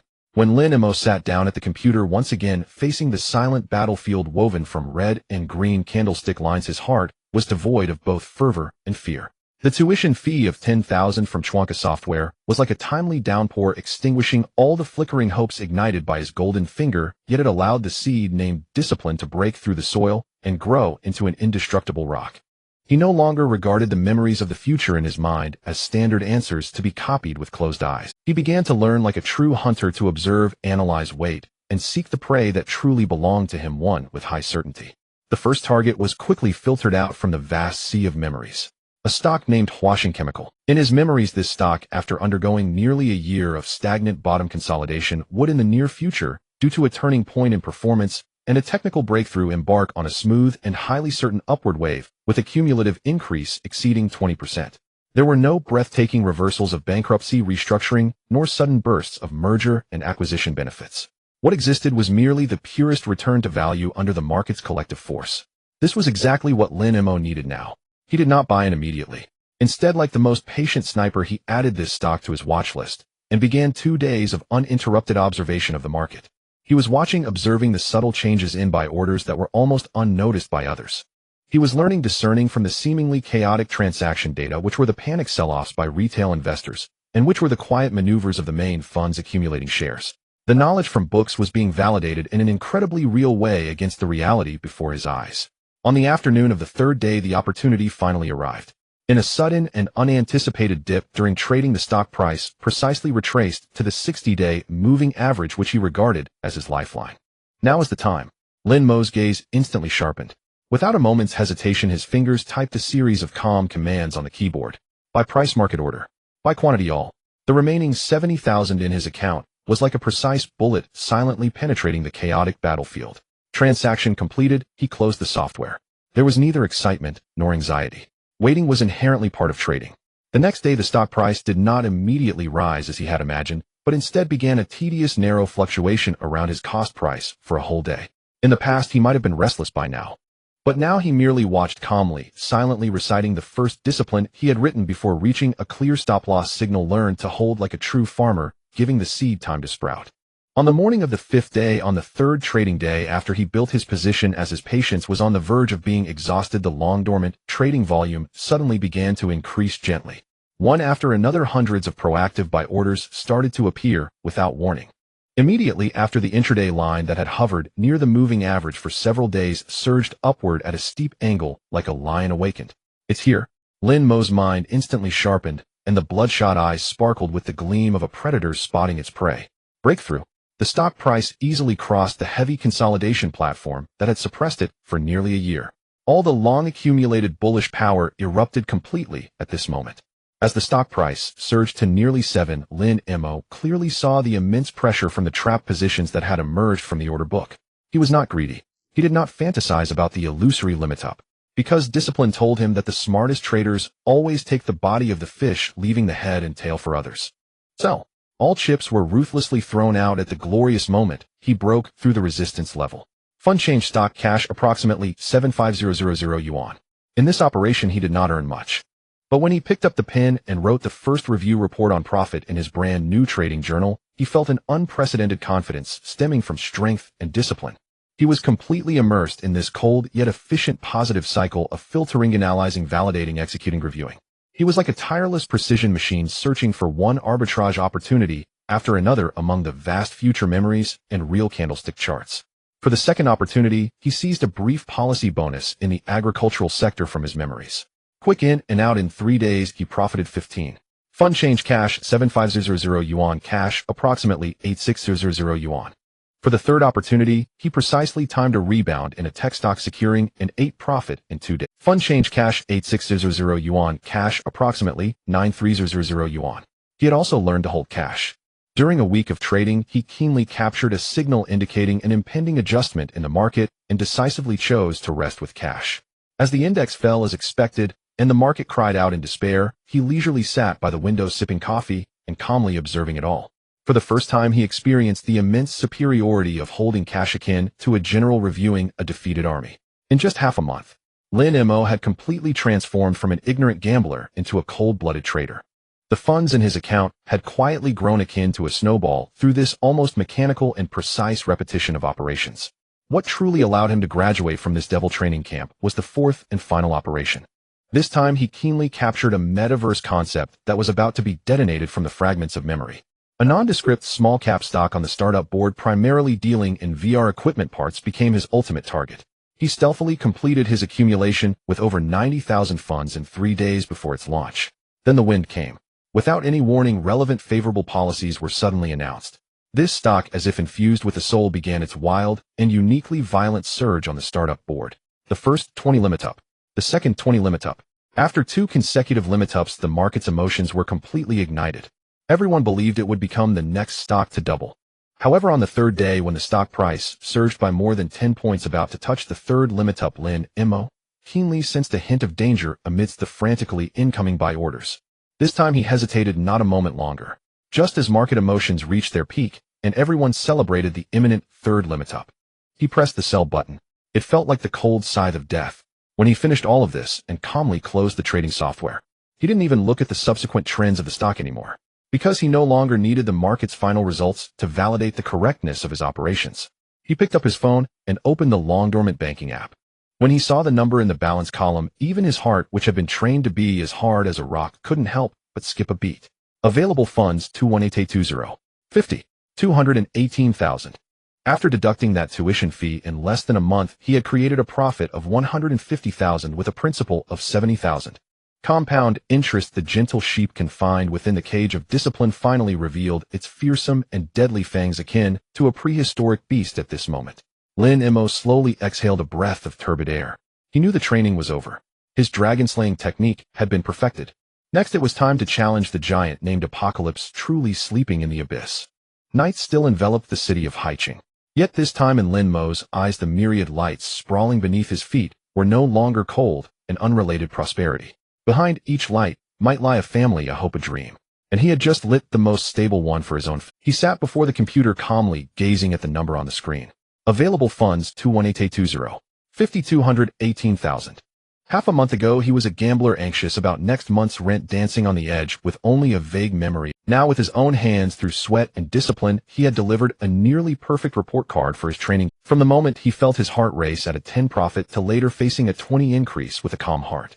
From the pain and unwillingness of losing 8,000 due to judgment errors to later being able to accept every disciplined loss with tranquility. He was no longer that puppet passively receiving the images of the future. He had learned to analyze, to wait, and to seek the underlying cold logic of human nature and the financial game behind the fluctuating clients. More importantly, he had forged an indestructible trading discipline for himself. This was far more valuable than the tripled funds in his account. It's time. Lin Mo slowly exhaled a breath of turbid air, and in his eyes the sharp and tense gleam belonging to a day trader was quietly fading. In its place was a deeper, broader calm akin to the sea. He knew that the training was over. The T1 short-term battles had sharpened his blade. But his goal had never been the fleeting joys and sorrows of the streets. Rather, it was that earth-shattering, dragon-slaying battle capable of altering his class and destiny. He opened another bank's app and calmly applied for early withdrawal of the 600,000 yuan time deposit.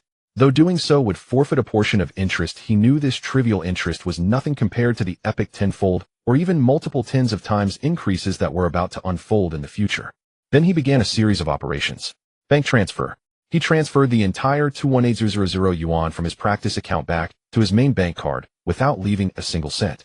The next morning, when the 600,000 time deposit arrived, he gathered these two sums into one place and transferred them all into his only flagship account, prepared for the final showdown. As all operations were completed, Lin Mo looked at the new number, and even he felt a slight heaviness in his heart. An exhilaration. Account available funds 81820. 5,818,820 yuan and 50 cents. This was all his military strength. This was his parents' complete trust. It was his ultimate weapon to change his fate. He did not rush to build. He walked to the living room and wiped the whiteboard filled with short-term trading formulas and insights clean. This time he did not write down any complex formulas. He simply used a black marker to write the two words in the center of the whiteboard solemnly and deliberately. Patience. This was the ultimate password to the temple of wealth that he discerned from the texts of those financial masterpieces. Short-term battles honed the skill, whereas long-term holding tested the Tao. During nearly a year of dormancy, what he needed to do was to refine his heart to match the immense wealth soon to arrive. His life entered a state of extreme regularity, even somewhat monotonous, a quasi-seclusion. He no longer engaged in any short-term trading. Every morning he sat at his computer, unwaveringly reviewing the movements of all sectors of the shares, analyzing the flow of funds. This was no longer to seek trading opportunities, but a pure training to maintain his sensitivity to the market's pulse. In the afternoons, he devoted all his time to reading. This time he was not reading solely about trading techniques. Instead, he read grander reports on the global macroeconomy, analyses of industrial policies, and understandings of a country's economic cycle. What he aimed to do was no longer simply to know that Tianqi lithium would rise. He needed to thoroughly understand why it would rise. What was the underlying logic that supported it to break out into a tenfold trend? Was it a breakthrough in technology? Was it policy support? Or was it a profound change in the global energy landscape? He was no longer satisfied with being a prophet who only knew the surface. He wanted to be a sage who understood the reasons behind it. Because he sensed that the woman named Sue, watching the iceberg standing tall in the financial circle, was observing him in a way he could not comprehend. And what he would face in the future was not merely overcoming the market, but proving himself under that cold scrutiny. He was like a greedy sponge, crazily absorbing every nutrient that could make him stronger. He had conducted countless simulations and plans in his mind with that more than 800,000 in funds. He divided them into 3 parts. 200,000 as the vanguard battalion of the first echelon to be used for tentative positioning and accumulation at the very bottom. 400,000 as the main force of the second echelon would decisively intervene when the stock price began to show unusual movements, capturing the most lucrative main rising wave. The remaining 20,000 or so would serve as his final reserve force to cope with any unexpected butterfly effect, ensuring he had enough ammunition to calmly respond to any sudden situation. This multidimensional and flexible battle plan granted him an unprecedented sense of control. Time quietly flowed away in this daily accumulation of calmness and strength. Late at night, Lin Mo would occasionally open the Klein chart for Tianqi lithium. That line, which had been stagnant for over a year like a dragon lurking at the bottom of an abyss, lay quietly dormant. Ordinary people would only feel boredom and despair upon seeing it. But Lin Mo saw it with only anticipation in his eyes. He was no longer that impulsive youth chasing after the limit-up boards. He had learned to befriend solitude and walk alongside time. The armor was ready, the provisions were prepared. Now all he needed and had left was waiting. Waiting for that first breeze of dawn which would break the long night and awaken the dragon from his memories. 1 month remains until the day when the slumbering giant dragon of Tianqi lithium industry awakens in his memory. For this month, Lin Mo refrained from making any transactions, instead sitting day after day in the somewhat cold, empty top-floor apartment, immersing himself in the vast sea of financial literature, arming his mind to the teeth. However, the knowledge contained within the books, no matter how profound, carried a cold detachment from reality. And that memory from the future, though incredibly clear, felt like an overly vivid dream lacking a ground. He needed a verification that relied not on candlestick charts or memories, but solely on his own eyes and feet, the most primal and solid form of validation. An idea took root in his mind. He wanted to see with his own eyes the company that carried all his hopes. 3 days later, when the plane landed at an airport in a secondary inland industrial city, he had never heard of Lin Mo's sense of alienation as a financial elite from Haicheng was intentionally suppressed until it was completely gone. Dressed in the most ordinary casual attire, carrying a slightly worn backpack, he hailed a taxi. "Driver, take me to Tianqi Industrial Zone." The driver was a local man in his 40s, quite talkative. He glanced at the young man with an outsider's accent through the rearview mirror and initiated a conversation. "Young man, are you here on business? Or are you here to speculate on real estate?" "Sort of, I'm just here to see if there are any investment opportunities." Lin Mo calmly assigned himself the identity of a small business owner preparing to invest locally. "Investment?" The driver laughed. "Then you must take a good look. This small place can't compare to a big city like Haicheng, but it has developed quite well in recent years. Take the Tianqi Industrial Zone. You want to visit the largest company there. Tianqi lithium industry used to be a half-dead old factory that was on the brink of closure. But in the last half a year, I don't know what kind of luck they struck, suddenly it came back to life." Lin Mo's heart skipped a beat, yet his expression remained unchanged. "Oh, how did it come back to life?" "I can't quite say," the driver replied, skillfully steering while reminiscing. "It just feels different now. The factory used to be desolate, barely seeing a few vehicles coming and going in a day. Now, good heavens, you can see luxury cars with out-of-town plates every day like Mercedes and BMWs. They must be here for business." The workers in the factory also seemed more spirited than before. "Luxury cars?" Lin Mo's eyebrows subtly raised. It seemed he was not the only one eyeing this piece of prime real estate. After getting out of the car, Lin Mo did not check into a hotel in the city center. Instead, he rented a shabby one-bedroom apartment in an old residential area not far from the Tianqi lithium industry factory at a low price. From here, he could clearly see the factory's entrance and that independent RD building which was crucial in his. For the next week, Lin Mo's life entered a highly disciplined field investigation mode akin to that of a spy. Every morning at 7:30, he would be at the window overlooking the factory entrance, observing the workers arriving either by electric bike or on foot. He was watching, assessing their spirits. Did their faces show daily numbness and fatigue, or did they carry a secret anticipation for the future? At 11:30, he would enter the nearby fast food restaurant that was the most popular among the workers. He would order the most ordinary 15 yuan set meal, then find an inconspicuous corner to sit down, perking up his ears to catch snippets of the conversations among the men in blue uniforms who were laughing and chatting amidst the aroma of food. Damn it, the orders from RD are piling up again. We have to work overtime every night. We don't even have time to grab a drink. Who says otherwise? I heard the new project has breakthroughs. If it succeeds, our year-end bonuses might double. I heard from my cousin working in RD that if that new battery really comes out, our factory will go public and the bonuses won't just be year-end bonuses, but initial shares. Lin Mo lowered his head, pushing his rice around in the bowl, but all those fragmented bits of information mixed with smoke and dialect were recorded in his mind without missing a word. In the afternoon, he would pretend to be a resident out for a stroll, walking around the factory's high walls. He was counting the number of trucks coming in and out. Those trucks loaded with raw materials entering and then leaving, filled with semi-finished products, were the company's most genuine, unambiguous pulse. When night fell and the entire industrial zone fell silent, his work had only just begun. He would set up a small stool on the balcony of his rental apartment, brew a pot of strong tea, and fix his gaze firmly on that distant independent RD building. At 10 o'clock at night, the surrounding office buildings were already dark, while that building remained brightly lit. At 11 o'clock at night, the entire world had fallen asleep, but there remained a row of windows in that building stubbornly lit. Once, well past 11 at night, he went to that small restaurant for a late-night snack and happened to run into the owner, who was still packing up the food. The owner swiftly packed the dishes while complaining, "Our business is getting better and better, but so is the It used to be we could close up and sleep by 9 at night, but now it's all good. Those crazy folks at Tianchi RD work overtime until 11 or 12, and they call for dozens of takeouts, saying they need to hold video conferences with foreign experts. These people are simply reckless. Foreign experts. Video conferences." This detail, casually revealed, once again aligned perfectly with his memories of the global launch conference for graphene battery technology. A week later, when Lin Mo concluded his grassroots research trip and prepared to leave the city, he visited the distant RD building one last time in the dead of night. He stood quietly in the night, watching that small building still lit amidst the darkness.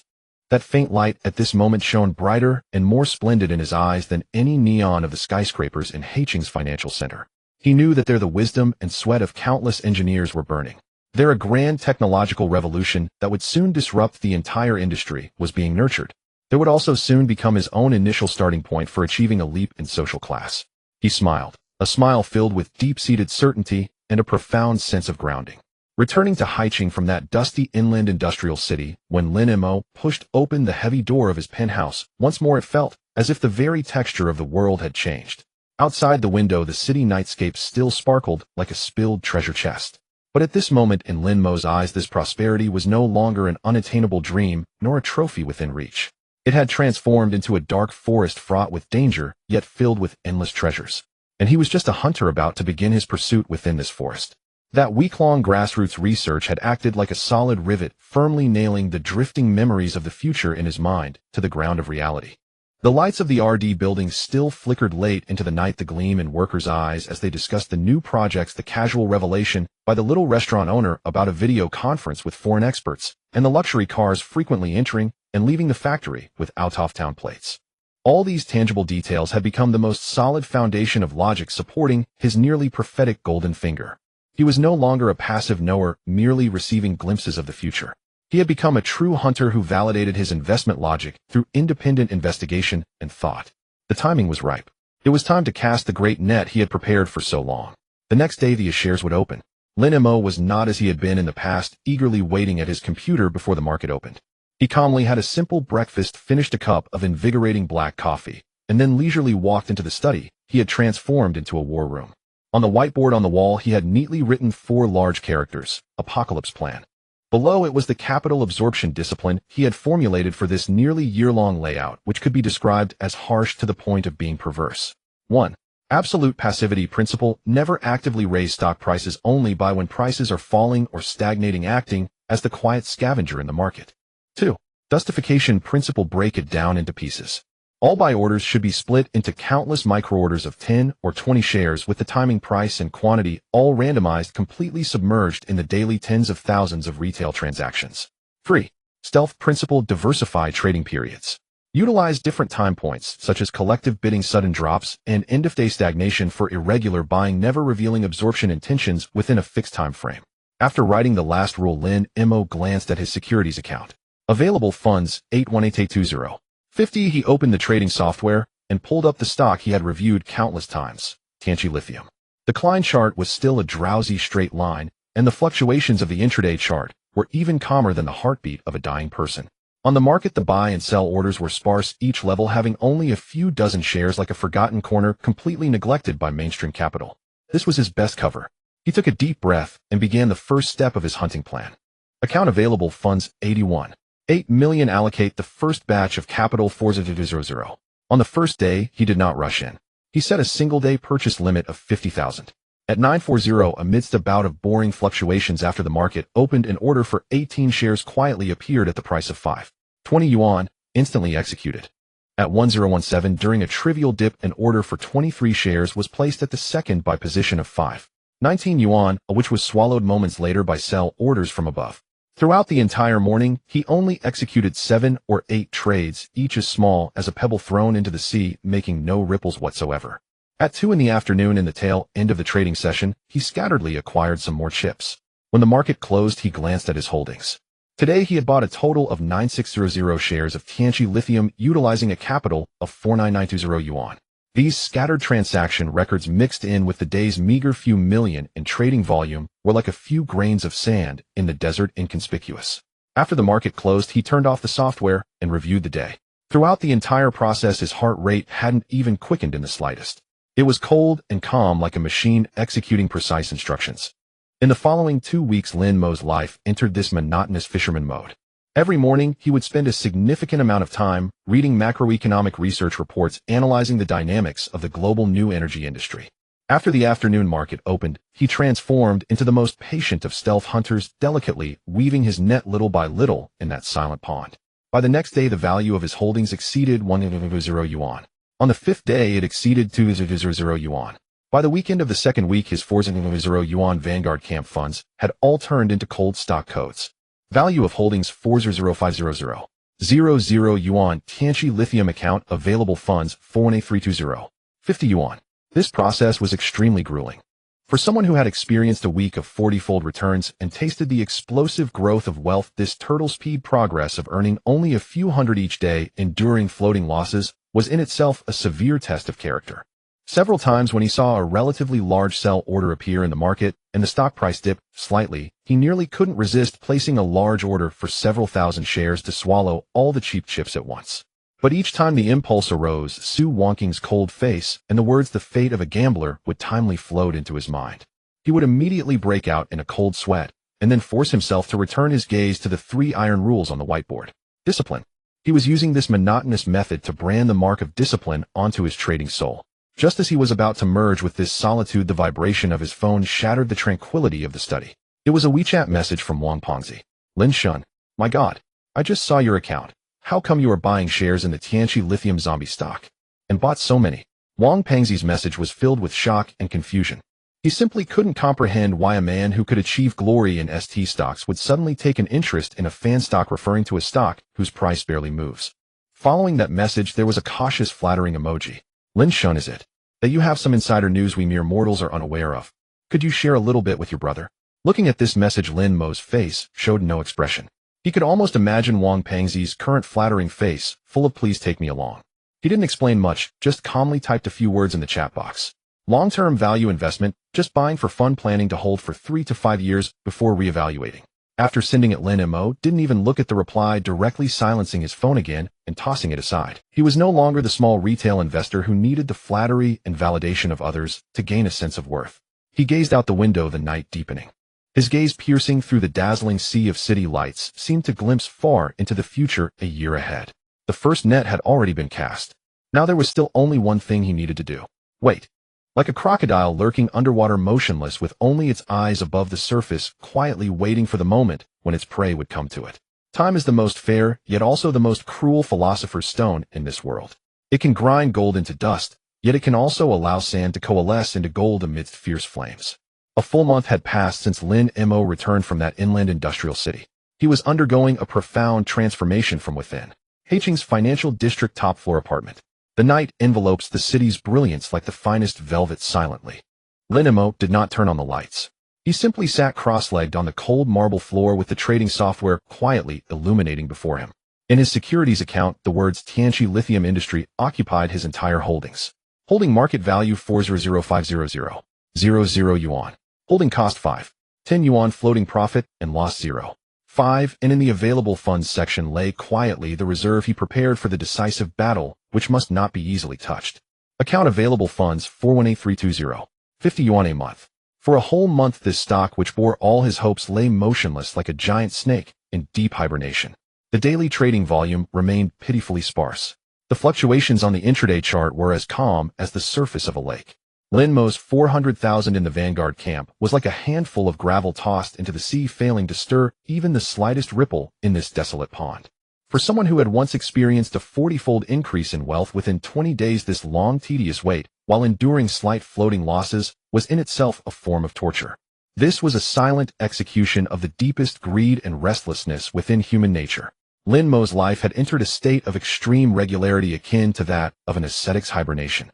Every morning at 6 before dawn, he would appear punctually in the apartment's gym. Sweat became his most effective weapon against his inner restlessness. In the morning, he would unwaveringly review the capital flows of all sectors in the share market, analyzing the rise and fall of stocks that had nothing to do with him.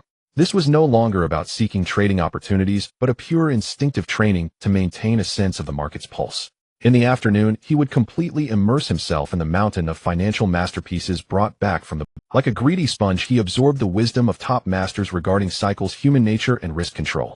In the dead of night, when the city fell into slumber, he would brew himself a pot of strong tea, turn off all the lights, and bring up the future Klein chart of Tianqi Lithium Industry, which had long been imprinted deep within his soul. That magnificent curve which rose abruptly and vertically towards the sky after lying dormant for over a year without warning. It was the only spiritual sustenance that could comfort his soul amidst endless darkness and monotony. It stood like a distant lighthouse, steadfastly guiding his belief as he navigated alone through this sea of fog. However, each time he finished viewing it, he forced himself to quickly detach from that prophetic ecstasy. He would open a blank document and begin to simulate various worst-case scenarios. The butterfly effect, those 4 words hung over him like a Damocles sword always suspended above his. He began to repeatedly simulate in his mind the various possible accidents that could occur. What if, before officially launching, due to some negative factor he was unaware of, the stock price suddenly fell into a golden pit of 10? What should he do? At what price and with what position should the 40,000 reserve be used for the first round of replenishment? What if, midway through the main rising wave, the market encountered systemic risks and underwent consecutive corrections? Should he choose to hold firm or engage in some high selling and low buying to reduce costs? These simulations were mentally exhausting. Yet it was this proactive and crisis-filled thinking that gradually transformed him from a mere treasure seeker, relying on a treasure map, into a true adventurer who began to plan his own route, forge his own weapons, and prepare for all storms. During this time, he also developed a new, almost self-abusive habit. Occasionally, he would search online for Sue Wonking's financial interview videos to watch. On the screen, that woman always wore a well-tailored professional suit, sitting upright, her expression cold. Her speech was not fast, but every word carried a precision and sharpness akin to a scalpel, dissecting the logic of the market, expounding her investment system based on value as the benchmark. Bubbles are ultimately bubbles. At Tianyu Capital, we do not profit from market sentiment, but from the growth of enterprises. We seek out great companies that can create stable compound returns for us over the next 5 or 10 years, rather than those that take flight on the wind and crash to death when the wind dies down. Lin Mo quietly watched the screen, focusing on the iceberg queen who exuded an aura of elite brilliance with her elegant speech and rigorous logic. He recalled that day in the VIP room, the cold look she shot at him, as if viewing an ant that had fortuitously crawled onto the dining table. Money made by luck will eventually have to be repaid with strength in the market. This is the fate of a gambler. He turned off the video, and once again the room fell into silence. Yet the unwillingness and anger in his heart had been replaced by a stronger and more resolute emotion. It was a flame named proof. He walked to the window, gazing at the distant building that pierced the night sky like a sword. The global financial. He knew that the woman was at the top of that building, looking down on the multitude of this market with her perfect theoretical. Calmly, he looked at the holdings in his securities account that remained motionless, even showing slight losses. Yet a barely noticeable smile filled with a sense of battle crept at the corner of his mouth. "Sue, watching the next time we meet." He softly yet firmly uttered the second half of his sentence into the cold night. At the moment, Lin Mo immersed himself into a prolonged period of dormancy, accompanying time and dancing with solitude several dozen kilometers away from his apartment by the riverside atop another grand and more secretive skyscraper in Haicheng. The air here was starkly different from the cold, elite-filled atmosphere of Financial Street. There were no massive logos, nor hurried white-collar workers. The entire floor belonged to just one person. In the vast office, there was no hint of coffee or perfume. Instead, the precious scent of top-grade agarwood filled the air, rising in delicate wisps like ethereal smoke above a root carving of red sandalwood. A middle-aged man around 50, dressed in a black traditional Chinese jacket, was sitting leisurely behind a tea table made from a solid piece of golden nanmu wood, using a purple clay teapot to brew a pot of da hong pao, said to be worth a BMW. He was Zhao Hailong. In Haicheng and throughout the southern capital circles, this was a name that struck fear into countless retail investors and evoked disdain from numerous institutions. He did not publish books, give interviews, or participate in any forums. He was like a prehistoric shark lurking in the depths of capital, with every strike accompanied by blood and storm, leaving behind countless prey that were devoured to the bone. A young man in a tailored suit, wearing gold-rimmed glasses and exuding shrewd competence, stood respectfully in front of the tea table, hardly daring to breathe. He was Zhao Hailong's chief trader, Li Mo. "Boss." Li Mo bowed, slightly lowering his voice. "According to our hunting model, the target for the next quarter has been selected." Zhao Hailong did not look up. He merely used a bamboo clip to leisurely pour the steaming tea around the tea. Li Mo dared not delay, immediately turning to activate the ultra-high-definition touchscreen that nearly covered an entire wall. On the screen appeared a rather unremarkable name: Tianqi Lithium Industry. "This stock perfectly meets all our criteria for speculation." Li Mo's finger glided across the screen, bringing up an astonishingly detailed data report. "The total market value is less than 2 billion. The circulating shares are extremely small. The equity is highly dispersed, and there are no strong institutions among the top 10 shareholders. Most importantly, the stock price has been stagnant for over a year, and all retail investors' confidence has been completely worn down, making the chips inside no different from a pile of loose sand." Li Mo's analysis was as precise and cold as a scalpel. This was their favorite prey, weak, helpless. More importantly, Li Mo lowered his voice, a hint of mysterious amusement flickering across his face. "We received news through insider channels that the provincial government has a special support fund for new energy materials that is about to be launched. Tianqi will most likely be on that support list." Zhao Hailong finally lifted his eyelids. He raised the teacup and took a gentle sip, revealing a faintly disdainful smile. "Support?" His voice was soft-laced with a hint of tea aroma, yet also carried a chilling indifference. "That meager support isn't even enough to fill the gaps in my teeth." He set down the teacup, his fingers gently stroking the warm purple clay pot. "Shally, you must remember, what we do is not value investing. Value is for those elites dressed in suits, sitting in conference rooms, boasting with hundreds of pages of PPT." He paused, and a glimmer of cold shark-like light flickered in his eyes at the scent of blood. We are here to harvest humanity." He stood up and walked to the massive floor-to-ceiling window, gazing down at the city shimmering like a galaxy beneath him. "What I want is not that so-called support fund. What I want is the infinite, greedy imagination that this news will bring to the market." He extended a finger and drew a nearly vertical upward line on the large glass window. "Find all the words that can make those retail investors excited, graphene battery revolution, and weave them into a story they love to hear. Then find a few obedient media outlets and spread this story for me." He turned around, looking at Li Mo, whose eyes sparkled with excitement, and issued the final command. "Prepare 80 million in funds with the goal of acquiring over 30 of the circulating shares of this stock within a month, and the cost must be kept below 6 yuan. "Yes, boss." Li Mo nodded earnestly, his eyes filled with fervor for the impending bloody feat. By the way, Li Mo seemed to remember something and added, "There's been a very small account on the market continuously accumulating shares using very discreet methods, breaking it into small pieces, looking like an insider trading rat." Zhao Hailong merely waved his hand lightly at this, his face showing not even the slightest ripple, as if discussing how to squash an inconsequential ant. "Just crush it. Let the trader go and first use 5 million in funds to push the price down a bit and scare out those flies that sense the smell early. That way we can also conveniently acquire some cheaper shares." "Yes." Li Mo bowed again and exited this den of predators filled with the scent of sandalwood and money. In the office, Zhao Hailong was once again left alone. He returned to the tea table, pouring himself a cup of steaming Dahong Pao, but his gaze drifted through the floor-to-ceiling window towards the even deeper night sky. In his eyes, this bustling market was merely a gigantic, intricately designed hunting ground, and the masses were nothing but the green waiting to be harvested. Tianqi Lithium Industry, this piece of fat meat he had set his sights on along with Lin Mo, who was quietly accumulating shares behind him, were merely insignificant appetizers before his grand feast. Two invisible undercurrents completely from different worlds were about to collide violently over the inconspicuous stock of Tianqi Lithium Industry. A war between the stealthy and the predators had silently begun. At 2 in the afternoon, sunlight streamed through the gaps in the blinds, casting narrow beams of light across Lin Mo's apartment, where dust floated quietly in the air. In the study, only the faint sound of keyboard typing could be heard. Lin Mo was executing his capital absorption plan, one of the few rituals that connected him to the market during his dull and dormant period. The trading board for Tianqi Lithium Industry was as silent as ever. The buy and sell orders were merely small lots of dozens or 100 shares resembling a forgotten dusty antique in the corner. Lin Mo remained calm and unhurried, like the most patient fisherman, quietly accumulating several lots or even tens of lots of shares at different moments with his strategy of breaking down orders into smaller pieces. This feeling fascinated him.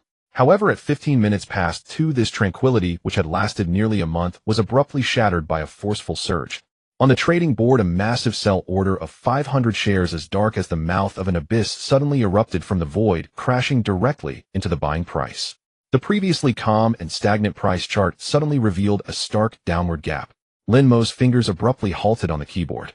His pupils constricted sharply. 500 shares.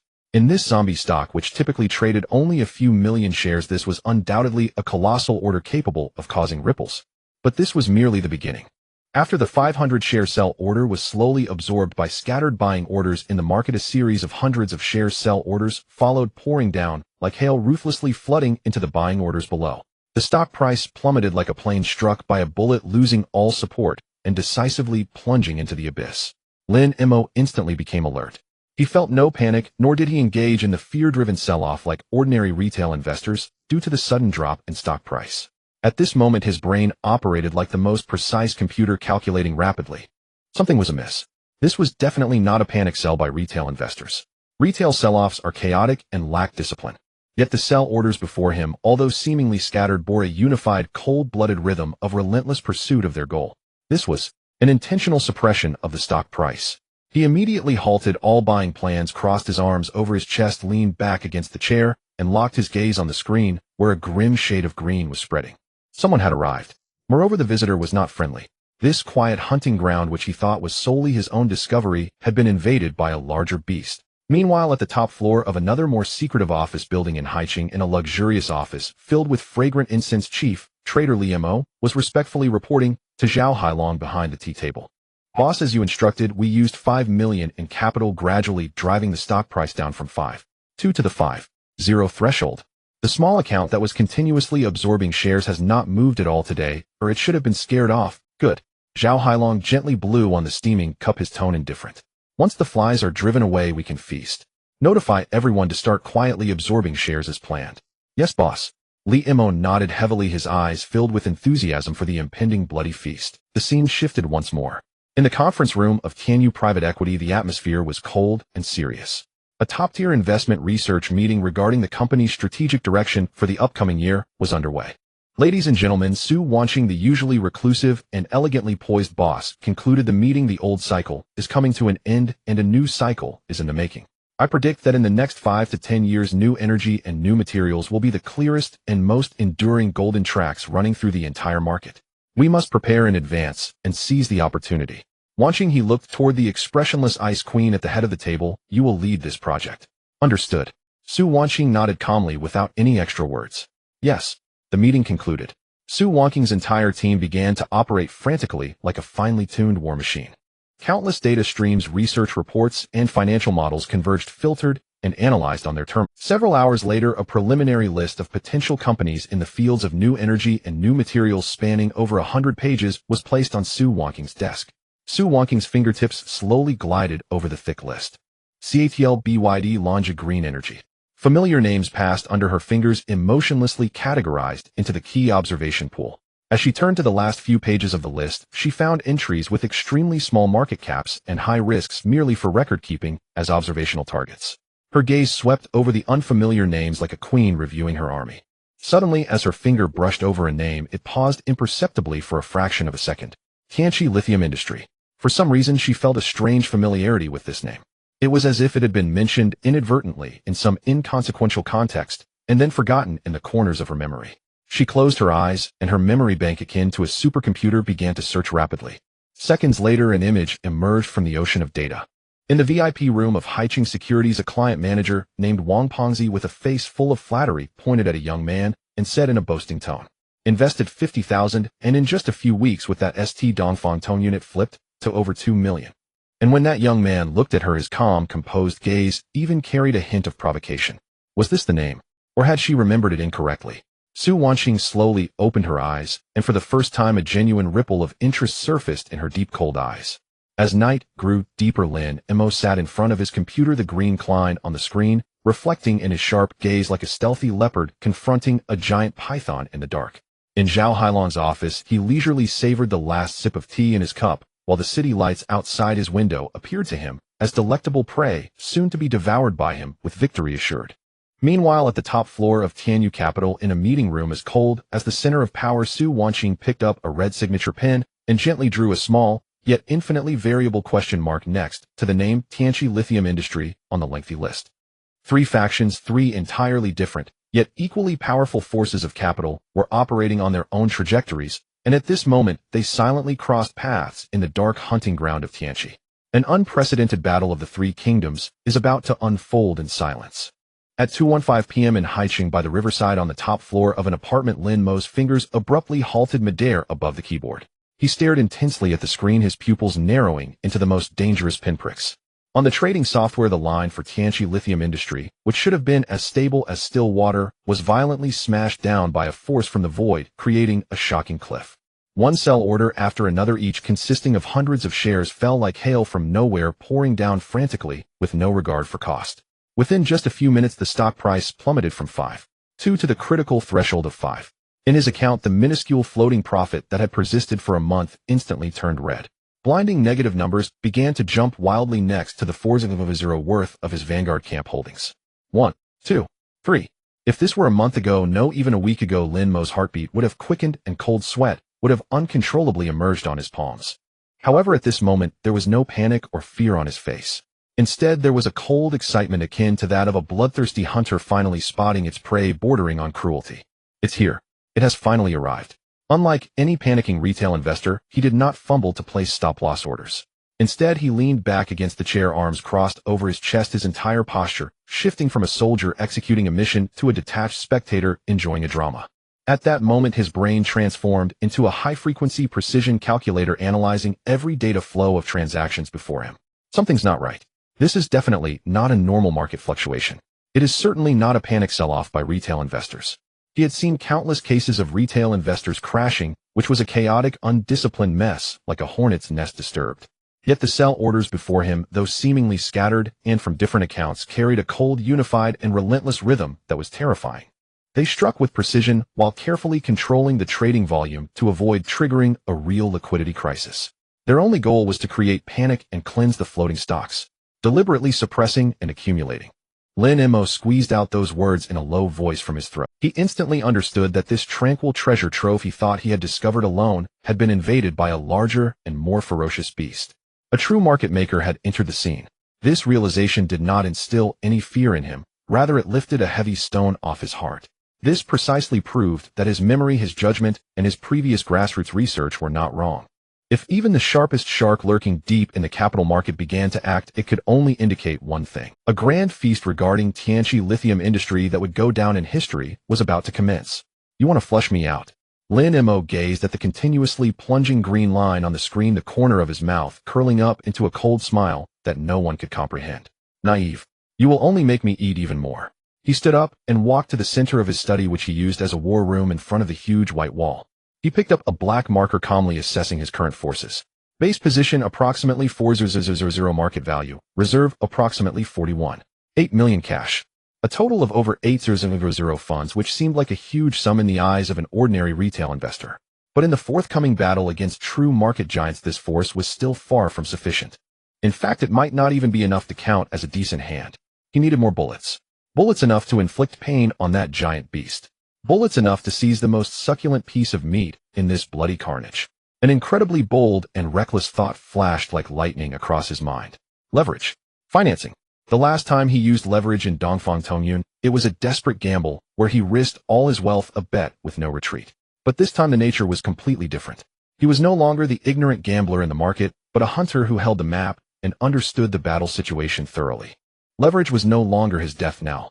Instead, it was the sharpest weapon he would use to pry open the entire battlefield. This was a game, not a gamble for his life. His mindset was already worlds apart.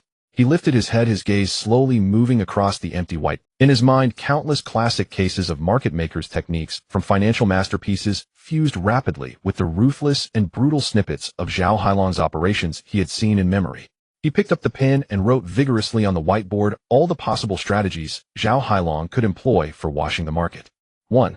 Suppress and shake the warehouse, create panic through continuous and cost-ignoring sell-offs, breaking through all technical support levels, forcing retail investors to cut losses. 2. Counter-trading, wash left-hand sells to right-hand buying and selling to oneself, creating huge trading volumes and wide fluctuations, leaving ordinary investors at a loss, prompting them to exit. 3.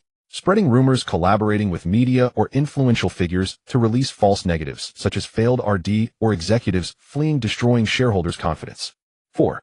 Heaven and earthboard strangulation, using the most extreme methods, first pulling the price up to lure greedy funds, then smashing it down to the limit, completing the ultimate harvest of all following orders within a day. After writing these points, Lin Mo's eyes became even sharper. This was no longer knowledge from books. This was the bloody battlefield he was about to face. Next to each method, he wrote down his prepared counter-strategies in red pen. Acquiring in batches. T0 reverse arbitrage. Watching from the sidelines, waiting for opportunities. God's foresight, calmly exiting. He looked at the whiteboard filled with strategies like a chessboard analysis before an extraordinary duel, and his heart was free from any confusion. This time he would no longer be the floating weed passively enduring the storm. He would take the initiative to charge forward, tearing off a piece of meat from the giant's gaping maw amidst the storm. He glanced at his securities account. That insignificant floating loss was nothing more than an appetizer before the battle in his eyes. His gaze fell on the phone, quietly resting in the corner. It was time to call his arms dealer. He dialed the familiar. On the other end of the line, Wang Pengzi's voice was as enthusiastic and flattering as ever. Lin Shun. Oh, it's you. What can I do for you? Lin Mo did not engage in pleasantries. He walked to the window, gazing at the towering global financial center in the distance, his tone calm, yet filled with an undeniable strength as he slowly spoke. Fatty, can we arrange the financing business from last time again? On the other end of the phone, there was an eerie silence that lasted for 3 seconds. Then a scream, as if scalded by boiling water, mixed with the sound of something being knocked over, suddenly erupted from the receiver. Funding. Financing. Wang Pengzi's voice, overwhelmed with excitement, had completely changed, its tone sharp as a cat whose tail had been stepped on. Lin Shun. My dear brother. Are you going to take action again? No problem. Absolutely no problem. Don't mention doing it again. Even if you want to buy our department, I, Wang Dehai, will be your frontline soldier. Lin Mo calmly pulled the phone away a bit, waiting for the other party's ecstasy to subside slightly before speaking in an undeniable tone. Don't make it public. Tomorrow at 10 in the morning, VIP room, prepare all the documents. Understood. Understood. I guarantee the task will be completed. Wang Pengzi responded heavily, as if a soldier had received orders. The next day, when Lin Mo pushed open the familiar VIP room door, made of frosted glass, Wang Pengzi was already waiting straight at the door, like a soldier anticipating inspection. His already tight suit appeared even more constrained due to his excitement. Inside the room, high-quality Longjing tea had been brewed, steaming and fragrant. On the table, a thick stack of documents related to financing and securities was neatly placed in the most conspicuous position. Lin Shen, you have arrived. Please take a seat. Wang Pengzi beamed with a wide smile, his enthusiastic demeanor surpassing that of a client manager, resembling a fervent believer worshipping his deity. Lin Shen, this time. How much do you plan to finance? After Lin Mo sat down, Wang Pengzi rubbed his hands nervously, cautiously asking this question he had held in all the way. Lin Mo did not answer. He merely took out a bank card from his bag along with a stack of freshly printed asset statements, calmly pushing them to the center of the table. He raised his eyes, calmly gazing into Wang Pengzi's eyes. My current personal total assets are approximately 820,000. I request a 1-1 leverage. Allocate me a full 80,000 limit. Boom. These words, though spoken lightly, were akin to a thunderclap in Wang Pengzi's ears. He inhaled sharply, his eyes widening. 820,000 in principal plus 80,000 in financing. A total of over 160,000 in available funds. This figure had far exceeded the realm of ordinary big clients. Even in their core operating department of High City, which catered to the affluent, it definitely qualified as a top-tier VIP requiring special attention. After a few seconds of shock, Wang Pengzi's face was instantly drowned in a wave of extreme joy and exhilaration. He knew that the big leg he was holding onto was about to soar to new heights. No problem. His chest thumped vigorously, his voice loud and firm. Lin Shen, don't worry. I will report this level of application to the division head immediately.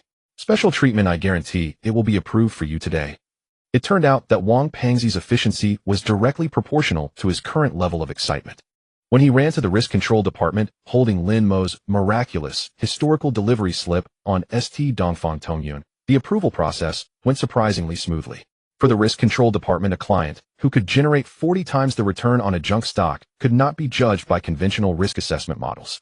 Rather than saying this was an approval for financing, it was more like an investment in a legendary figure who might be recorded in the annals of brokerage history. The application was undoubtedly approved at the fastest speed. At 3 in the afternoon, while Lin Mo leisurely flipped through financial magazines in the VIP room, Wang Pengzi returned running back with a freshly signed document, his face glowing red with excitement. It's done. The limit has been credited to your credit account. Lin Mo put down the magazine and logged back into his securities account. When he saw the total assets column, that brand new number, even his heart, which had long been tempered to be as solid as rock, couldn't help but beat heavily once. Total account assets 1636820. 50 yuan, 163,000. This was no longer a trivial amount. This was a heavy armored force capable of stirring up waves in any local battle. Fund changes. Total purchasing power increased from 81,800 to 163,600. In Lin Mo's eyes, the sharpness that belonged to a predator reappeared. The forces had already doubled. The bullets were fully stocked. Looking at Lin Mo's profound gaze, Wang Pengzi could no longer suppress his curiosity and leaned in again, his voice lowered, as if discussing a significant secret. Lin Shen, this time, which divine stock have you set your eyes on? Would it be convenient to share a little with your brother? Lin Mo slowly shifted his gaze away from the string of numbers. He turned his head to look at Wang Pengzi's face, which was filled with a yearning for guidance, and a mysterious smile spread across his lips. Just a worthless junk stock that no one wants. After saying this, he stood up and left the VIP room directly under Wang Pengzi's gaze, filled with admiration and confusion. Returning to that familiar top-floor apartment, Lin Mo stood before the giant whiteboard filled with battle plans. He looked at the powerful and cold purchasing power in his account, feeling the surging blood within him, named ambition. He knew that the curtain on lurking and waiting had come to an end. The fierce beast lurking in Tianxi lithium industry was about to face its destined first and most unreasonable opponent. The real war was about to begin. In Haicheng, on the top floor of a more secretive office building, the enormous office was filled with the precious aroma of top-grade agarwood rising in wisps of ethereal green smoke from a root carving made of zeton wood. Chief Trader Li Mo stood respectfully in front of a tea table crafted from a solid piece of golden silk nanmu, his voice kept exceedingly low. Boss, the small account we've been monitoring has started to show activity again today. Moreover, Li Mo's tone carried a hint of doubt. According to our model calculations, it seems that the capital in that account has more than doubled compared to yesterday. Zhao Hailong, who was leisurely brewing an expensive Dahong Pao tea, paused imperceptibly for a tenth of a second in his fluid movements. He slowly raised his eyelids, his expression showing no trace of surprise, only a faint displeasure at being offended. To him, this hunting ground he had long since claimed was his private territory. He would not allow any reckless creatures to forage freely in his domain.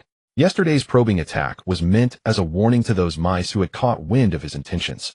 Unexpectedly, not only did it fail to scare the mice away, but it also attracted a larger counterpart. Reckless beings. Zhao Hailong's voice was soft, as if he were merely discussing the weather, yet it carried a chilling indifference. It seems that last time's punishment wasn't painful enough. He picked up the intercom and issued new orders in an irrefutable tone. Activate Plan B. Transfer another 20 million in funds.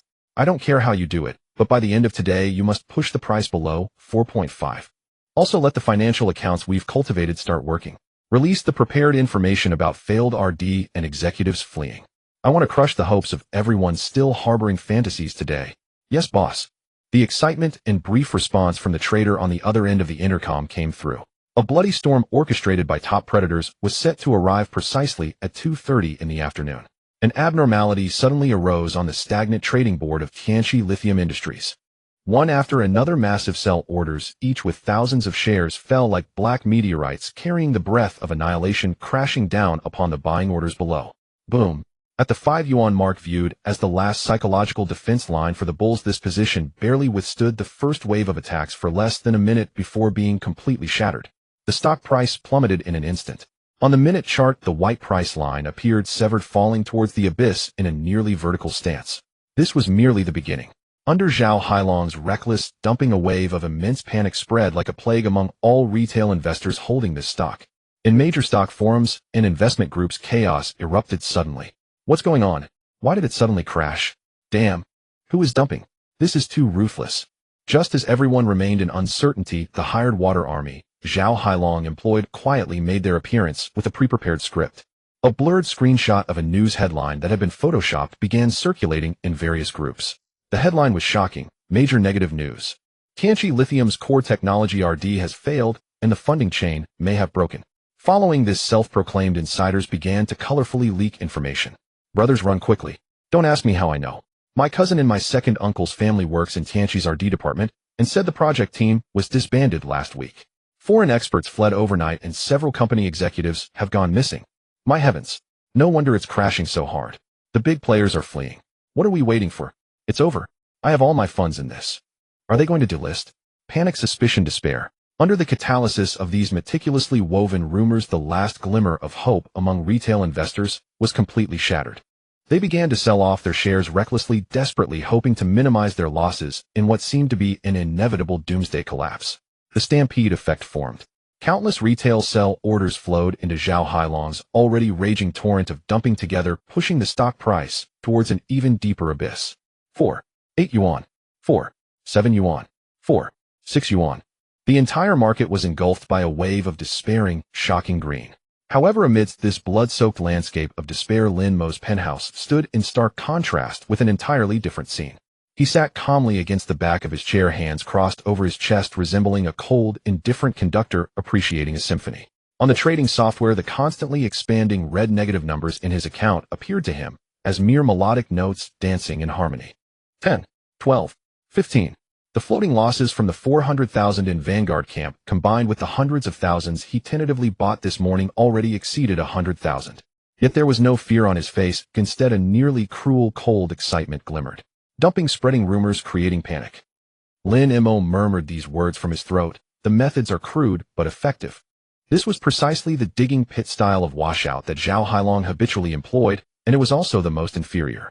He intended to bury all the wavering retail investors alive in the stock price climb using the bloodiest methods. The deeper the pit was dug, the taller the future trees could grow. Watching the resolute green line that continued to plunge, Lin Mo's lips curled into an inscrutable cold. The storm had already arrived. For him, what fell was not rain, it was gold. He extended his finger and gently traced the declining line on the cold screen. His gaze seemed to penetrate the screen before him, seeing the top predator comfortably seated in a luxurious office, believing he was in control of everything. Not enough. He murmured calmly in a voice only he could hear to the despairing and dreadful green, go deeper. Let everyone's fear be completely released. The panic ignited by Zhao Hailong spread wildly through every capillary of the market like a virus. The green line plummeting on the time chart resembled a cold razor, mercilessly harvesting the reason and hope of all retail investors. In the major stock forums, there was already a cacophony of despair. It's over. I invested 4.8 million. A single blow has cost me tens of thousands. What are you still holding on to? Haven't you heard the rumors? The company is going bankrupt. If you wait too long, there will be nothing left. Even if it hits the limit down, there's no escape. There are too many sell orders. My God, is this going to zero? The emotions of despair wove an impenetrable net. However, at the center of this web, in the study of a top-floor apartment, Lin Mo stood like a cold king in the eye of the storm. His face bore no fear, no sympathy, only an almost perverse extreme excitement. In his account, the constantly fluctuating and expanding loss figures transformed in his eyes from mere losses into precious shells of artillery striking against the enemy's positions. 16. 18. When the stock price fell to about 4.6, Lin Mo's pupils imperceptibly, he saw that the sell orders surging like tides on the trading board had for the first time shown a brief, almost undetectable exhaustion. This indicated that the most indecisive retail investors, those eager to cut losses at any cost, had been thoroughly cleansed by this first wave of bloody turmoil. What remained were either deeply trapped numb deadbolts who no longer wished to act, or the smug stock manipulators hiding behind the scenes. Dinner is served. Lin Mo squeezed out these 3 words from his throat. His fingers hidden behind the keyboard finally began to move. He did not immediately place a large buy order like any greedy bottom fisher would. Such actions would only alarm the real big fish lurking in the waters. He began to execute the scavenger plan he had rehearsed countless times on the whiteboard. He split his total capital of over 1.6 million into hundreds of invisible microparticles. A buy order of 20 lots quietly hung at the buy 3 position. A buy order of 30 lots was casually slipped into the buy 4 queue. He was like an old lady leisurely picking up discounted vegetables in a market devoid of any aggression. But only he knew that every hand he extended toward those blood-red chips was filled with wolf-like greed. Transaction. Transaction. The continuously popping notifications on the screen sounded like a beautiful melody. He did not rush or chase. He quietly concealed himself behind the panicking crowd, casting an invisible net patiently waiting for the frightened fish to swim in. In Haiching in Zhao Hailong's private trading room, Chief Trader Li Mo was reporting the situation to his boss. Boss, it's almost done. Those who needed to run have run. The rest are dead fish that won't create any waves. Zhao Hailong leaned back in his armchair, lifting a cup of expensive Dahongpo, his face revealing a relaxed smile of complete control. At that moment, another trader responsible for data monitoring suddenly frowned. Brother Long, something feels off. What is it? Look, the trader pointed at the screen filled with transaction data. Although the sell orders are decreasing, there are still some small scattered buy orders quietly absorbing the chips we're throwing down. Zhao Hailong leaned in to take a look. Dozens of lots, a few lots here, and they're insignificant. He scoffed dismissively and waved his hand. Just a few little wild dogs smelling blood, trying to pick up some bones to eat. What kind of funds could they possibly have? Ignore them. A more brutal glint flashed in his eyes. Pass on my orders. Activate phase 2 of Plan B. Drive the price down to 4.4. I want to bury these clever fools who think they can profit from the flames along with those pretending to be dead. Yes. A more violent storm descended. If the previous sell-off was a torrential rain, then this time it was a 12-level hurricane mixed with hail. Under Zhao Hailong's nearly frenzied commands, tens of millions in funds transformed into an invisible hammer, once again smashing down hard on the already teetering trading board. 4.55 yuan. 4.50 yuan. 4.45 yuan. On the time chart, the green line had completely given up resistance, diving suicidally into the bottomless abyss known as the limit down. And in this extreme fear, Lin Mo finally awaited the moment he had long desired. Now, his previously hidden languid posture in the darkness suddenly vanished. His entire body leaned slightly forward, his gaze sharp as a blade, exuding the aura of a top predator about to pounce on its prey. He no longer concealed or hid. He mobilized all the available cash of over 400,000 in his securities account, along with the 800,000 just credited, still radiating with fiery heat. All troops, all bullets, all loaded into the chamber. He moved the mouse, the cursor accurately resting on the price of 4.41, which made everyone feel a chill. This was the threshold of panic he had calculated. It was also the final hunting ground for him to unleash his greedy fangs. Without a hint of hesitation, his finger heavily struck the enter key.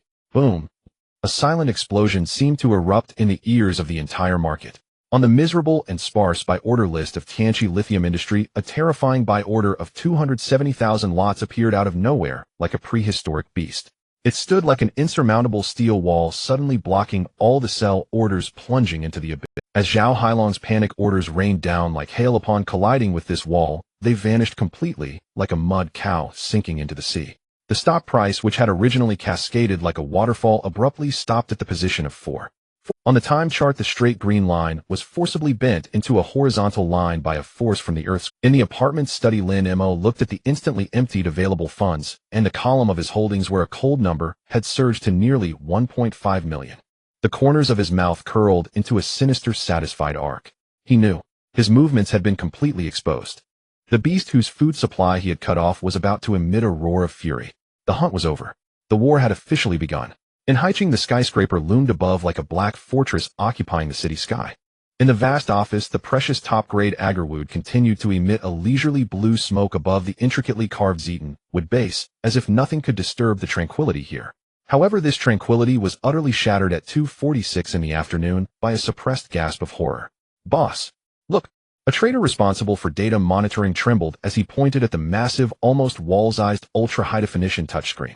The chief trader Li-Mo, along with all the staff in the room, turned their gazes toward it at the same time. In the next moment, the entire trading room fell into a deathly silence. On the screen, amidst the pitifully sparse buy orders for Tianqi Lithium, a massive buy order overwhelming enough to take one's breath away appeared out of nowhere. Buy 41 yuan for 2700 shares, over 27,000 shares. Calculating at a price of 41 yuan, the total amount of this buy order exceeded 1 million. It was like an insurmountable steel wall suddenly rising, instantly blocking all the sell orders, plunging into the abyss.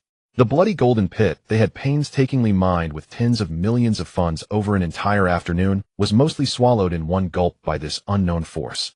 The stock price, which had been cascading like a waterfall, was abruptly halted at the position of 440. Zhao Hailong, who had been leisurely seated behind the tea table, had his expression of comfort and calm freeze upon seeing that number. He slowly set down the invaluable purple clay teapot in his hand, the bottom of the pot clashing with the precious golden silk Nanmu tea table, emitting a dull sound akin to a heartbeat skipping a beat. His face instantly darkened like a sky before a storm. Where did the funds come from? His voice was not loud, but it carried a chilling, heart-stopping coldness. Investigate. Li-Mo shivered as if doused with a bucket of ice water. Not daring to be the slightest bit negligent, he immediately rushed to an independent computer, his fingers flying over the keyboard. Seconds later, information regarding this trade seat appeared on the screen. Boss, Li-Mo's voice was tinged with disbelief. It came from a local brokerage in Haicheng Jinfu Securities VIP seat. It's not from any institution we know, nor not from those old rivals who have grudges against us. Zhao Hailong's expression changed to one of extreme anger mixed with mockery. Having navigated the stock market for over a decade, he had ruined countless institutions and crushed numerous speculative funds, more than one could count. He had never imagined that one day in his territory in the hunting ground, he had clearly claimed a person whose name he had never heard would dare to challenge him in such a direct and humiliating manner.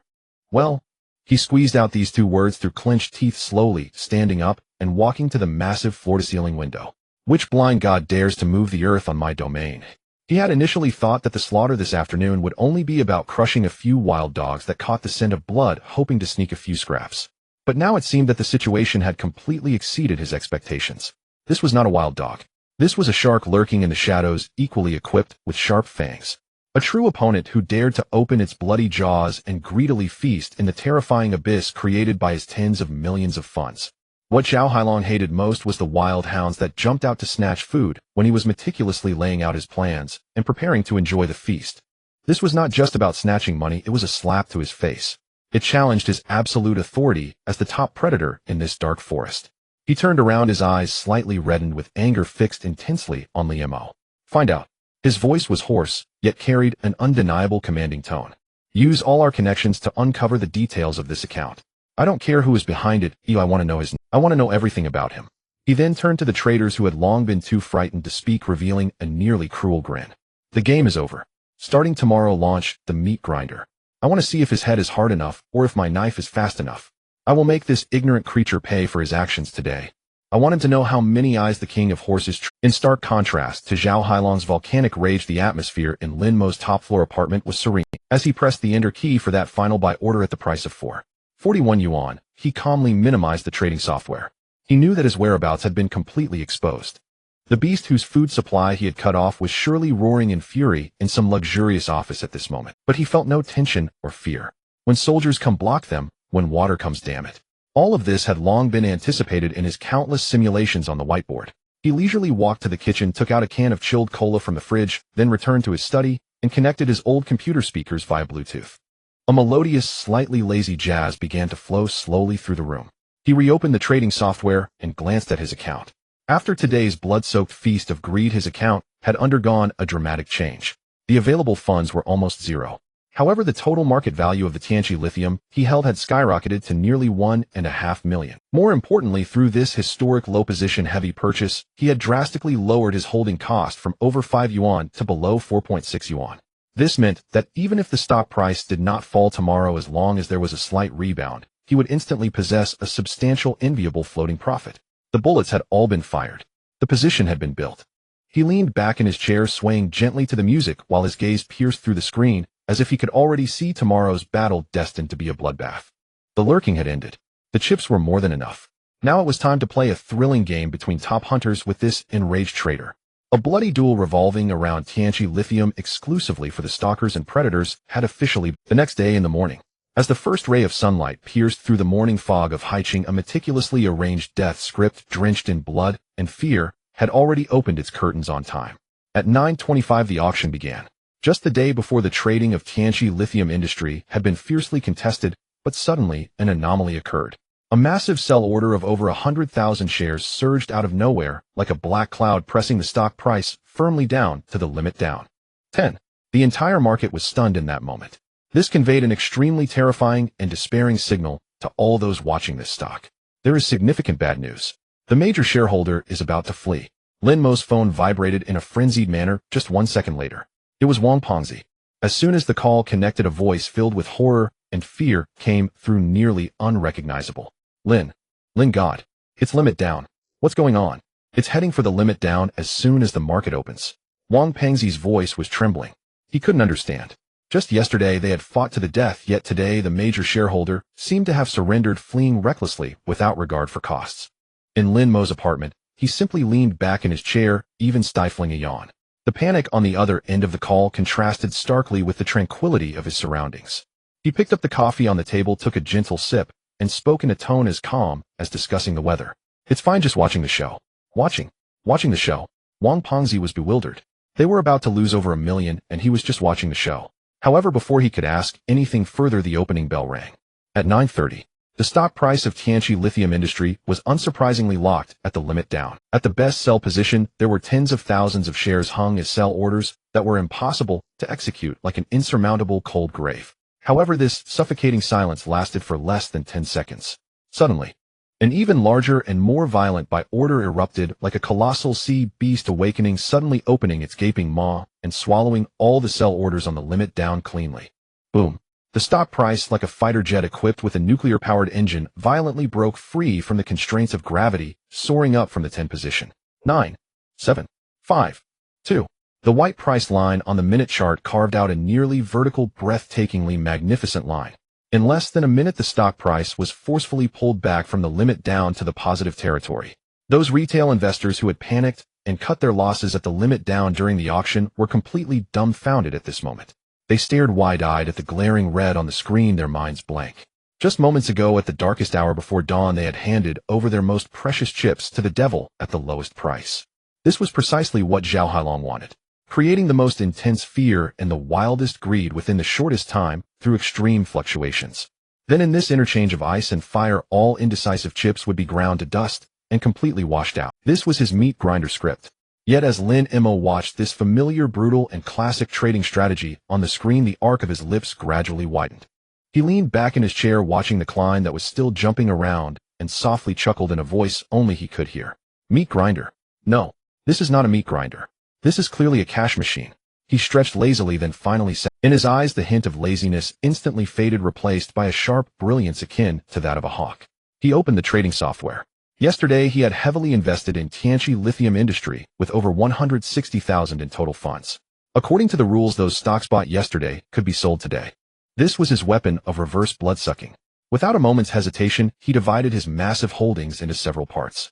He glanced at the order book. As the stock price rose to nearly 4, the momentum of the rise clearly, he knew this was the endpoint of the major shareholders' first wave of temptation, and the next must be a counter. His fingers lightly tapped on the keyboard, and a sell order of tens of thousands of shares quietly appeared at the sell 1 and sell 2 positions above.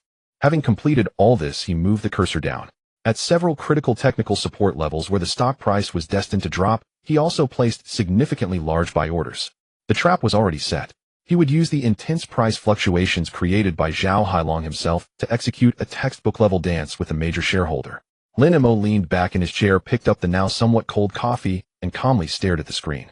He knew he was no longer the simple treasure hunter who only knew the location of the treasure map. He was now a dragon slayer, wielding a sharp blade, ready to carve out the most succulent piece of dragon meat from the lair of the giant dragon. Zhao Hailong's meat grinder began to turn. When the aggressive buy order violently lifted the stock price to around 4, it consumed nearly 50 million of his funds over a span of 10 minutes. At this moment, the buy orders on the order book remained dense as countless retail investors, ignited by this violent bullish candlestick, were frantically rushing and attempting to board this seemingly soaring wealth train. However, the momentum of this surge came to an abrupt halt when it hit the 4-2 mark as if it had collided with an invisible cold wall. Now is the time. In Lin Mo's apartment, his face showed no signs of turbulence. The numerous sell orders he had placed in advance at the first and second sell positions totaled tens of thousands of hands, like a fishing net that had long been waiting at the finish line, completely devoured by Zhao Hailong's wave of fervent buying. Ding! The crisp transaction notification sound from the trading software rang out like a horn of victory. In Lin Mo's account, more than half of his stock position instantly transformed back into a large amount of available cash, cold yet boiling. Over 700,000. The ammunition he had just invested yesterday returned to his chamber today. And this was just the beginning of the game. Just a second after Lin Mo's sell order was executed, the second blade of the meat grinder in Zhao Hailong's trading plan fell fiercely. Another batch of accounts already prepared in various corners began to madly pour chips onto the dense. The stock price, which had just been running high, suddenly seemed to lose all its strength and began to plummet decisively. 3, 1, turned green. 2, 4. On the intraday chart, the white price line traced a stunning parabolic curve, also known as a roller coaster, that could stop one's heart. From the limit up to limit down, then from limit down back to positive before crashing back down into the abyss. In just half an hour, over 15% of wild fluctuations struck every retail investor, chasing the highs and lows like a merciless slap back and forth. What the hell? Why is it crashing again? My money. It's over. I chased the highs at the peak. The manipulators are offloading. Help me. This stock is toxic. The stock forum was filled with wails. This was exactly the effect Zhao Hailong wanted: to utterly crush everyone's psychological defenses with extreme volatility. He wanted everyone to be unable to grasp his intentions, to leave everyone unaware whether the stock price would soar to heaven or plummet to hell in the next moment. Then amidst this chaos and panic, he would squeeze out those weak-willed chips like twisting a towel. However, within this blood-soaked chaos, Lin Mo remained like a cold observer, a director who already knew every plot twist of the script. He calmly, even somewhat boredly, watched the waterfall-like plunge on the trading screen. He did not rush to buy back the cash he had just sold. He was waiting, patiently waiting for the stock price to hit precisely the red support line he had drawn on the whiteboard. When the stock price was forcefully slammed down to around 4 by that panic about to touch the support line, Lin Mo's gaze finally sharpened again. His fingers returned to the keyboard. He transformed all the cash of over 700,000 he had just sold, without leaving a single cent, into several large buy orders quietly placed at several key support price levels below, like a submarine waiting for prey. A few minutes later, Zhao Hailong's furious sell orders like hailstones arrived as expected. They precisely executed all the buy orders Lin Mo had placed below. A perfect instance of selling high and buying low was completed. A textbook-level T0 reverse arbitrage was realized. Lin Mo glanced at his account. The number of shares he held had hardly changed from before the market opened in the morning. Yet in the column for available cash in his account, nearly 50,000 of naked profit had inexplicably appeared. This was the first piece of flesh and blood he had scraped from Zhao Hailong's meat grinder. Zhao Hailong had become his ATM. He was like a small yet deadly cleaner fish parasitizing on the giant. No matter how the giant whale churned the ocean, creating monstrous waves, he only took the scoop he needed, but could make the giant whale feel the real pain of being bled dry. Throughout the morning, Zhao Hailong's script repeated frantically. Surge, crash, then surge again, then crash again. Each massive fluctuation acted like a giant sieve, ruthlessly filtering out countless retail investors' funds and confidence.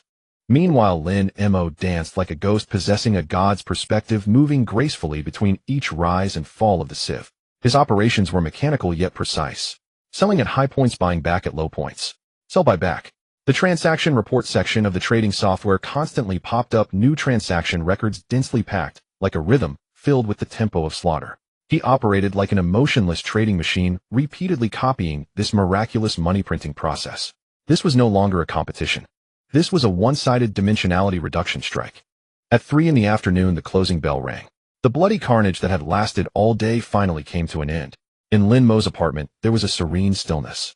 He felt no fatigue. Instead, there was an exhilarating rush of adrenaline coursing through his body after the battle.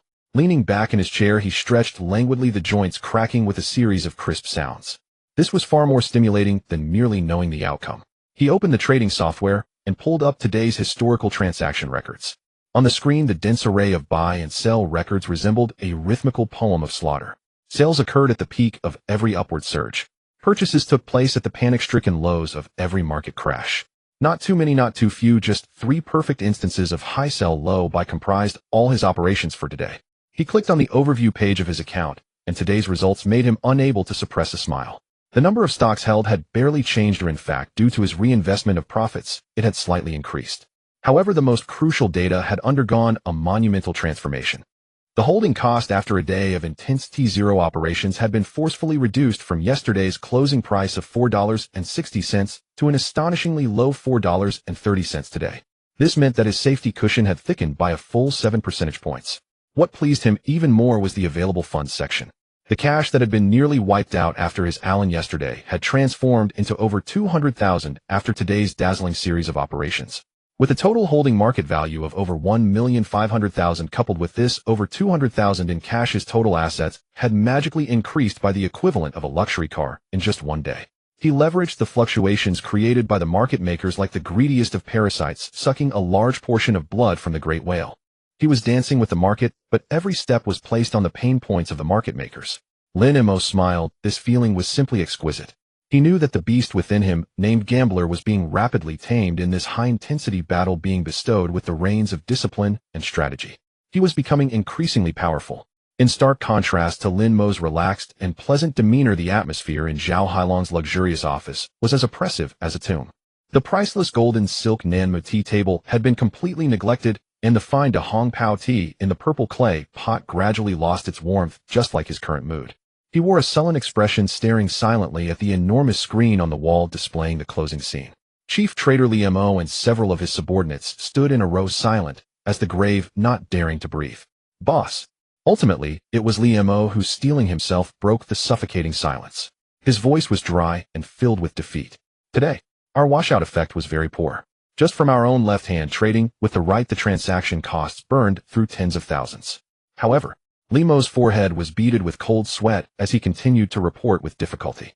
But that mysterious account was extremely active today. He almost perfectly capitalized on every fluctuation we created. He pulled up another screen displaying their professional software's replay analysis of all trades made by that mysterious position today. At every peak of an upward surge, there was a record of his selling. At every low point of a market crash, there was a record of his buying. It seems our upward surges were specifically designed to let him offload his stocks. Our market crashes appeared to be specially orchestrated to allow him to pick up cheap shares. He is like a ghost who can see through all our scripts in advance. Boss, we are not washing out the market at all. We are lifting him up. We are giving him money. Li Mo grew more and more agitated, his voice rising until that last sentence was nearly a shout. Bang! Zhao Hailong slammed the table, the solid golden silk Nanmu producing a deep resonant sound. Enough! He stood up, his chest heaving violently, his face pale. Having navigated the stock market for over a decade, he had seen all manner of storms and tempests. He was accustomed to the high vantage point, playing the role of a god, manipulating others' fears and greed, and toying with their fates. But today, for the first time, he felt the sensation of being toyed with and humiliated by this mysterious opponent. He had originally intended to use a bloody slaughter to teach this audacious character who dared to snatch food from his bowl a lesson. Instead, his prideful meat grinder had turned into a cash dispenser that continuously spewed out money at the hands of the opponent. This feeling was even more suffocating and infuriating than directly losing tens of millions. This was not merely losing money. This was losing the dignity of his status as a top predator. In the office, there was a deathly silence. Zhao Hailong stared fixedly at the wildly fluctuating line on the screen, as if trying to bore a hole through it. He could not believe it. He could not believe that there would be someone in this world capable of predicting all his moves with such precision. It must be a coincidence. He must have used some ultra-short-term technical model that he was unaware of. As long as he could disrupt the rhythm, he was sure he would make a mistake. Tomorrow, Zhao Hailong's voice was hoarse and cold, like a venomous snake ready to strike. Continue using fluctuations to wash out the market. Double the frequency of the fluctuations. Increase the amplitude by double. I want to see just how tightly he can stretch his nerves. As soon as he makes a mistake, I will ensure he never recovers. Zhao Hailong's fury transformed the next day into an even more violent and chaotic bloody storm on the market. He completely abandoned the previous script that still bore traces of technical analysis, initiating his most primal and brutal indiscriminate attack. Pull with all your might. Smash without regard for costs. Raise the amplitude to over 15 points. Achieve a turnover rate of 30%. I want him to be unable to keep up. I want his computer to crack. In the trading room, this veteran shark who had navigated the stock market for over a decade roared like a gambler blinded by rage, issuing one insane command after another. He attempted to disrupt the ghost's rhythm with the most extreme illogical chaos, hoping to make him err, to leave him stranded, lost in the blood-red fog he had created. However, he was unaware that he was facing an examinee holding the standard answer. No matter how he altered the questions, he was merely struggling futilely within the confines of the answer. In Lin Mo's penthouse, the atmosphere remained eerily silent, contrasting sharply with the blood-soaked chaos outside. He was even more relaxed than yesterday, because he realized that Zhao Hailong had completely lost his composure. Irritable, suspicious, and extremely arrogant, Lin Mo looked at the emotionally charged, huge and crude buy and sell orders on the market, a faint smirk playing at the corners of his mouth. "I've grown tired of your script." The memories of the future in his mind were not merely a simple candlestick chart. It was more like an outrageously detailed analysis report on the character weaknesses of this top predator. He knew when Zhao Hailong would become furious and when he would make reckless bets. This seemingly ever-changing battle on the market had in his eyes become an almost tedious open book exam. The following days became a nightmare for all the retail investors of Apocalypse Lithium, but for Lin Mo, it was a feast for withdrawals. Zhao Hailong's trading had turned into a behavior art akin to a split personality. At 10 a.m., he was still crazily pushing the stock up as if aiming for a limit up. At 10:30 a.m., without any warning, there was a waterfall-like sell-off as if the company was on the brink of bankruptcy. At 1 p.m., it suddenly surged from silence, performing a deep V temptation. Such erratic fluctuations not only confused retail investors, but even made some professional short-term traders feel their scalps tingle, rendering them too afraid to approach. But to Lin Mo, it was the most perfect rhythm for printing money. His T0 operations had entered a realm of synergy between man and machine. He even began to anticipate Zhao Hailong's anticipations. Wednesday morning. In Zhao Hailong's trading room, Lin Mo was preparing to execute the boss' latest instructions: create a false impression of a rapid rise to lure him into placing sell orders, then we will instantly retract our orders and hit him hard. However, just 30 seconds before their funds were ready to ignite, on the market, the familiar ghost seat presented a moderately sized sell order, eerily appearing at the peak they planned to push up. Lin Mo and his team were instantly stunned. They felt like soldiers preparing to charge, only to discover that the enemy had long set up machine guns in the fortress at the finish line. This sensation sent chills down their spines. And this was just the beginning. Thursday afternoon. Zhao Hailong, furious and embarrassed, decided to take the opposite approach, launching a sudden and unannounced raid-style sell-off at the close, attempting to break through all technical support levels. However, just 1 minute before their tens of millions of sell orders were about to pour out, they were horrified to discover that at the crucial support level they planned to smash through, a thick wall made up of several large buy orders had quietly been erected. It was that ghost again. He was like a spy who could foresee all their battle meetings, always half a step ahead of this. This is impossible. The chief trader Lin Mo stared at the screen where the buy orders seemed to mock him, murmuring to himself, cold sweat beading on his forehead. This was no longer trading, it was chess against a ghost. An entire week passed quietly in this bizarre atmosphere of you hit me, I watch you perform. Weekend closing. Lin Mo leaned back in his chair, letting out a long breath. He opened the daily candlestick chart of Apocalypse Lithium, where 5 intertwined candlesticks with long upper and lower shadows nearly formed a straight line. To outsiders, it appeared that the stock had hardly moved this week, neither rising nor falling. However, when Lin Mo opened his account overview, a starkly different and terrifying picture unfolded before him.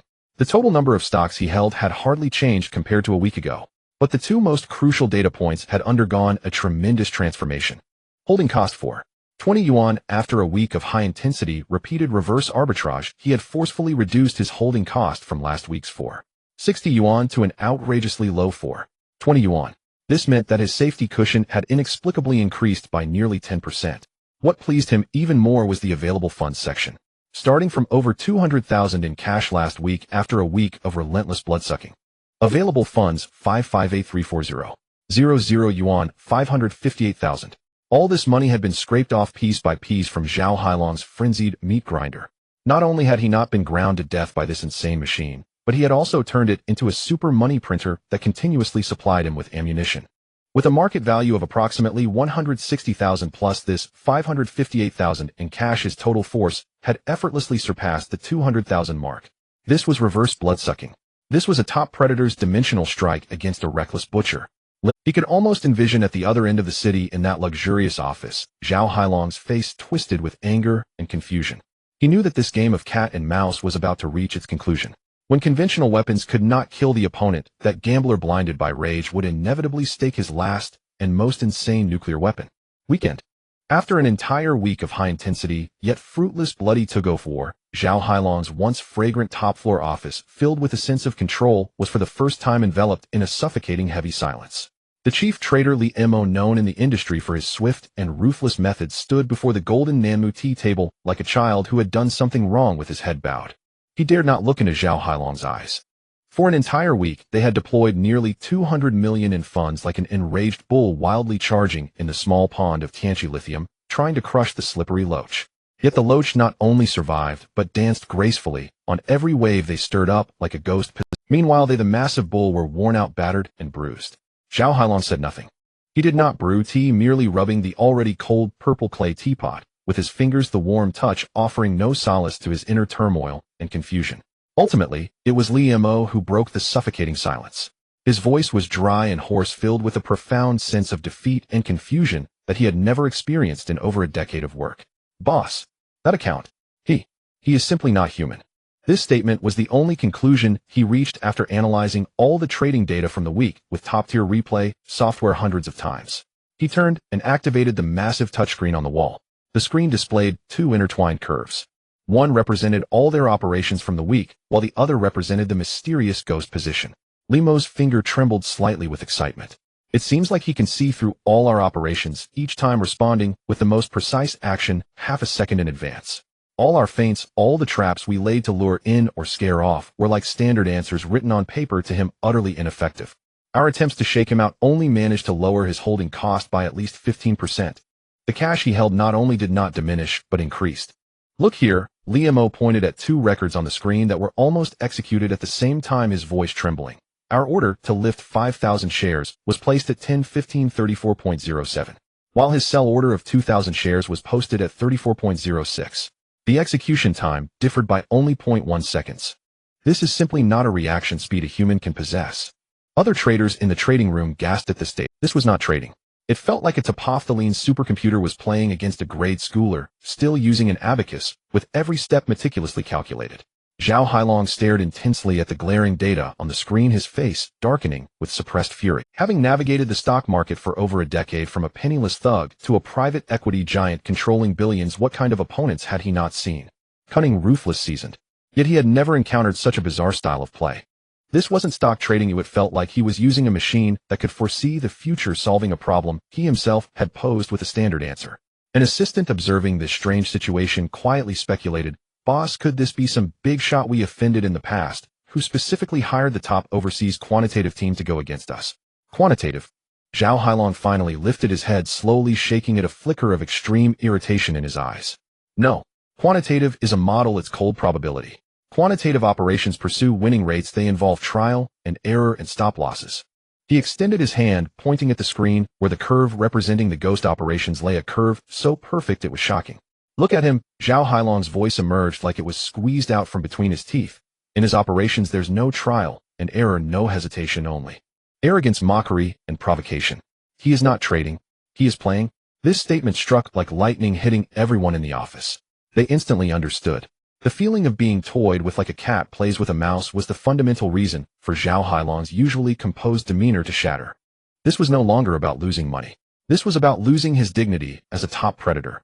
He doesn't want to make money. Zhao Hailong's chest heaved violently, his voice hoarse. He wants to step on my face and tell the entire market that I, Zhao Hailong, am not capable. Boom. He slammed the table, the heavy golden Nanmu producing a deafening sound. "Conventional weapons are useless, then we will resort to nuclear weapons." His bloodshot eyes scanned every silent employee in the room like the final roar of a cornered beast. "Notify everyone. Starting next Monday. Prepare for heaven and earth collapse. I don't care who he is. I don't care what team he is behind him. I will make him go bankrupt within a day. I want everyone to see the consequences of opposing Zhao Hailong." A new week has begun. It stands in stark contrast to the gloomy, blood-soaked atmosphere of the previous week. On this day, the sunlight in Haicheng is particularly bright. And at 9:25 the moment the collective bidding commenced, that brightness transformed into a blinding, scorching fervor capable of incinerating all rationality. A silent thunderclap erupted in the minds of all investors following Tianqi Lithium Industry. On the trading board of Tianqi Lithium Industry, a massive buy order exceeding 100,000 hands appeared like a blazing red sun. With an undeniable sovereign posture, it firmly locked the stock price at the upper limit. 10. The stock forum erupted. Damn. It hit the upper limit right at the opening. The dealer has stopped pretending and has shown their hand. It's coming, it's coming. The main upward wave has finally arrived. Did the brothers who got washed out last week faint in the restroom? Place orders. Set the price at the upper limit. Whatever amount you have put it in. This stock is heading for 20 yuan.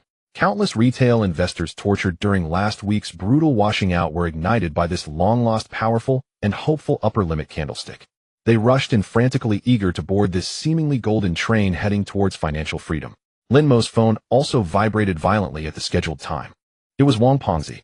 As soon as the call connected, the voice on the other end was no longer human, but a series of frenzied, pitchy howls driven by extreme excitement. Lin, God, my deity, it's hit the upper limit. It's really hit the upper limit. Did you see it? The dealer has gone mad because of you. They have completely surrendered and can only forcefully push the price up. You are the stock god. No, you are the god of wealth. Wang Pengzi's voice was filled with incoherent, soul-deep admiration. However, in stark contrast to the madness on the other end of the phone, Lin Mo's apartment was silent. Lin Mo calmly leaned back in his chair, gazing at the glaring red on the screen, his face showing no joy, only a faint cold smile, as if he were watching a clown's performance. He even had the leisure to pick up the coffee on the table and gently blow away the steam. Has it finally arrived? He murmured to the screen in a voice only he could hear. This was, after all, the most ruthless and classic trump card of the notorious big player in speculative investments known for their ferocity. First, they would ignite the market's emotions with extreme price surges, creating a wealth frenzy that would tempt everyone's greed to its peak. Then at the highest point, when everyone was frantically chasing, dreaming that tomorrow would be even higher, they would strike back, using their vast, fully loaded chips to deliver the most lethal and desperate blow to all those chasing the high. From heaven to hell. From the upper limit to the lower limit. Heaven and earth bore the most brutal, blood-stained, ultimate meat grinder of the share market, capable of bankrupting countless people in a single day. Nuclear weapon. Lin Mo chuckled lightly, a hint of mockery, only he understood, lacing his laughter. In my eyes, this is merely a spectacular firework. He paid no mind to the still incoherent Wang Pengzi on the other end and directly hung up the phone. He sat up straight, opening the trading software. The chips from yesterday that could have been traded in a T0 manner, he did not rush to act. He was waiting for today, the most perfect selling point he had long anticipated. He watched as millions of hands piled up at the upper limit price, dense as hungry buyers waiting to be fed. He smiled as if looking at a group of leeks eagerly stretching their necks, waiting to be harvested. His fingers gently tapped on the keyboard, an operation that no normal investor could ever execute. Upon seeing the upper limit at the opening was calmly carried out by him. He placed all the stocks in his account, those that had been exchanged for trading yesterday and could be sold today, about half of his position on the market at the upper limit price. After doing all this, he moved the cursor down. Next to a bright red number he had written on the whiteboard, he entered today's target buying price, the lower limit. At the same time, in Zhao Hailong's luxurious office, this top predator had finally regained that familiar pleasure of controlling everything.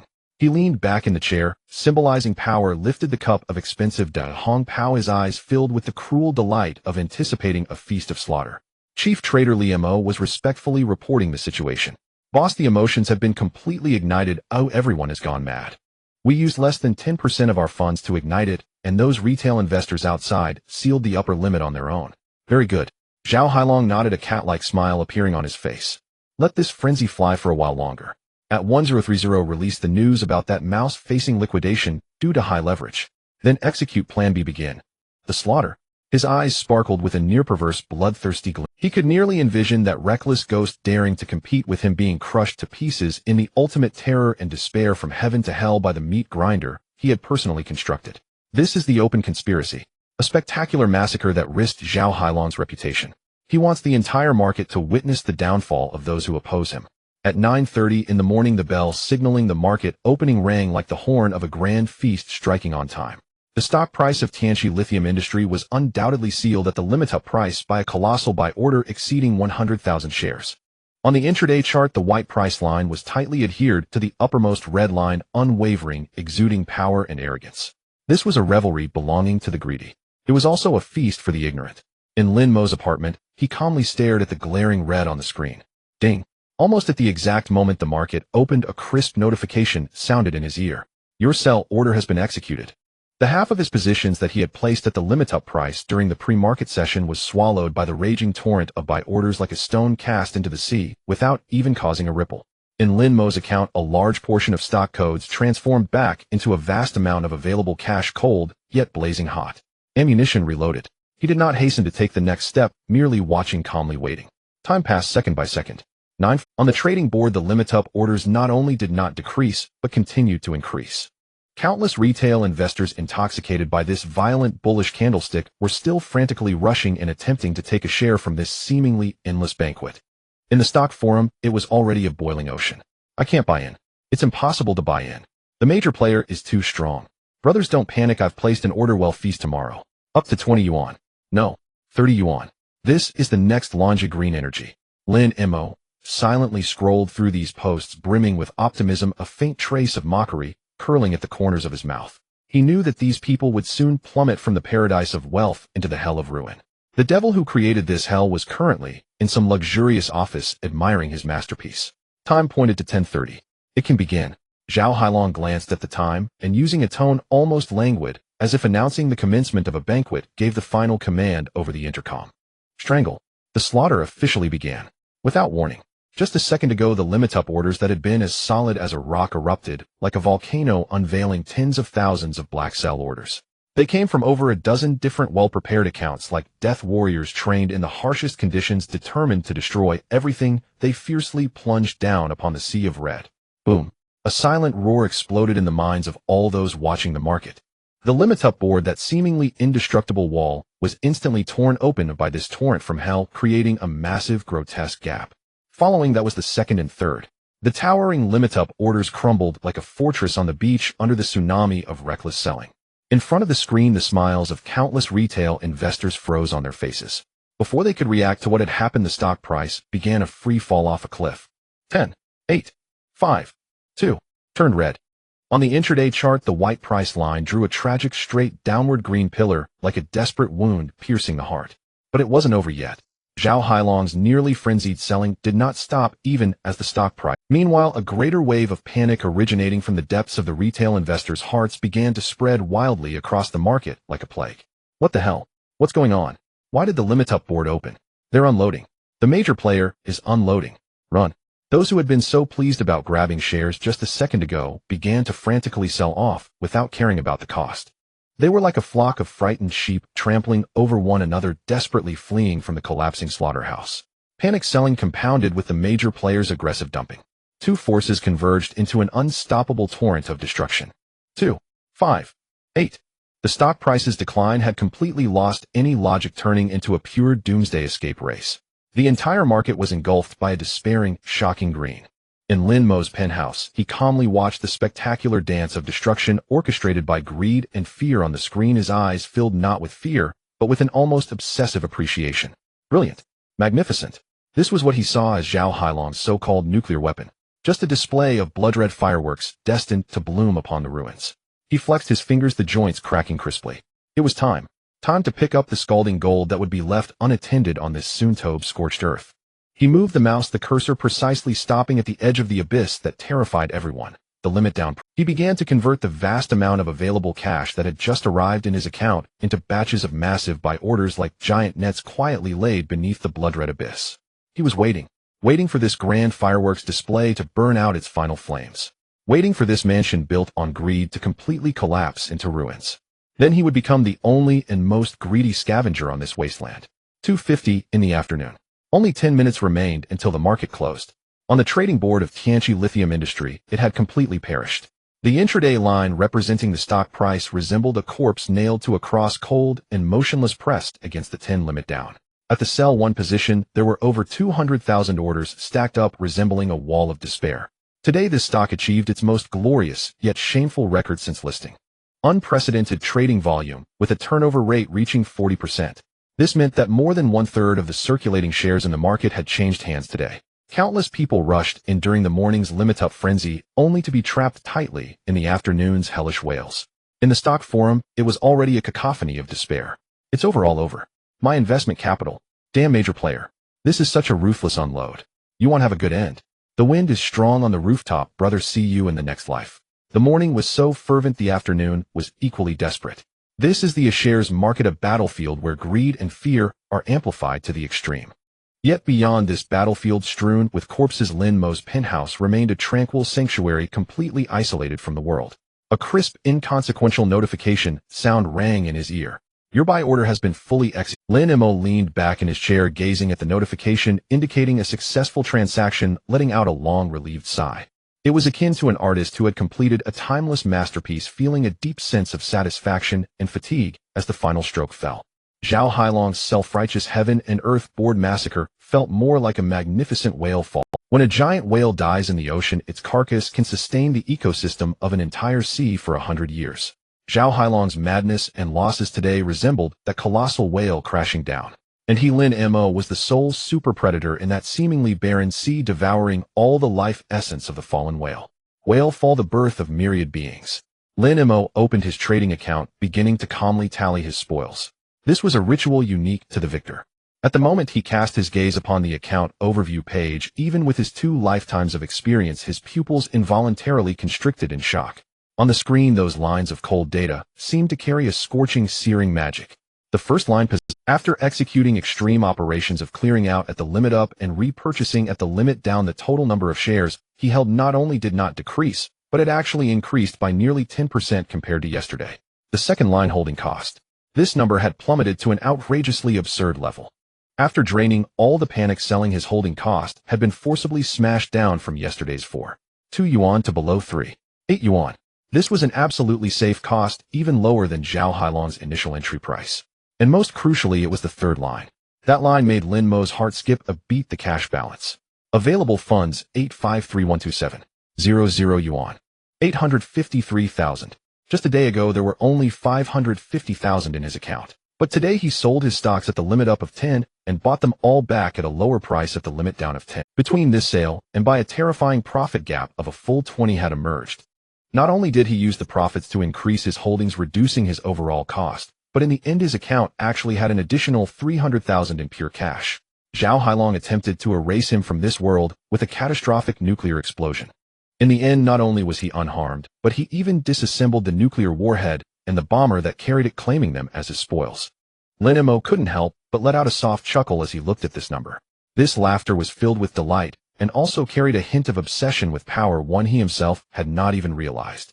Meanwhile, in Zhao Hailong's luxurious office, the atmosphere was so oppressive that it felt as if the air had in the center of the priceless golden silk Nanmu tea table, a valuable purple clay teapot, shards and tea leaves were scattered everywhere, creating a chaotic scene. Chief Trader Li Mo and several of his sub-traders stood pale-faced like a group of condemned prisoners awaiting judgment. They had just completed today's review.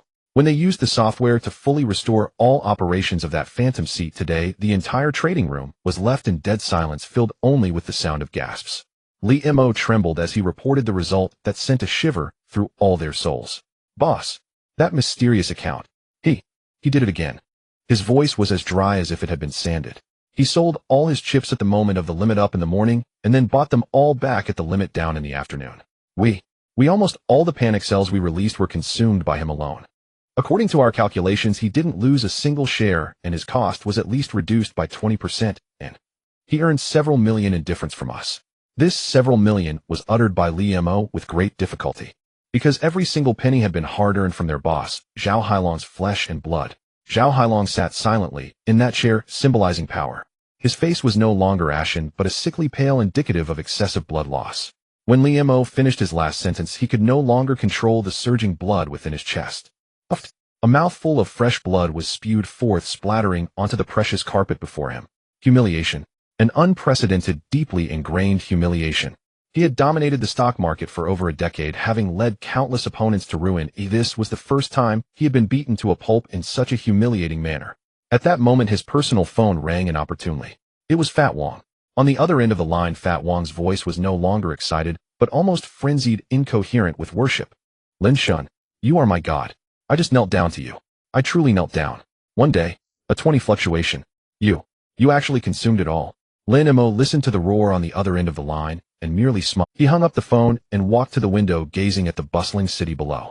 He knew that his battle with Zhao Hailong had come to an end, but this game had just begun. That woman who was also lurking in this stock, proud and professional, would soon take notice of him.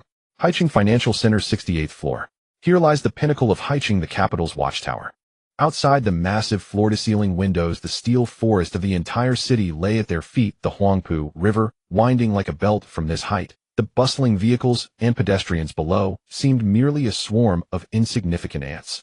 The headquarters of Tianyu Private Equity is located here in stark contrast to Zhao Hailong's office filled with a nouveau riche atmosphere cluttered with golden toads and statues of Guangdong. Here the aesthetic is one of extreme coldness. The main color scheme is black, white, and gray with minimalist lines, and the air is infused with a faint scent of cedar. Every corner exudes a breathtaking professionalism and arrogance. Every computer here is connected to the world's top Bloomberg terminals, while every trader here is a financial master's graduate from an Ivy League school. They do not believe in Guangdong nor in luck. They only believe in one thing: data and the absolute rationality built upon it. At this moment in the chairman's office, Su Wanqing was dressed in a well-tailored high-end professional outfit, her black hair neatly styled at the back of her head, resembling an elegant yet dangerous black swan, as she stood before the desk conducting a routine report. Her voice was cool, her pace moderate, without any superfluous words. Wanqing Li Yunshin interrupted her abruptly, a trace of amusement in his voice. This stock has been making a lot of... Su Wanqing paused her report, glanced at the screen, and replied coolly, a trash stock tightly controlled by the manipulators. A classic game of hot potato. Yesterday's dramatic limit move was a textbook harvest of retail investors. It's got no research value. In her value investing framework, such speculative plays were a prettified heap of excrement. A second look was an insult to the eyes. A trash stock. Li Yunshin laughed. He set down his tablet, stood, and walked to the floor-to-ceiling window. Indeed, it's trash. But the person running this trash is an old acquaintance. He turned, and for a moment the cultivated calm on his face gave way to a rare, hard-edged rancor befitting a veteran of the trade. I can smell that nauseating tang of blood, even through the screen. Is it that rough operator Zhao Hailong? Su Wanqing nodded slightly. She had done her homework. Our capital flow monitoring shows the main seats behind this stock highly overlap, with several alias accounts under Zhao Hailong's name. So it is him. Li Yunshin sneered, the sound squeezed through his teeth. 5 years ago, he pulled a dirty trick on me on Dongfang Tongxin. Back then I had just returned to the country and didn't know the unwritten rules of the A-share world. He and several speculators conspired to crush my cost and made me lose 30 million. 30 million isn't enormous, but I can't swallow the insult. That old bastard, thinking his methods and connections let him run wild. He's disgusted a lot of people in the circle. Li Yunshin sat back down, fingers tapping the table in a steady drum-like rhythm. Now he's come out to take the market and is making such a fuss, it looks like he intends to make a big play. He lifted his head and looked at Su Wanqing. The gentle elder's mask had fallen. In his gaze there was a lion baring its fangs. Wanqing, I'm here. I'll give you a capital allotment of 100 million. Li Yunshin extended a finger, his tone as nonchalant as if he were buying a cabbage. Take your team into this stock and play with him properly. At last a flicker of astonishment crossed Su Wanqing's perpetually icebound face. Boss, this violates our risk control rules. Small cap stocks have poor liquidity and no fundamental support. Once in, it's hard to get out. Rules. Li Yunshin laughed somewhat wantonly. Rules are dead, people are alive. This time I don't ask you to make money. His voice was low, though every syllable struck like a coin. I have only one demand: raise his cost basis on this stock by at least 20%. I want him to hurt to bleed to know that Haiching's financial circle is not a place for rustic operators to run wild. This was the arrogance of capital. For retail investors, the market is a battlefield. For a magnate like Li Yunshin, a few tens of millions in profit or loss was sometimes merely the price of buying a point proven. Su Wanqing watched her boss's resolute eyes, the shock in her own gaze faded, replaced by an equally keen. It was the hunter's excitement at sighting prey. As a top fund manager, she was used to dancing within constraints. A destructive mission that ignored cost and existed solely to annihilate an opponent held for her a fate. Understood. She answered crisply. If this is your private vendetta, we'll wage it as a vendetta. Li Yunshin nodded in satisfaction, as if remembering something, then added casually, by the way, I heard that the kid at the brokerage who talked back to you might be involved. Su Wanqing paused. The image of that hoodie-clad young man with an annoyingly calm stare flashed through her mind. According to yesterday's trading board data, there was a retail seat cavorting in the action. It should be him. Li Yunshin waved his hand like shooing a fly. Ignore him. When gods fight, mortals suffer. This arrogant gambler is exactly the sort who needs to learn what real capital warfare is. Don't single him out deliberately, but don't go soft. Treat him as ordinary floating stock. If he's clueless, wiping him out would be incidental. A faint sneer curled Su Wanqing's mouth. Rest assured, boss. Just a lucky retail trader. Before a systematic campaign, he won't last 3 sessions.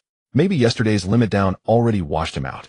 10 minutes later, in Tianyu Capital's core trading room, the massive circular screens had all been switched to the candlesticks and market depth data for Tianqilia. 12 of the sharpest traders sat upright, fingers hovering above keyboards like a squad of poised snipers. Su Wanqing stood at the command console, her presence commanding the room.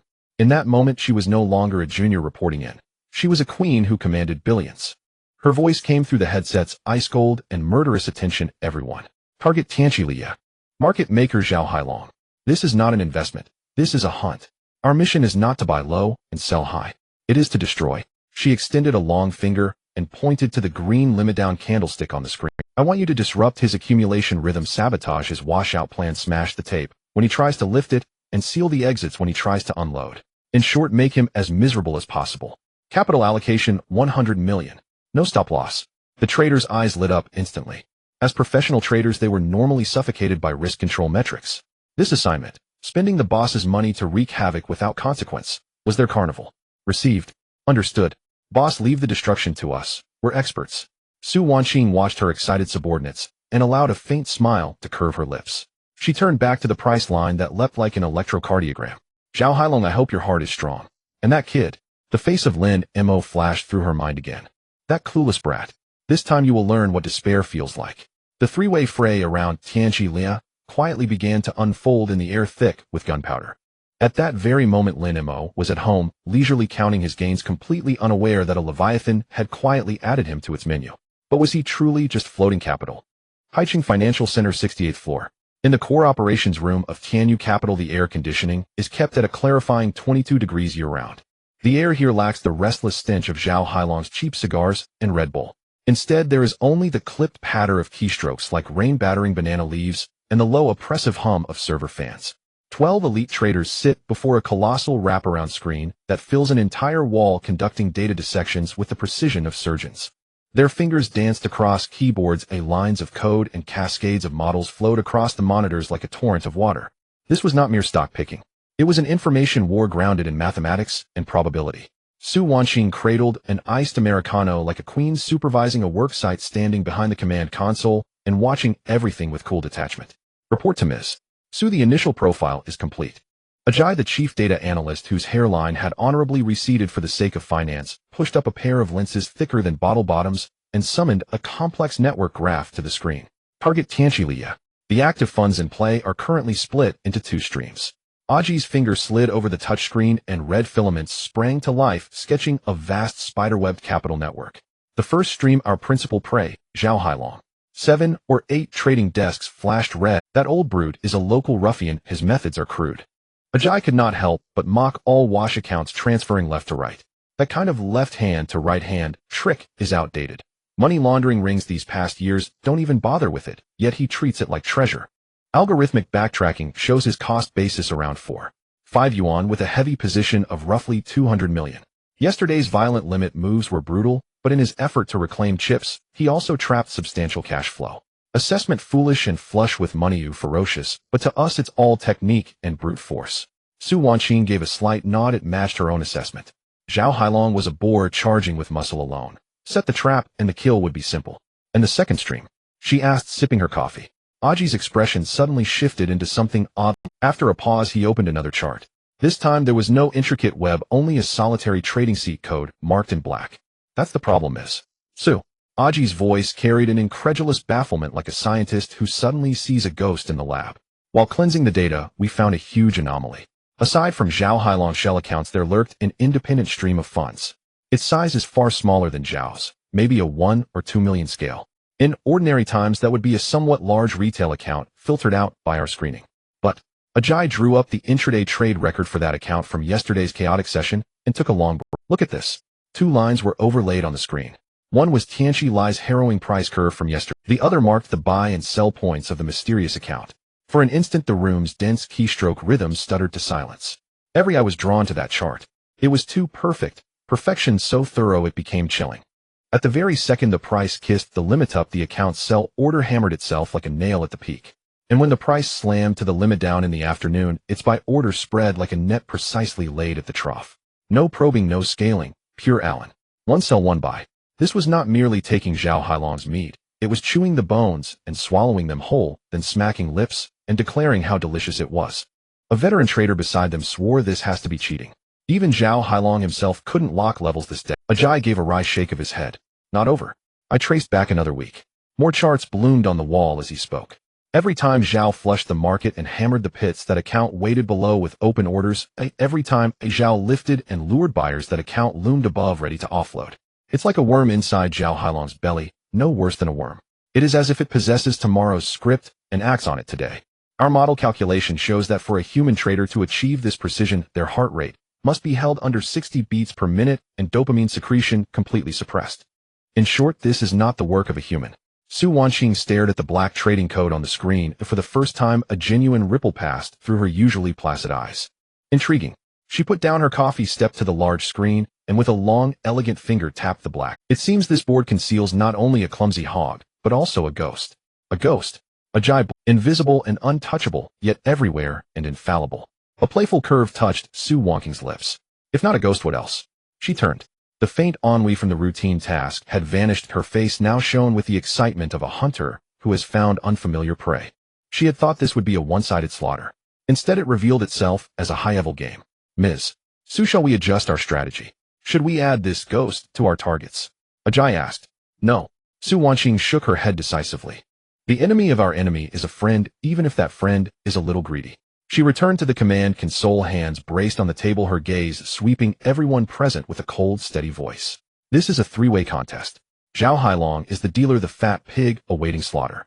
We are the and this ghost. She paused, her gaze growing deeper. He is an extraordinarily clever speculator. He exploits Zhao Hailong's clumsiness, and he also exploits our entries. Do not deliberately single him out. Treat him as a variable, an X factor we might turn to our advantage. Since he delights in high sells and low buys and trailing the dealer to pick up scraps, then we will. A sly light flashed across Su Wanqing's eyes, the calculation of a top-tier operator. We will stir the waters muddier. I want to see if when the true tsunami arrives, this ghost can still dance, so all hands to orders. At her command, there was a sharp motion. The traders straightened like drawn gunslingers, fingers hovering over the enter keys. Lock onto Zhao Hailong's main desks. Since the ghost likes to do tea, we'll give him a welcoming present.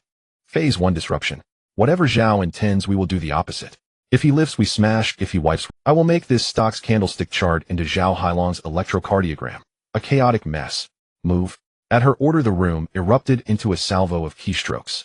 Tens of millions of capital transformed into countless invisible bullets, hurtling through layers of fiber and roaring toward the battlefield named Tianqi Liya. At the other end of the field, the man, known as the Ghost Lin Mo, sipped his tea and prepared for the day's session, unaware that a specially prepared surprise for him was already en route. The board was set. Who was hunter and who was prey had become uncertain. The next day, after the bloody slaughter of the heaven and earth board, the market of Tianqi lithium industry fell into a strange silence. After the opening, the trading volume shrank drastically, and the stock price resembled a flat line from a heart monitor lethargically writhing within an extremely narrow range. In the stock forum, the wails of curses gradually subsided, leaving only the numb silence of those trapped in their positions. This is the typical licking wounds phase after the storm. Everyone believed that this stock would sink into oblivion, forgotten by the market. However, beneath this silent surface, an even colder and more professional undercurrent was brewing. At 10 o'clock in the morning, in the core operations room of Tianyu Private Equity and Haicheng Financial Center, Su Wanqing gazed at the white intraday line on the screen, her expression cold. The willingness to transact is extremely low, the selling pressure has diminished, and the floating shares have been mostly cleaned up. Zhao Hailong, this local player, is quite adept at choosing a ceasefire moment. Her chief analyst, Ajia, adjusted his glasses and said, Miss Su, this is the best window for an attack. He is like a wounded wild boar gasping for breath with his guard down. Su Wanqing nodded slightly, a barely noticeable curve appearing at the corner of her mouth. She did not enjoy this cat-and-mouse game, but she relished victory.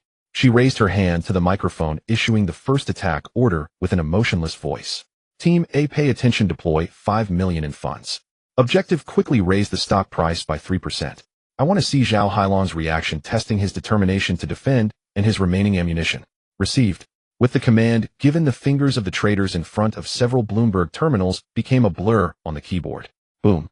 In the next second, it was as if a deep-water bomb had been dropped on a calm lake. Dozens of large buy orders from a position named Hunter No. 1 surged out violently. They swept away all the sell orders from the first to the fifth in an undeniable manner. The previously dull stock price surged upwards as if injected with a shot of adrenaline. 1-2-2-5. The entire market's attention was once again drawn to this sudden movement. Meanwhile, in the basement of a villa on the outskirts of the city. Alert! Alert! Unidentified large funds are buying in. The piercing alarm instantly shattered the oppressive silence in Zhao Hailong's trading room. Just having sipped a cup of strong tea and preparing to take a short break, Zhao Hailong was startled upright from his armchair by the sound. He rushed to the screen, fixating on the red line that was rising, his eyes instantly filled with bloodshot fury. Damn it! Who is it this time? He let out a beast-like roar. The memories of yesterday's crushing defeat and humiliation were still fresh, and now someone dared to provoke him again. Boss, it's Tianyu Private Equity's position. They're coming in. The chief trader Li Mo spoke with a tremble in his voice. Tianyu, Li Yinshin. Zhao Hailong chewed on the name, a torrent of vengeful rage erupting in his eyes. That old fox again. The grudge from 5 years ago has yet to be settled, and now they come to ruin my good fortune. What do they want? To snatch shares? Zhao Hailong's fists crackled ominously. Not likely, Li Mo calmly analyzed. Their attack is sudden, more like a probe. Zhao Hailong sneered, his facial muscles twitching with anger. In my Zhao Hailong's territory, there is no such thing as a probe. He was utterly enraged, like a lion whose territory had been invaded. Crush them. He picked up the intercom and roared at another group of waiting traders. Use a limit of 10 million to smash the stock price back to its original state. I don't care who they are, anyone who dares to reach out will have their claws severed. With the order given, Zhao Hailong's retaliatory sell orders came crashing down like hail, striking fiercely at the newly ignited flame. A skirmish centered around 3 points erupted instantly. The buy orders from Tianyu Private Equity surged upwards, while Zhao Hailong's sell orders pressed down. On the trading board, the red and green transaction data scrolled rapidly, resembling a miniature meat grinder. Su Wanxing watched the back-and-forth transaction reports on the board, her expression unchanging. She had already obtained the information she desired. Zhao Hailong was still in play, well-armed, and filled with a strong desire for revenge. Very good, she murmured, I just hope you don't back out. Meanwhile, outside this intense battle taking place in the clouds and underground where tens of millions of funds were at stake, Lin Mo was yawning in boredom. Is that it? He looked at the fluctuations on the screen, which barely moved by 2 or 3 points, feeling as if he were watching 2 elementary school students peck at each other. After all this fuss, not even a splash can be stirred, and it's not as much as the soup I spilled on my instant noodles yesterday. He internally mocked. Compared to yesterday's thrilling heaven and earth board massacre, today's market was insipid as water. It was making him nearly fall asleep. No, it's too idle, though I might get restless. Adhering to the principle that even a mosquito is meat, he decided to stick to the original plan and make a small T0 to earn some afternoon tea money. Based on his memory, today's stock would rally in the morning, then remain flat all day with a slight drop around 2:30 in the afternoon. A perfect T0 template. The highest point should be this platform now. He glanced at the trading board where both sides were locked in a tug-of-war at a price level, creating a temporary balance.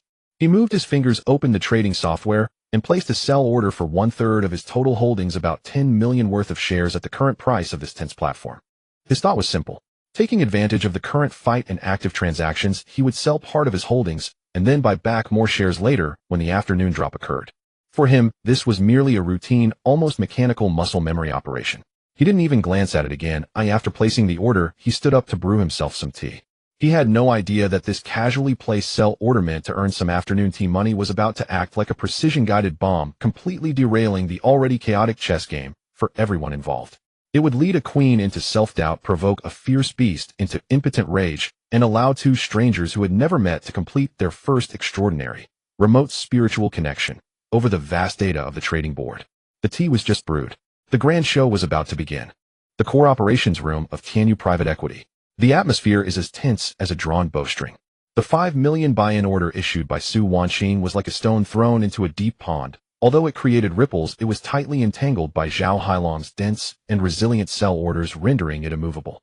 After rising more than 2 percentage points, the stock price became trapped in a fierce tug-of-war within an exceedingly narrow price range.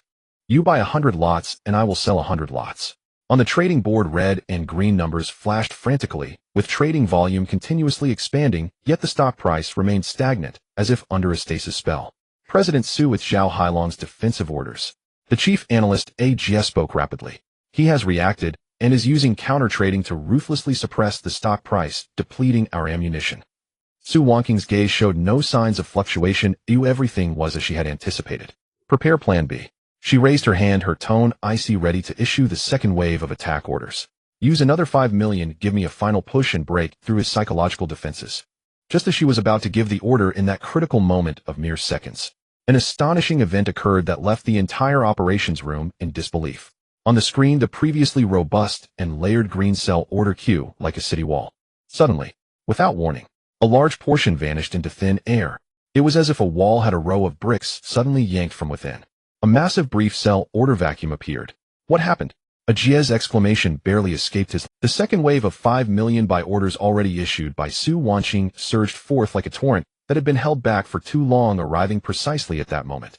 They were supposed to crash against Zhao Hailong's solid defensive line and unfold into a bloody melee.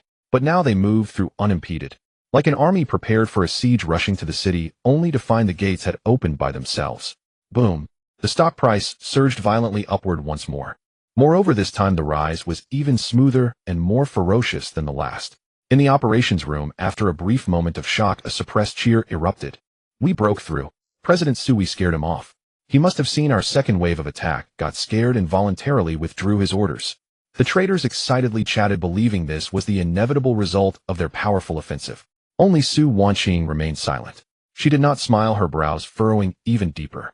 She stared intently at her terminal, replaying the data stream from those fleeting moments over and over. That order withdrawal was not from any associated account of Zhao Hailong. Its seat code belonged to the ghost. At the moment she issued her attack order, the ghost precisely removed a sell order valued at over 10 million that had been hanging there. Coincidence? Is there such a terrifying coincidence in this world? Meanwhile, in Zhao Hailong's underground operations room, another scene unfolded. Traitor, who did this? Which bastard withdrew orders at such a critical moment? Zhao Hailong's furious roar nearly blew the roof off. His traders exchanged glances, a silence enveloping them. No one dared to speak. They had clearly followed the orders, closely holding the line, yet the defense inexplicably collapsed. In Lin Mo's top-floor apartment, he had just brewed himself a cup of Longjing tea and took a leisurely sip. TCH, how boring. He glanced at the screen. After so long, the stock price is just bouncing around within a couple of cents, dragging its feet more than my mom bargaining at the market. My sell orders haven't executed for ages, what a waste of time. He muttered, casually moving the mouse to click the withdraw all orders button. That astonishing withdrawal seen by Su Wanqing as a godly assist was merely a routine operation for him, done out of impatience. After completing all this, he didn't even glance at the trading board and leisurely started scrolling through short video. He had no idea that his casual action had plunged a capital queen worth billions into self-doubt and had nearly driven a seasoned trader into a rage. The confrontation of the morning concluded in such an eerie atmosphere. Tianyu Private Equity achieved a great victory. Yet Su Wanqing was left with a huge, unexplainable mystery in her heart. Time swiftly moved to the afternoon. Su Wanqing decided to change her strategy, since probing upward will garner the help of that ghost. She murmured, her gaze deep. What if I attack downward? Everyone pay attention. She spoke into the microphone, issuing new orders. Group C, prepare, use 10 million in funds to conduct a rapid suppression of the stock price at 2:30, testing the support level below. Meanwhile, Lin Mo finished his short videos, stretched, and checked the time. 2:20. About time. According to my memory, this stock should see a small dip around 2:30, marking the lowest point of the day. Even a mosquito's leg is meat. I can buy back the shares I sold in the morning and still make some pocket money for dinner. He muttered again, opening the trading software. He accurately calculated the theoretical lowest point for that afternoon, then transformed the several million cash he made from selling stocks that morning into a massive buy order, hanging it at that price like a mountain pressing down. This was a solid buy wall that would make anyone attempting to sell feel utterly hopeless. After placing the order, he went to brew some tea again. Everything was so effortless, so natural. At 2:30, it arrived on time. Attack. Su Wanqing. The 10 million sell orders from Tianyu Private Equity shot towards that seemingly fragile moving average support level like a volley of cold arrows. However, this time the anticipated drop in stock price did not occur. Their sell orders plummeted into the abyss, stirring up only a small ripple, instantly devoured clean by an incredibly powerful absorption force. The stock price dipped symbolically by half a point before being firmly supported by an immense force, remaining completely still. That support level was as solid as if crafted from diamond. How is this possible? Ajia's eyes nearly popped out. Our 10 million sell orders didn't even make a decent splash. Where did all these buy orders come from? In the operations room, silence fell again. Similarly, in Zhao Hailong's trading room. He was initially ready to gloat as Tianyu started to sell off, preparing to follow suit and drive the stock price lower. But upon seeing that terrifying absorption power, he forcibly withdrew his hand from the keyboard. Who dares to sell now? If they do, aren't they just giving money to others? At that moment in the operations room of Tianyu Private Equity, only the slightly hurried breathing of Su Wanqing remained. She was completely stunned. In the morning she attacked, while someone helped clear the obstacles. In the afternoon she feigned an attack, while someone built the walls for her. If once is a coincidence, then what are 2 times? She felt as if she were not commanding a cold capital battle. It felt more like she was in the center of an invisible dance floor waltzing in perfect harmony with a mysterious partner. When she advanced, he cleared the path for her. When she retreated, he steadied her waist. He seemed able to predict all her thoughts, all her actions, and then respond perfectly at the most opportune moment. This feeling was too wonderful. And too terrifying. Ding. Lin Mo's phone rang. He picked it up to see a transaction confirmation message from his broker. His buy orders without any discrepancies were all executed. Hey, I've got my dinner money. He smiled contentedly, closed the screen, completely unaware that on the other side of the market a proud queen was plunged into a long soul-shattering daze because of him. At exactly 3 o'clock in the afternoon, the market closed. In the core operations room of Tianyu Private Equity, a wave of suppressed, relieved cheers erupted. We won. President Su, today we left Zhao Hailong with no chance to fight back. That was brilliant. The ambush in the morning, the counterattack in the afternoon, it's textbook-level warfare. The traders excitedly high-fived each other, the air filled with the thrill of adrenaline fading. To them, today's victory was indisputable. They deployed hundreds of millions in funds, perfectly executing President Su's orders, pressing the once invincible speculator Zhao Hailong down to the ground. This feeling was even more exhilarating than making money. However, amidst the raucous atmosphere of victory, the only person who wasn't smiling was Su Wanqing. She quietly leaned against the cold metal command platform, her cup of cold American coffee untouched, having long lost its warmth. Her gaze pierced through the cheering crowd, fixated intently on the central screen, on that seemingly unremarkable candlestick chart at the close. No. Deep inside, Su Wanqing felt no joy of victory. Rather, she was enveloped by an unprecedented, overwhelming confusion and unease. She felt she was not a general who had won a battle today. Instead, she was like a marionette pushed along by an invisible hand, winning by sheer happenstance. Ajay. Her cold voice instantly silenced the operations room. Everyone could sense that the queen's mood was not as good as they had imagined. Pull up all the tick-level trading data for the ghost position from today. Her voice paused before adding. Also mark the timestamps of all our trades from Group A and Group C with red lines, and conduct overlay analysis with the data. Tick-level data. Aji's pupils constricted slightly. That meant retrieving every transaction from today, even those with a duration of just 0.01 seconds. The data volume was enormous. And overlay analysis was an extremely precise review method typically reserved for analyzing significant errors on one side or dissecting the trading logic of top-tier opponents. Today was clearly a victory. Although he was puzzled, he immediately complied. Yes, President Su. The massive circular screen began to scroll complex codes at lightning speed. The powerful servers of Tianyu Capital started operating at full speed, like activating a time machine, extracting tens of thousands of transaction data points from the depths of the exchange's database since the market opened today. The atmosphere grew tense. The traders also put away their smiles, vaguely sensing that behind today's seemingly simple victory lay something deeper that they had not noticed. Minutes later, the data processing was complete.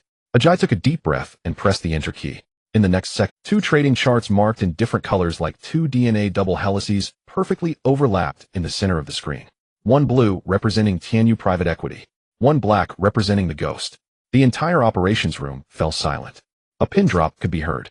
Only the monotonous, oppressive hum of the server's cooling fan remained. Everyone's eyes widened, fixated on the chart, their expressions shifting from confusion to astonishment, ultimately solidifying into sheer disbelief. This is impossible. A young trader murmured, his voice dry as if it had been sanded down. On the chart, the 2 lines matched. Too perfectly to the point of being chilling. At 10 o'clock 5 minutes and 30 seconds, Tianyu's blue by order launched an attack. And at 10 o'clock 5 minutes and 29 seconds, the ghost black cell order removed all obstacles in front of it 1 second early. At 2:30 in the afternoon, Tianyu's blue cell order initiated a probe downwards. And at 2:30:55 seconds, the ghost black by order had already erected an unbreakable wall 5 seconds in advance. Every attack from Tianyu was cleared by him in advance. Every defense by Tianyu had him building cover for lift cell crash by. Their rhythm, their frequency, every movement was like a pair of top dancers forged through countless trials, performing an exquisitely synchronized waltz on the stage of the trading floor. She advances, he retreats. She spins, he supports. Precise to the second, flowing like water. My heavens. Ajay pushed up his glasses, his bloodshot eyes filled with shock. He pointed at the screen, his voice trembling. President Su, this. It's as if the same person is operating to— No. Even if it were the same person using both hands simultaneously, it would still be impossible to achieve this level of perfect synchronization. This is no longer mere synergy. This is divine connection. Everyone present were top financial elites, each of whom could understand the horrifying implications behind. This had surpassed the realm of technique and analysis. It felt more like foresight. Su Wonqing's body slightly swayed, almost imperceptibly. Her face had turned pale. Others saw a miracle, but she saw her entire worldview, which she had taken pride in, crumbling inch by inch. No. She finally spoke, her voice hoarse, yet remarkably resolute. This is not synergy. She slowly raised her head, her gaze sweeping over the shocked faces. He wasn't even watching me, and I never tried to cooperate with him. In her eyes burned a flame mixed with defeat, confusion, and extreme excitement. We are not cooperating with each other. Rather, it is because at the same moment we both saw the same thing. He, like me even earlier than I did, discerned the fate of this stock for the next few minutes, even hours. As soon as these words were spoken, the venue fell silent. If seeing the chart earlier had been shocking, then hearing Su Wonqing's conclusion was a complete, soul-shattering astonishment. Seeing the fate of the future. Is this still financial analysis? This is bullshit. This is mysticism. This is charlatanry. Yet everyone knew that President Su never believed in such things. Her judgment must have its own logic. And that logic was even more terrifying than any supernatural claim. Su Wonqing's heart was already in turmoil. Her brain was running wild. Her judgment was based on Tianyu Capital's top-tier quant model, on trillions of bytes of public opinion data, on real-time calculations from dozens of top traders. But what about him? By what means? How could a solitary personal account reach the same conclusion as hers, even more accurately and faster? Her pride, her absolute confidence built on Ivy League education, top-tier platforms, and countless successful cases, was shattered at this moment by that mysterious ghost in a humiliating manner. I need to know who he is. Su Wonqing almost spat out these words through clenched teeth. This was no longer the task assigned by Mr. Li nor the feud with Zhao Hailong. This had become her own obsession. She had to clarify what kind of monster existed in this world that could peer into the reality she could only barely touch with all her might. She turned around, looked back at the screen, her eyes burning with unprecedented determination. Tomorrow, she commanded the air and herself, I will try again. I will completely disrupt the rhythm and play in the most illogical way. I want to see. When this waltz turns into a chaotic rock, can you still keep up with my rhythm? The third day, the eerie silence on the battlefield of Tianqi lithium industry continues. However, the atmosphere in the core command room of Tianyu Capital is more oppressive than at any time in the previous 2 days. All the traders sit upright, but their eyes are filled with confusion. The screens in front of them no longer display complex models and data, but rather a blank whiteboard. Their queen, the eternally cold and rational Su Wonqing, is currently drawing a large question mark on the whiteboard with a marker. Yesterday's review led us to a absurd conclusion. Su Wonqing turned around, her voice carrying a dryness she didn't even notice. That ghost seems to be able to predict the short-term stock price movements even earlier than us. This is She uttered these 4 words as if convincing herself. Therefore, our task today is singular. She paused and tapped the whiteboard emphatically with the tip of her pen. Pierce through him. I will use the most illogical and inhumane methods to disrupt the rhythm of this chess game. If he is truly predicting, then any model will fail in the face of chaotic noise. If he is working with us, he will surely show his hand today. A wild flame burned in her eyes, a fixation from a top scholar pushed to the brink by an advanced problem. Remember, our goal today is not to profit nor to attack Zhao Hailong. It is to falsify. She stared at everyone, enunciating each word clearly. I want you all to join me in turning this still water into a chaotic mess that no one can comprehend. At 10 o'clock in the morning, the market remained calm. Su Wonqing issued the first instruction that left all the traders bewildered. Group A used 5 million in funds to forcefully raise the price by 1.5 points at the current level. Chief Analyst A. Jia couldn't help but remind her, President Su, this position is neither support nor resistance. Raising it has no technical significance and will only be crushed by other profit-taking orders, making us look foolish. Execute. Su Wonqing uttered 2 words without a trace of emotion. The order was carried out. The 5 million seemed like a punch in cotton, causing the stock price to jump symbolically before being pushed back down by scattered sell orders, sinking back into silence. The entire process was as bland as a joke. Su Wonqing stared intently at the data monitoring of the ghost position where there was no movement. He was like a stone, completely ignoring this inexplicable provocation. Su Wonqing frowned. Group C used 5 million to aggressively push down by 2 points at the current level. The second, similarly illogical order was issued. The traders were already numb, mechanically carrying it out. Likewise, the funds for the sell orders vanished like a mud cow entering the sea, changing nothing except adding a short shadow line on the climb. And that ghost position remained silent, still as a riddle. An hour passed. Su Wonqing launched 7 or 8 of these chaotic attacks, each one akin to throwing stones into the ocean. Aside from creating ripples, only she could see the world remained quiet. In the command room, the traders went from initial confusion to numbness and finally began to feel a bit of sympathy for their boss. To them, President Sue seemed to have gotten stuck in a rut battling a phantom. For the first time, beads of sweat appeared on Sue Wonking's forehead. A deep sense of powerlessness gripped her. Her frantic attacks seemed to be nothing more than noise in the eyes of the opponent treated as mere air. That ghost was not ignoring her. Rather, he had no interest in responding. Could it be that her assumption was yesterday's perfect waltz truly just a coincidental coincidence? Just as she began to doubt herself and prepared to abandon this tedious test, her fingers instinctively typed a command on the keyboard. It was a sell order, not large, merely to test the market's capacity after her series of maneuvers. The price at which she sold was precisely at a very concealed, theoretically existing short-term pressure line on the intraday chart, formed by countless tiny transaction points. Even she did not realize the precision of this operation. It was a muscle memory, instinctual reaction developed from top-notch trading sets. However, the moment her sell order was placed, that silent ghost position moved. Like a sleeping dragon awakened by the scent of familiar blood, it suddenly opened its eyes. A sell order of the same scale appeared beside her order, as if conjured from thin air, forming a synergy with her. The originally unstable short-term pressure line became unbreakable with the appearance of these two orders. It moved. President Sue, it moved. A Giez exclamation was like thunder on a clear day, echoing in the silent command room. All traders straightened up, staring intently at the screen. At that moment, Sue Wonking's pupils narrowed to the size of the most dangerous needle. She finally understood. It was as if the key to unlock an ancient riddle was forcibly placed into her hands. A massive fear accompanied by extreme excitement swept through her body, causing her to tremble uncontrollably. The ghost was not cooperating with her at all, nor was he opposing her. He was merely following the Tao of the stock itself. When her actions aligned with the Tao, he resonated with her. When her actions contradicted the Tao, he regarded her as inconsequential. They were not partners in a dance. She was the drunken fool clumsily stumbling on the dance floor, while he was the god elegantly dancing to the music's rhythm. He could hear the true music of the market. This conclusion was absurd, yet painfully real. Sue Wonking's mind went blank, leaving only one final thought. She would conduct one last and the most resolute test. This time she would not consider anyone as an opponent.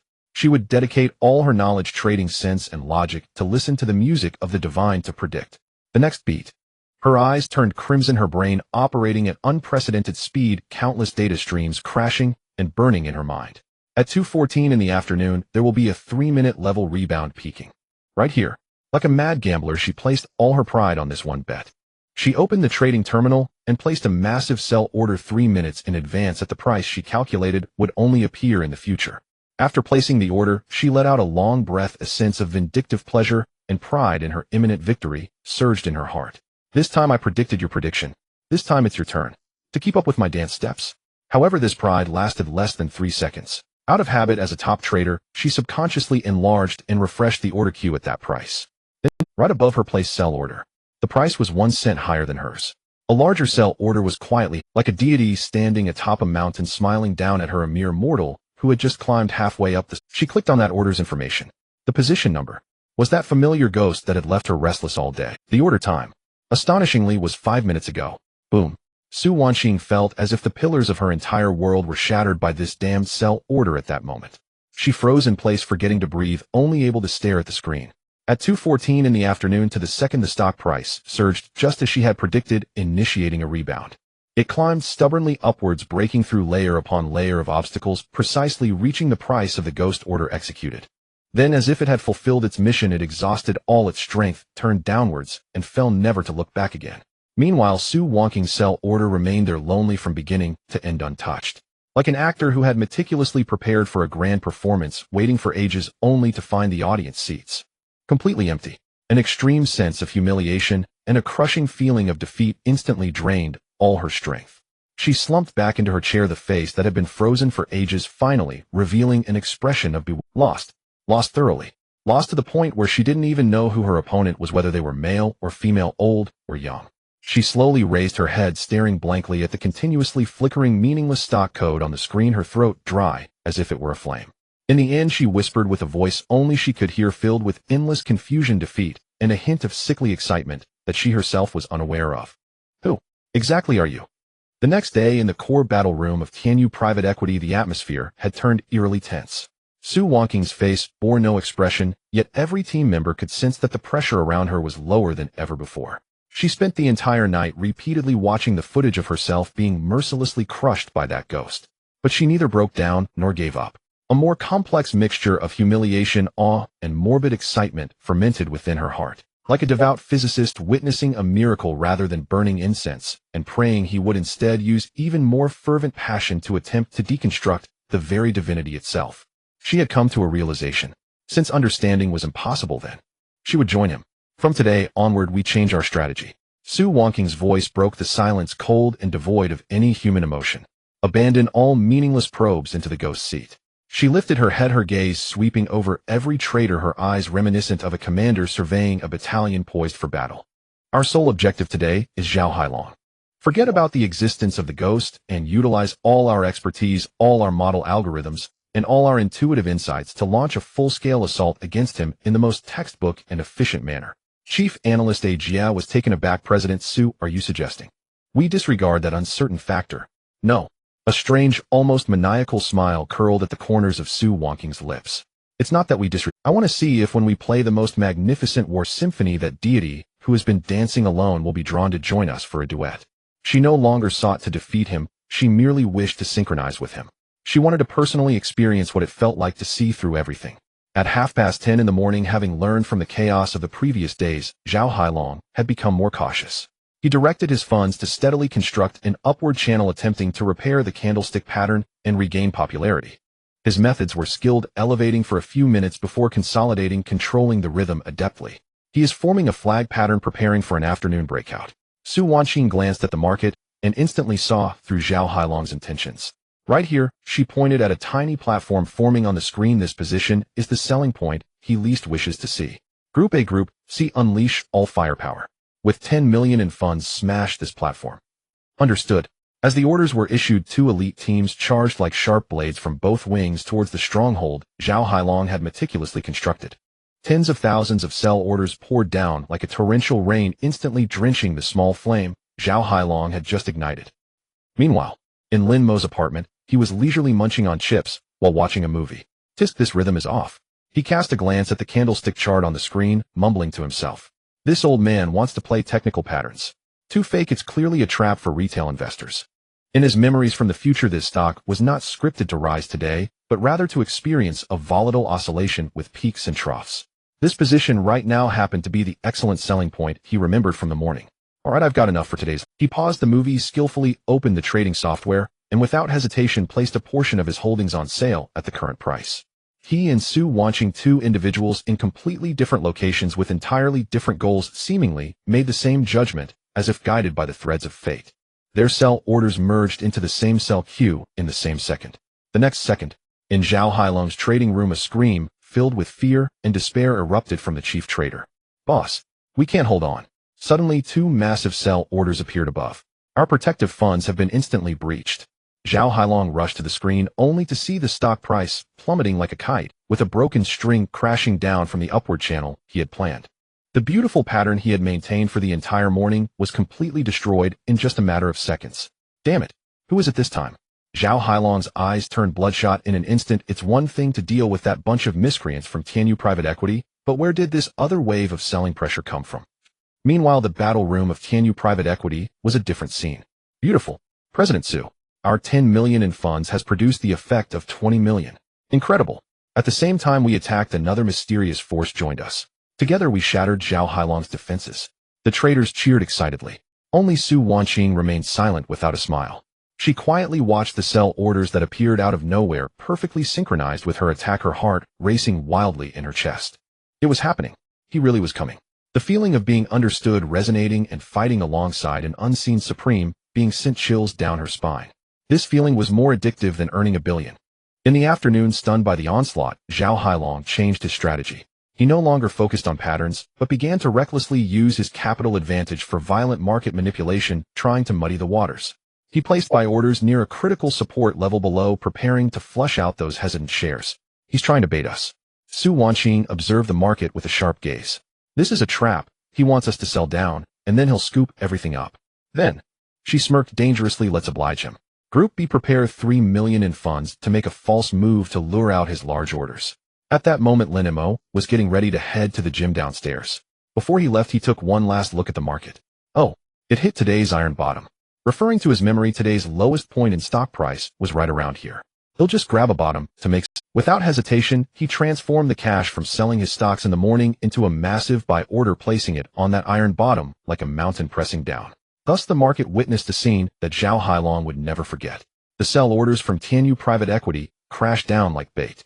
Zhao Hailong's large buy orders pounced like hungry wolves. But just as he was about to sink his teeth into the prey, a much larger and thicker net of buy orders placed by Lin Mo descended from above. Not only did it accurately intercept the bait from Tianyu private equity, but it also blocked Zhao Hailong's attempt to scoop up the bottom completely. In Zhao Hailong's trading room, chaos ensued. Boss, our buy orders can't get through. There's a wall in front. Boss, Tianyu private equity is selling above and that mysterious account is buying below. The rhythm is all messed up. We're caught in between. One side is playing the red face, the other the white face. Oh, whether buying or selling, it's all wrong. The chief trader clutched his head, howling in despair. Zhao Hailong felt as if he wasn't battling two. He felt like a pig trapped in a cage with one outside wielding a stick and the other an electric baton, the two coordinating effortlessly, enjoying the game. All the techniques he was proud of, absorb, wash, pull, deploy, became a joke at this moment. His meticulously crafted script was thrown into disarray by two madmen who didn't play by the rules. The capital he had invested evaporated silently like blood leaking out in the meaningless back-and-forth struggle. The following week became the darkest and most humiliating period in Zhao Hailong's trading career. He felt as if he were not in control, but rather a laboratory mouse trapped in a transparent cage, while two indistinct researchers outside were keenly testing his stress responses using various methods. On the first day, Zhao Hailong, unwilling to accept his fate, tried to regain the initiative. He mobilized a large sum of money and launched an aggressive forced rally, attempting to break through all obstacles with absolute force and push the stock price to new heights. In Lin Mo's apartment, he was sipping his drink, watching the abrupt red rally bar on the screen, and smirked. Oh, still unwilling to give up. Still trying to struggle a bit. Too bad today's script is a rise followed by a drop. The higher you push, the happier I will be to sell. He didn't even get up, leaning back on the sofa lazily, using his laptop to place the chips he had available for day trading at the intraday high. He remembered. At Tianyu private equity manager Su Zhao Hailong is forcing a rally. Should we avoid it? However, the corner of Su Wangqing's mouth curled into a cold arc. She seemed to sense that on the other side of the screen the mysterious ghost was also revealing a similar expression, watching its prey make its final struggle. Avoid? Why should we avoid it? Let's play the music and dance, she said softly, ordering into the microphone. Wherever he pushes it, that's where we will sell. I want him to be the loneliest buyer at the top of the mountain. Thus Zhao Hailong's desperate buying orders became the perfect counterpart for Lin Mo and Su Wangqing to offload their stocks. He became the poor soul waving a flag at the top of the mountain, only to find no one behind him, instead being stabbed in the back by his own people. The stock price rose and then fell, leaving a long upper shadow like a cruel mockery. On the second day, dazed and confused, Zhao Hailong changed his strategy and began to sell off, trying to create panic and wash away those two annoying flies. Lin Mo was about to go out when he saw the plunge in the market and chuckled. More money is coming, urging me to place my order and go eat. He skillfully placed a huge buy order at the intraday low, he remembered. At the same time, Su Wangqing also issued an order. Zhao Hailong is trying to bait us. He wants to accumulate shares at a low level, build a wall with funds below, and catch all his sell orders. Let him throw his money away in vain. As a result, every sell order Zhao Hailong placed was like adding bricks to Lin Mo and Su Wangqing's fortifications. One greedily accumulated shares, while the other solidified the defense, making Zhao Hailong's sell-off seem like a child throwing away candy. On the third, fourth, fifth days, Zhao Hailong repeated this painful back and forth every day. When he attempted to rally, two mountains pressed down upon him. When he sold off, two bottomless pits awaited him below. Every move he made, every intention was perfectly anticipated by these two forces, and then ruthlessly crushed in an almost humiliating manner. All of his once proud trading techniques became a joke. He was like a martial arts master throwing a punch, only to find that all his strength had been redirected by his opponent's Tai Chi skills toward an unknown adversary, leaving only himself injured in the middle. Inside the trading room, smoke filled the air, and the atmosphere was so oppressive it could almost be wrung out. The chief trader, known as Lightning Hands, had bloodshot eyes as he pointed to the review data, his voice trembling. Boss, it's been a week and our losses have already exceeded 10. It's nearly 20 million. Just in transaction fees and stamp duties, we have to pay hundreds of thousands every day. We have completely lost control of the market. Zhao Hailong stared at the screen, his chest rising and falling violently like a wild beast trapped in a cage, continually enraged. The trader continued despairingly, Tianyu private equity is manageable, their methods are predictable, they are old opponents. But that mysterious account is simply a devil. I've been trading for 20 years and have never seen an opponent like this. It's as if he has cameras in our heads. He knows our every move in advance. He ignores our feints. When we try to be serious, he always seems to be half a second faster than us. Boss, this can't be fought. We're not fighting against a person, we're fighting against a god. God. Zhao Hailong suddenly raised his head, grabbing the trader by the collar, his face trembling with rage, his eyes bloodshot, as if they would bleed. Damn God. He pushed the trader away, pointing at the screen, and roaring like a beast. I've been in the stock market for 20 years, crawling out from heaps of corpses. What kind of monsters haven't I seen? Talking about gods with me. Aren't they supposed to be in sync? Aren't they supposed to cooperate seamlessly? The immense humiliation and anger completely drowned his reason. He was unwilling to accept defeat. He had invested billions, expended tremendous effort, and was on the verge of harvesting, only to be ruined by two unexpected challengers. He could not surrender like this. If this got out, how could Zhao Hailong ever survive in this circle again? Pass my orders. Zhao Hailong slammed the table, letting out a final roar, betting everything. Throw in all our reserves. Tomorrow, I want to push the stock price up in the simplest and most violent way, regardless of the cost. I refuse to believe. In the face of absolute power, they can still be so in sync. Tomorrow, I will make it the final day. This is a decisive day. It is also the final deadline set by Zhao Hailong for himself. The market of Tianqi lithium industry is once again shrouded in turmoil. Unlike the previous days of probing and tug-of war, today's battle began with the collective bidding filled with a tragic and frenzied desperation. At 9:25 a.m., billions of funds, like a heavy armored battalion assembled in advance, surged into the market with a tsunami-like force of buy orders at Zhao Hailong's command. Before the opening, the stock price was violently pushed up by more than 3 percentage points. He is anxious. In Lin Mo's apartment, he didn't even touch his cup of Longjing tea, calmly watching the glaring red energy column on the screen. This is no longer about playing tricks. It is a straightforward approach to lift this ship with sheer money. Lin Mo was too familiar with this method. When a speculator's technical means have all failed, and they are pushed to a desperate situation, they will resort to their last weapon, the ability to use cash. They attempt to crush all techniques and schemes with absolute monetary superiority. Unfortunately, what he faces is not technique, but fate. In Lin Mo's mind, the memory of today is vividly clear. There will be a wave of aggressive buying under the strong push of funds in the morning session, creating the illusion of a breakout, only to tire out and slowly retreat in the afternoon. The highest point of this morning is an excellent, perhaps the last point for unloading in the coming days. Since you are so eager to push upwards, I will give you a hand. Lin Mo smiled, that smile resembling someone watching a clown performing earnestly, but on the wrong stage. He did not act immediately. He was waiting for Zhao Hailong's frenzy to elevate the atmosphere to its peak. Waiting for those followers attracted by the big bullish candlestick to become the foundation beneath his feet. In the core operations room of Tianyu Private Equity, the atmosphere was unprecedentedly tense. Mr. Su, Zhao Hailong has gone mad. He has thrown in his last reserve team. A Jie pointed at the massive buy orders continuously flooding in, his voice tinged with anxiety. We analyzed yesterday that his strong push today has completely deviated from technical patterns. It is purely emotional trading aimed at saving face. Should we temporarily avoid the spotlight? Su Wanqing did not respond. Her gaze crossed the current market as if she were conversing with an invisible soul. She could feel it. That ghost must also be somewhere appreciating this final madness with the same gaze as this chaotic rock and roll is about to play its most passionate finale. She and the ghost are the ones responsible for extinguishing all the stage lights before the curtain falls. Temporarily avoid. The corners of Su Wanqing's mouth curled into a chilling arc that sent shivers down everyone's spine. No. Push all our artillery to the front line. She issued her final command into the microphone. Aim for the peak of each of his upward pushes. Give me precise sniping. She no longer wished to probe or dance together.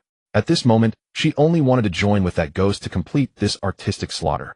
At 10 in the morning, under Zhao Hailong's reckless push, without regard for cost, the stock price of Tianqi Lithium surged unrestrainedly by over 8 points, just a step away from the limit up. In the stock forum, retail investors' emotions were completely ignited. The speculator is furious. Target 20 yuan. Those who ran yesterday must be dumbfounded, right? The main upward trend has just begun. Inside Zhao Hailong's trading room, a suppressed cheer erupted, as if they had regained their lost glory. Only Zhao Hailong stared intently at the screen, knowing that this was just the beginning. And just as the market's emotions peaked, everyone fantasizing about the next limit up, Lin Mo moved. Lunch money secured. He whispered to himself, skillfully entering today's target price on the trading software's sell interface. A point he remembered, an intraday peak that was absolutely unbreakable today. At the same time, Su Wonking's sniping order was accurately issued. Right here on load. Thus in the next second the entire market witnessed an unforgettable scene. Just as the bullish stock price was about to touch the glory of the limit up, two insurmountable mountains appeared out of thin air above all buyers. One order came from a mysterious VIP seat of a brokerage firm in Haicheng. The other came from the top domestic private equity Tianyu Capital's dedicated channel. These two sell orders were like two icy giant hands, one pressing down on the nose of the rocket, the other pulling on its tail. Boom. That originally unstoppable bullish candlestick crashed into an invisible wall of size built by hundreds of millions in capital, coming to a sudden halt. At this moment the trading volume surged to a terrifying extent. This was the final mad buy order from Zhao Hailong clashing with the meticulously planned sell orders from Su Wanqing and Lin Mo, launching the bloodiest and most direct melee. The tug-of-war lasted less than a minute, when Zhao Hailong's backup funds declared exhaustion. When the following buy orders began to hesitate after seeing the stock price stagnate, the scales of power tilted in an instant. The stock price started to reverse direction like a rocket that had lost all momentum, beginning a slow yet unstoppable descent. By the closing, Tianqi Lithium's candlestick left behind an exaggerated hideous green upper shadow. The stock price not only failed to maintain its gains, but eventually fell by 2 percentage points. In Zhao Hailong's underground trading room, there was a deathly silence. The final settlement report on the computer screen lay there like a death warrant. The voice of the chief trader, Lightning Hand, was hoarse like a rusty gear. "Boss, we lost 8 million again today, including the previous week. Our total loss has exceeded 30 million. Our last reserve team has turned into today's trap positions on the peak." Zhao Hailong said nothing. He simply sank slowly into the leather chair that symbolized his power and status. In that moment, he seemed to have aged 10 years. The eyes that once brimmed with ferocity and killing intent were now completely extinguished. All that remained was a sense of desolation and silence. He lost utterly, lost without even catching a glimpse of his opponent's face. He waved his hand, that motion seeming to drain all the strength from his body. "Stop. Everyone cease operations." "Boss, what about our several hundred million position?" the assistant asked, trembling. At this price, if forced to liquidate, the loss would be astronomical enough to remove Zhao Hailong from the speculative circle. Zhao Hailong closed his eyes, leaning back in the chair as if he had fallen asleep. After a long time, he finally squeezed out a few words through clenched teeth. "Hold on. I refuse to believe that those two madmen can stay here forever. They are short-term funds. Once they have had enough fun, they will naturally leave. Once they leave, this stock will still be my domain." This was his last and only hope. He had no strength to fight any longer. He chose to wait. From that moment on, the most violent and domineering force on the Tianqi lithium market seemed to have its soul extracted, retreating into complete dormancy. The day after Zhao Hailong ordered the troops to stand down, the market of Tianqi Lithium was as quiet as a grave. The trading volume had plummeted to merely 1/10 of the previous few days, with stock prices oscillating within a narrow range of less than 2%, resembling the faint final beats of a heart monitor before it flatlines. Yesterday, it was a battlefield filled with gunfire and flying flesh. Today, it had transformed into an abandoned park. The retail investors who chased the rising prices and fled from the falling ones had vanished. The aggressive large orders had disappeared, leaving only a few scattered small orders, exuding a sense of desolation. Lin Mo leaned back on the sofa, sipping the top-grade Dahongpo that Wang Pengzi had specially presented, his eyes reflecting a hint of boredom. "Is this it? I just finished warming up, and you tell me today's a truce?"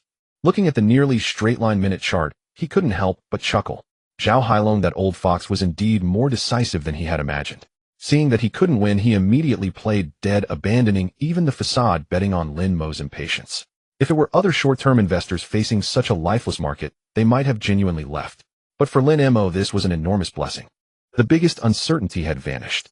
Next, before the true favorable wind arrives, he could calmly and methodically finalize his last arrangements. He opened the trading software and began to count his spoils. This battle, lasting nearly 2 weeks, had yielded gains that even Wang Pengzi, the so-called gold medal investment advisor, could not comprehend. Opening the asset page. Portfolio market value 2087400 yuan, available cash 915600 yuan, total assets in credit account 300 yuan. Seeing this number, even Lin Mo himself couldn't help but gasp. Half a month ago, his total assets were only 81000. Half a month later, he already possessed a credit account with total assets reaching 3 million. This meant that his actual purchasing power for this stock had also surged to an astonishing 3 million level. And this entire growth had almost entirely been derived from that cash cow named Zhao Hailong through aggressive high-frequency T0 trading. The most terrifying part was his holding cost. After a series of high selling and low buying, the displayed holding cost had transformed into a shocking figure 398 yuan, nearly 15 lower than Zhao Hailong's estimated cost. This meant that even if the stock price dropped another 10 from its current position, Lin Mo would still be safe. And that old rascal Zhao Hailong was probably too scared to even breathe loudly now. Not bad, this sparring partner was worth it. Lin Mo nodded in satisfaction and stretched. Now with ample ammunition and a solid position, all he needed was that favorable wind. This stagnant market provided him with a perfect stage to quietly bury the last and most critical powder beneath this tranquility. Meanwhile, at Tianyu Private Equity, in the core operation room, it was a sea of celebration for victory. General Su is amazing. We won. That old rascal, Zhao Hailong, was beaten into a corner, afraid to move. I just checked the data. These past few days, not only did we complete General Li's task causing him to bleed profusely, but we also made a little profit ourselves. Traders excitedly exchanged battle reports, preparing to celebrate after work. Only Su Wanqing remained quietly at her command station, her face devoid of any joy. Her gaze pierced through the noisy crowd, fixating on the central screen on that lifeless Klein chart. The task was completed. General Li praised her endlessly during the afternoon report call, advising her to take the win and withdraw the troops. But for the first time, Su Wanqing did not immediately agree. She found an excuse. Boss, although Zhao Hailong has called for a truce, his foundation remains intact. I want to stay a couple more days to observe the ecological changes in the market and assess that mysterious account's subsequent actions. Using the professional jargon of risk assessment, she concealed her nearly pathological curiosity. Withdraw? How could she possibly withdraw? The splendid waltz had just ended, the dance partner hadn't left the stage. How could she, as an audience, walk away? That foolish bear Zhao Hailong had exited, and now on this stage, only she and that phantom remained. She was desperate to know, in the absence of an opponent and any turbulence, what would this phantom who could resonate with her do? Would he, like other short-term investors, find it boring and leave? Or would he, like her, be waiting for something beneath this tranquility? Analyst A. Jiao approached. General Su, the data has been archived. We can leave now. Su Wanqing shook her head, her eyes still glued to the screen. You guys go ahead, I'll watch for a while longer. A GF followed her gaze, filled with confusion. Today's market was as bland as plain water. What was there to see? Trading records were sparse, with transactions occurring every few minutes like an old man's cough. He had no idea that in the eyes of his queen beneath this silence lay a much more thrilling game. It was a confrontation about patience and faith, understood only by the two involved. Time passed second by second. The operation room emptied, leaving only Su Wanqing alone. The market of Tianqi Lithium remained as still as a pond. That phantom account was silent. Throughout the day, aside from a symbolic small buy at the close, it had made almost no moves. Su Wanqing looked at that nearly negligible buy order. Her heart inexplicably skipped a beat. He had not left. He was waiting just like her. This realization sent an indescribable shiver through her, a mix of excitement and chill. Above the market, three forces formed a strange equilibrium. Zhao Hailong, heavily wounded, licked his wounds in the shadows like a tiger with its teeth pulled, waiting for the hunter to leave before reclaiming his territory. The victorious Su Wanqing, like a proud hunter, chose to remain in place, quietly observing after discovering an even more mysterious beast. And Lin Mo, the only one who knew when the storm would arrive, was patiently sharpening his harpoon beneath this. The hunt was not yet over. The true slaughter had only just begun. Only 3 days remain until the graphene battery revolution that will completely change the landscape of the Ashare energy sector. These 3 days serve as a moment of respite for Zhao Hailong, full of self-importance, and a period of waning patience for Su Wanqing, yet they are the most crucial golden 72 hours of consolidation and deployment in Lin Mo's entire plan. He declined all dinner invitations from Wang Pengzi, disconnected the internet, and set his phone to do not disturb mode. The movie was paused, the takeaway was cancelled, and the gym was temporarily forgotten. Lin Mo completely locked himself in this top-floor apartment like a monk about to enter deep meditation, isolating himself from all external noise. His battlefield shifted from the noisy trading floor to the vast ocean of memories that only he could access. This time he was not looking to salvage a single instance of a price surge or drop. What he sought to recreate was the entire process, from the brewing and fermentation of the event to its complete ignition. He closed his eyes, leaned back on the sofa, and with unprecedented concentration sank into the depths of his memory. Countless streams of information flashed through his mind, like a movie fast-forwarding, eventually coming to a standstill. First, he saw the source of the wind.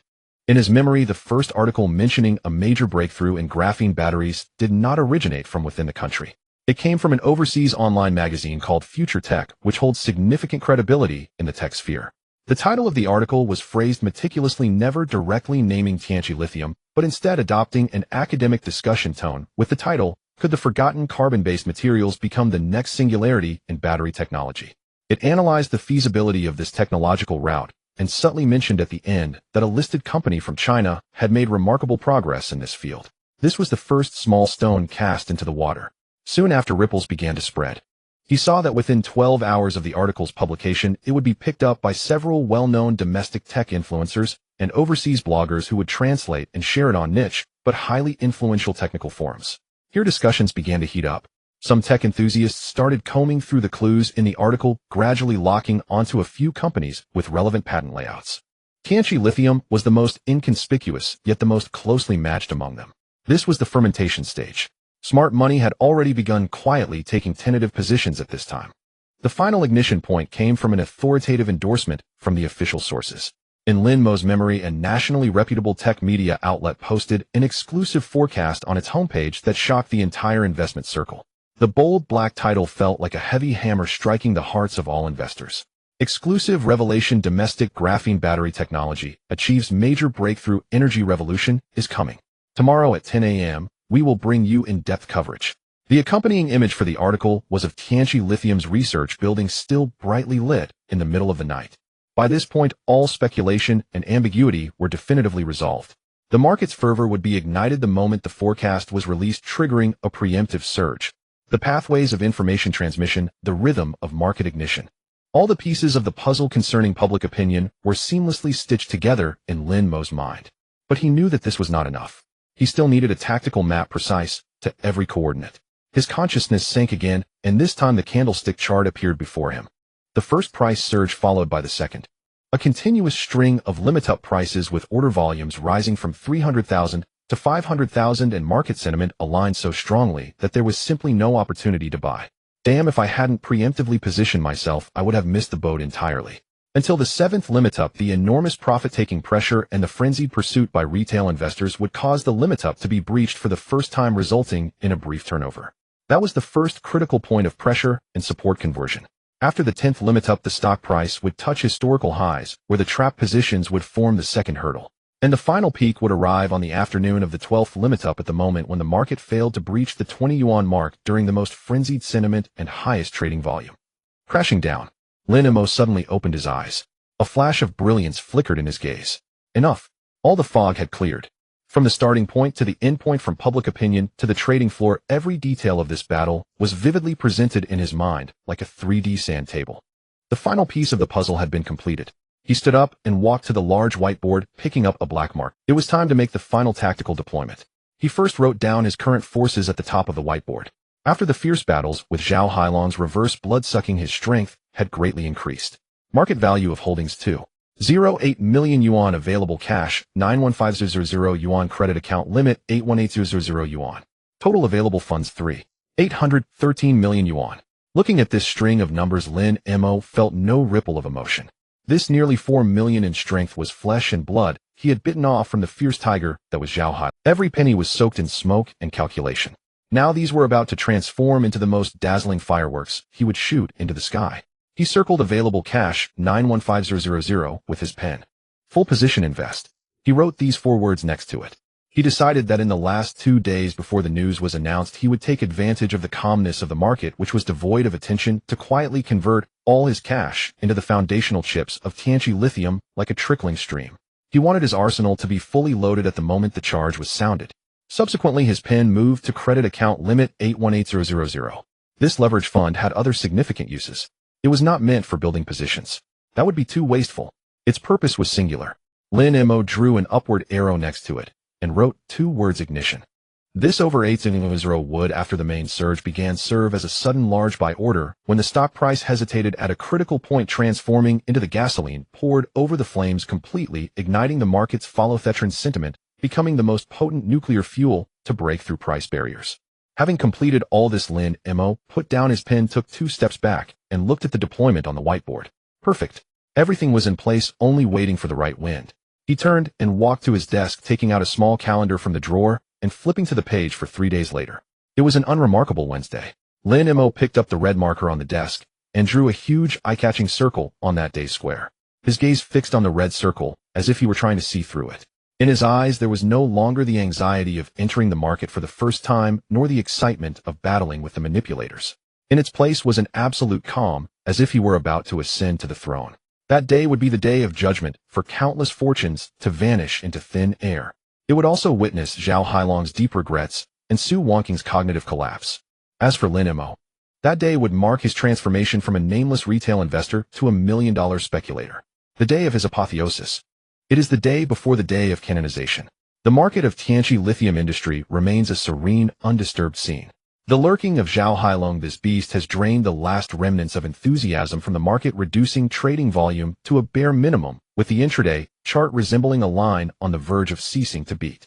Most people have lost interest in this stock. Only 3 factions continue to observe this eerie tranquility in their own ways. Zhao Hailong, like a gambler blinded by losses, stares intently at his whole cards, hoping for an ace to appear out of thin air to turn the tide. Seeing the market halt its decline, he naively believes the storm has passed and the opportunity has returned. Su Wangqing, like a solitary hunter, does not lower her gun even after her prey has fallen. Her gaze remains fixed on the spot where the mysterious ghost vanished, waiting for its reappearance. Lin Mo, on the other hand, is the sole deity holding the weather forecast. He brewed a pot of exquisite pure tea, gifted by Wang Pengzi, reclining on the sofa, casually browsing several overseas technology forums and blogs on his tablet. He is waiting for the wind to arrive. At 2:15 in the afternoon, Lin Mo's pupils subtly constricted. It is here. A highly credible technology blog within the semiconductor circle, Future Tech, has updated with an analytical. The title is very academic and rather dull. The forgotten carbon-based materials, will they be the next singularity in battery technology? Lin Mo skips over the complex chemical formulas and physical models, scrolling straight to the end of the article. There he finds an inconspicuous conclusion.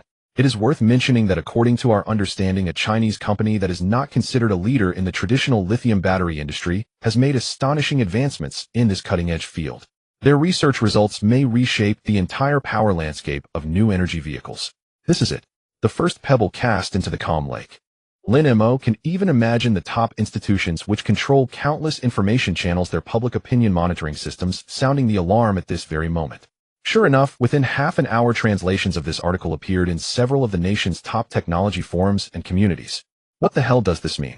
A company has developed graphene batteries. Isn't this just another PPT? They've been bragging for years. Don't rush, look at what the article says. Not a leader has made progress. This clue is very valuable. We can check for companies in the share market that have relevant patent layouts. Discussions began to heat up. At 2:45 in the afternoon, a massive buy order suddenly appeared on the stagnant market of Tianqi lithium industry, pulling the stock price slightly upwards. Smart money has started to tentatively enter the market. A subtle smile crept across Lin Mo's lips. The wind has begun to rise. It's time to board the ship. Without a moment's hesitation, he picked up his phone and opened the trading software he had long since memorized. In the Tianyu Private Equity, the operations room, Chief Analyst Ajay rushed into Su Wangqing's office. Su, there's been a movement. He handed over the tablet. A foreign tech media outlet has published an article suggesting breakthroughs in graphene technology. Now the small circle domestically is all discussing it. We've detected several streams of foreign hot money starting to buy up Tianqi lithium industry at the close. Su Wangqing's gaze shifted from the document to glance at the article, then fell back onto the intraday chart of Tianqi lithium industry. The candlestick that slightly rose at the close was not conspicuous. But her focus was not there. She pulled up the real-time trading snapshot of the ghost account that had haunted her dreams. This account had been silent for several days with no activity. However, just moments ago, at the last moment of the closing auction, this account suddenly stirred. 91500 in cash, all gone. The value of holdings surged by nearly $1 million. He quietly used the last moments of the trading session to convert all his cash into chips. Su Wangqing's heart raced. She immediately picked up the internal phone and connected to the office of her boss, General Manager Li. Boss, I request to remain on duty at Tianqi lithium industry. Isn't Zhao Hailong already on ceasefire? Li was somewhat puzzled. The bear is asleep, Su Wangqing said, her gaze fixed on the account data, speaking each word deliberately, but the deity has awakened. I do not wish to snipe anymore. This time I want to see with my own eyes how miracles are birthed. In Zhao Hailong's trading room, there was a jubilant atmosphere. Boss, it's rising. I told you after being watched for so long it's time to start. I also saw the news earlier. It must be those fake messages we released earlier that the foreigners took seriously. What do you call this? Exporting to domestic sales. Huh. The assistant rubbed his hands excitedly. Boss, should we ride the wave tomorrow? Exactly, notify everyone to prepare funds. Damn it, we've held back for so long, tomorrow it's our turn. He is completely unaware of whether what is coming is a sumptuous dinner or a head-chopping meal. At exactly 8 in the evening, while countless investors are still guessing about the strange movements of Tianqi lithium industry at the close, a genuine heavyweight bomb was detonated in the capital market without any warning. China Science and Technology Network, the most authoritative national-level technology portal media with billions of traffic, simultaneously posted a bold and highlighted announcement article on its official website app and all social media matrices. The title, each word like a thunderclap, exploded in the ears of everyone who saw it. Exclusive revelation: domestic graphene battery technology achieves major breakthrough. Energy revolution is coming. Tomorrow at 10 a.m. Our report will bring you in-depth coverage. Under that announcement article, the only accompanying image is a high-definition night scene photo. In the photo, a modern building is still brightly lit in the deep of night, and the enormous characters glowing with blue light on the roof are crystal clear. Tianqi lithium industry. Boom. The entire market went mad. Major stock trading forums were instantly flooded with posts. All the stock groups erupted at this moment, countless red exclamation marks, and what the hell flooded the screen. In Lin Mo's apartment, having just showered, his phone's news push displayed this message. He glanced at the familiar title, and then at the familiar photo, calmly shutting off the notification. Damn it, these official media still love to jump the gun. The promised day of battle has been preempted by you all by a day. He walked to the window, watching the bustling traffic of the city below, a slight smile forming on his lips. So be it. Fireworks can be just as spectacular when released early. The main upward wave has already descended tonight. It was destined to be a night without sleep. From the instant the preview article on a national technology website was posted, the entire ecology of the share market was irrevocably altered. Tianqi Liya, the stock forum, a place usually populated by scattered retail investors' complaints and bravado, at this moment, its traffic rivaled the nation's largest social platforms, its servers repeatedly collapsing under the overload. On the screen, posts refreshed by the dozens each second. What the hell? Am I seeing this correctly? A national-level media. An exclusive expose. Brothers, I went in at the close this afternoon. Am I about to get rich? Damn it. I sold out on Friday. I want to die. I could die right now. Don't talk. I'm heading to the bank to place overnight standing orders, putting in every yuan I have. Tomorrow, pour it all in. Can you still buy tomorrow? Won't it open with at least 10 consecutive limit-up boards? At this moment, all stock groups and investment forums were utterly flooded with the 4 words Tianqi Liya. Doubt, dispute, analysis. These tangled emotions ultimately converged into one: greed. Naked, unabashed greed. Yet at the eye of this storm in Lin Mo's apartment, there was only silence. He had just finished a set of core strength exercises, taken a shower, and still bore the sheen of moisture. Calmly seated before his computer, he watched the deranged forums with an unreadable face. Damn, it's more exaggerated than I remembered. When an official outlet gets involved, it's like a nuclear weapon. Reason goes out the window. He closed the noisy web pages and opened his trading app. Tomorrow he would have nothing to do but sit as a spectator and enjoy the banquet he had staged himself. The next morning, 9:15, the share call auction began. When Tianqi Liya's market data refreshed, even Lin Mo, prepared as he was, couldn't help raising an eyebrow.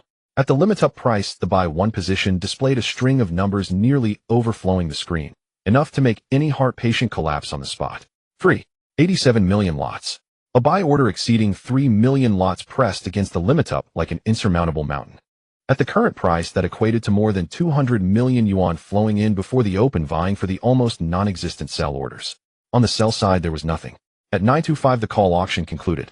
The opening price, as expected, froze at the limit-up 6.36 yuan. At 9:30, the market opened. The candlestick chart did not show the slightest quiver. A massive unbroken 1 was stamped across the screen.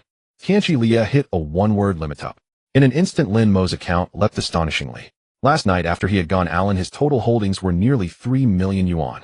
And now the app displayed account total assets 3298700, nearly 3 million. In just one night, in the space of a heartbeat, 300,000 yuan of profit had been realized. Lin Mo calmly sipped warm water, as if this were merely the start of a normal workday. 1 down. 11 to go. No sooner had he set his cup down than his phone shrieked hysterically. Wang Pengzi flashed frantically on the screen. Lin Mo answered. Lin Shun.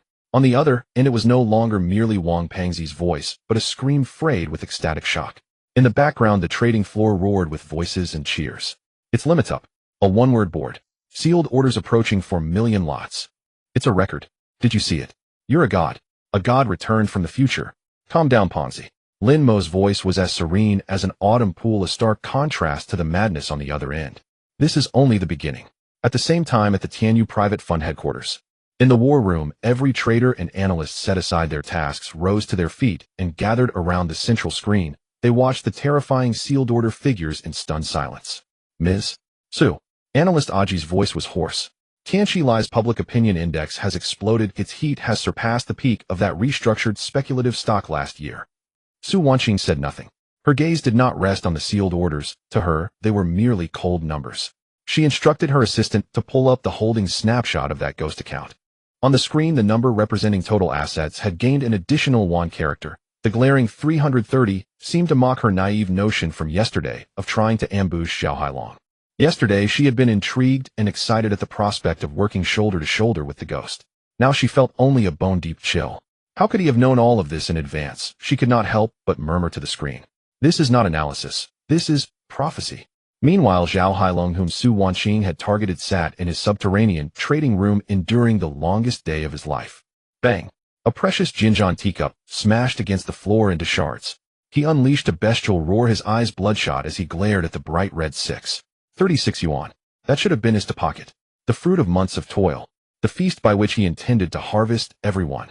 But now he felt like a beggar locked outside the banquet hall, forced to watch others revel, while he clutched only a few expensive entry tickets.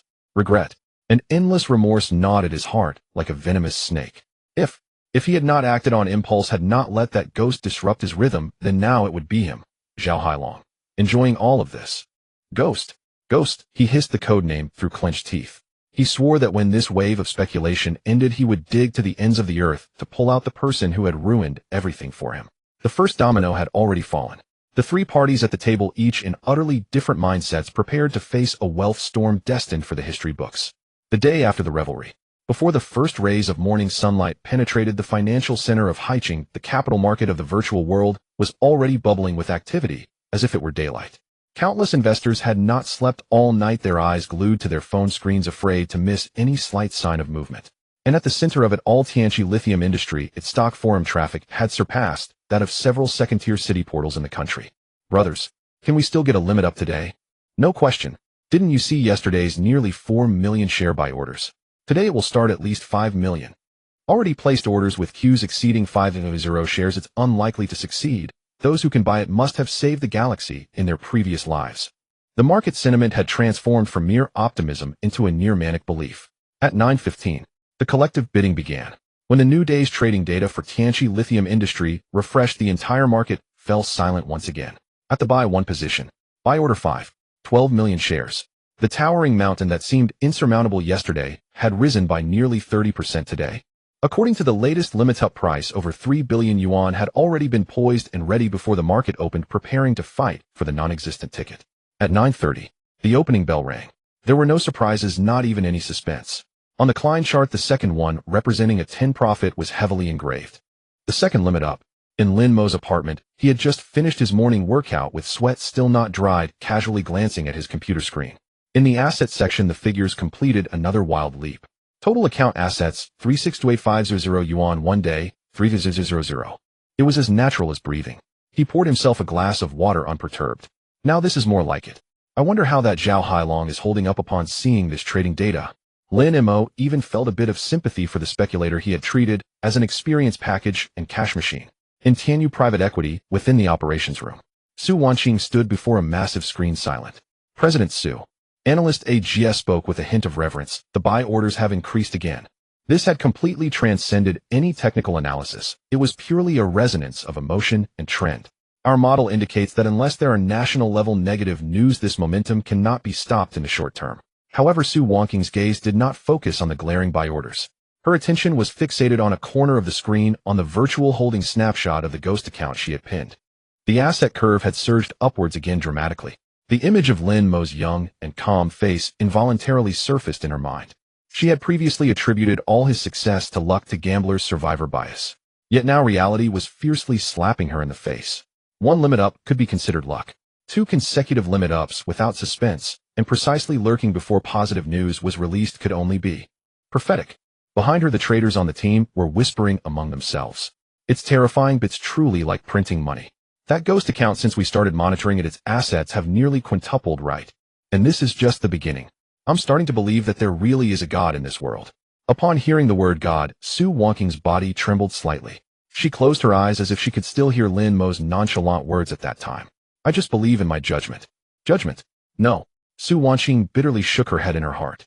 This wasn't judgment. This was creation. On the third day of torment. When the opening bell rang again, the third one limit up arrived as expected. This time, even the market's discussions had quieted significantly. Everyone had become numb. They had given up thinking, merely acting as spectators, gazing up at this out-of-control wealth train, crushing all the rules and common sense that stood in its way. In Lin Mo's account, the total assets broke through the figure that countless big players looked up to. Total account assets 3991300 yuan, nearly 4 million. Meanwhile, in Zhao Hailong's underground trading room, the atmosphere was as oppressive as a tomb. Bang! A fine cigar was brutally snapped in half by Zhao Hailong. For 3 consecutive days he had sat in front of the screen like a pitiful creature, watching as the stocks he had painstakingly arranged for months turned into the most succulent meat in others' mouths. The paltry amount of his base stock had also risen, but that little profit was laughable compared to the immense loss of missing out on a major upward wave. What he could not bear even more was the humiliation of being excluded. He, Zhao Hailong, a prominent speculator in Haicheng, had become a mere spectator at this feast he had ignited, unable to even afford a ticket. Boss, we can't wait any longer. The assistant beside him finally mustered the courage to speak. Now all the research reports are setting target prices above 20 yuan. If we chase in now, there's at least double the space to gain. Zhao Hailong suddenly lifted his head, his bloodshot eyes fixed intensely on the assistant. Double. That word pierced through the last remnants of his reason like a sharp knife. He recalled that damned ghost account, the devil that manipulated everything with less than a tenth of his funds. Now that devil was enjoying everything that should have belonged to him. He could not tolerate it. Chase! Zhao Hailong forced out a word between clenched teeth, his voice hoarse like sandpaper scraping. Tomorrow, gather all the liquid funds. Set the limit up. Grab it for me. Take as much as you can. Boss, the cost is too high. What the hell? Zhao Hailong swept the ashtray off the table in a fit of rage, roaring hysterically, I don't believe this evil. A retail investor can eat the meat that I, Zhao Hailong, cannot. Regret and greed had completely consumed him. He did not see that in Lin Mo's apartment, Lin Mo was calmly drawing a downward parabola on the whiteboard.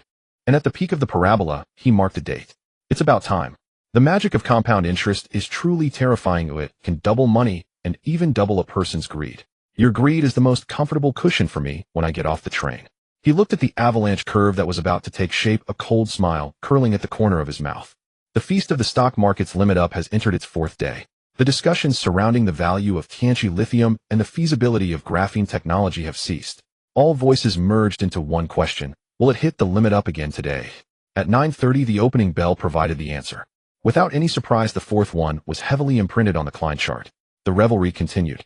In Lin Mo's apartment, he was too lazy to even glance at the increasingly terrifying volume of buy orders. He simply opened the trading software to check his asset page. Total account assets 439,000 yuan. He had officially broken the 4 million mark. Ding! Before he could exit the software, his phone screen lit up with that familiar name dancing wildly. It was Wang Pengzi's daily greetings call. Lin Shun. No, Lin Dong. Wang Pengzi's voice trembled with excitement, even over the phone. You've broken 4 million. You are now our branch's biggest client. The branch manager praised me, saying I have a discerning eye for talent, discovering you as the anchor of stability. All right, Ponzi, if there's nothing else, I'm hanging up. Wait. Lin Dong. The branch manager wants to treat you to a meal. You choose the place. Any specifications are fine. He wants to discuss things with you in person. I'm busy, just decline for me. The feast had barely begun. Why would he go chat with the chef? It was simply a waste of time. Day 5. The 5th limit up arrived as expected.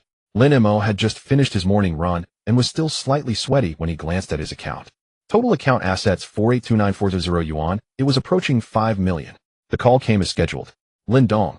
Wang Pengzi's voice now carried a hint of fawning desperation. 5 million. We're about to hit 5 million. In the 10 years since our trading department was established, we've never seen someone like you. I don't even know how to describe my feelings. Then don't describe it. Lin Mo hung up the phone, made himself a protein shake, and then sat down at his desk, opening a thick book titled Global Financial History. He knew that memory was his sword, but knowledge was the hand that wielded the sword. The future battlefield would be 1,000 times more complex than the present. He needed to quickly fill in his shortcomings. Mastering wealth was far more challenging than simply earning it. What he had to do now was to hone his character into an unyielding rock before wealth completely submerged him. Day 6. The sixth limit up. Assets surpassed 5.3 million. Lin Mo's phone vibrated. It was a WeChat message from Wang Pengzi. Lindong, I'm tongue-tied, so I'll bow to you. It was followed by an emoji of someone bowing down, tears streaming down their face. Lin Mo chuckled, turned off his phone, changed into workout clothes, and walked into the gym attached to his apartment. Barbells, bench presses, deadlifts. Sweat dripped from his jawline onto the cold floor. The soreness of his muscles and the pump after exhaustion made him feel incredibly grounded. Wealth is a magnifying glass that can make the strong stronger and the foolish even more foolish. He must ensure that before those numbers lose all meaning for him, his core must be strong enough to bear it all. Day 7. The seventh limit up. Total assets approached 5.9 million. This time the call came late in the afternoon. Lindong. Wang Pengzi's voice was no longer just pure excitement, but mixed with a clear hint of fear and respect. Is it still going up? I'm trembling just looking at this climb. What are you panicking about? Lin Mo's voice was calm as water. When do you think it will stop rising? I don't know. This has completely surpassed my understanding. When everyone thinks it won't drop any, Lin Mo finished speaking and hung up. He walked to the whiteboard in his study, looking at the steep upward line, his expression devoid of greed, only cold calculation. Pengzi's fear was a good sign. It indicated that the smart people in the market were beginning to feel uneasy. But it wasn't enough. He needed to wait until even the most foolish retail investors believed that this stock could soar to the heavens, treating buying Tianqi as a form of faith. Only then would it signal the impending end of the feast. Day 8. The eighth limit up. Lin Mo's total account assets steadily broke through the 6.5 million mark. Total account assets 65200 yuan. This time Wang Pengzi did not call or send a message. It wasn't until evening that Lin Mo received a photo he sent. In the photo, Wang Pengzi was in his office bowing respectfully in front of a small statue of Guangong. Below the photo was a caption, not worshipping the god of wealth, only worshipping Lin Shen. Lin Mo looked at the comical photo, a faint smile curling at the corners of his mouth. He turned off his phone and walked alone to the huge floor-to-ceiling window. Outside was the bustling night scene of Haicheng, with traffic flowing and lights dazzling. At this moment, he felt an overwhelming sense of loneliness, as if he was on top of the clouds. All this madness was orchestrated by him. He was both the actor and the only audience. His gaze involuntarily shifted to the other end of the city, to the skyscraper that shone brightly in the night. Can you private equity? That proud woman. I wonder if her complex mathematical models can calculate just how unreasonable the market is at this moment. A hint of barely perceptible mockery flashed in Lin Mo's eyes. The numbers in his account were merely trophies in his plans. And personally subverting the perceptions of those so-called elites, watching them go from disdain to shock, and then to questioning their existence. This kind of pleasure is far more wonderful than money itself.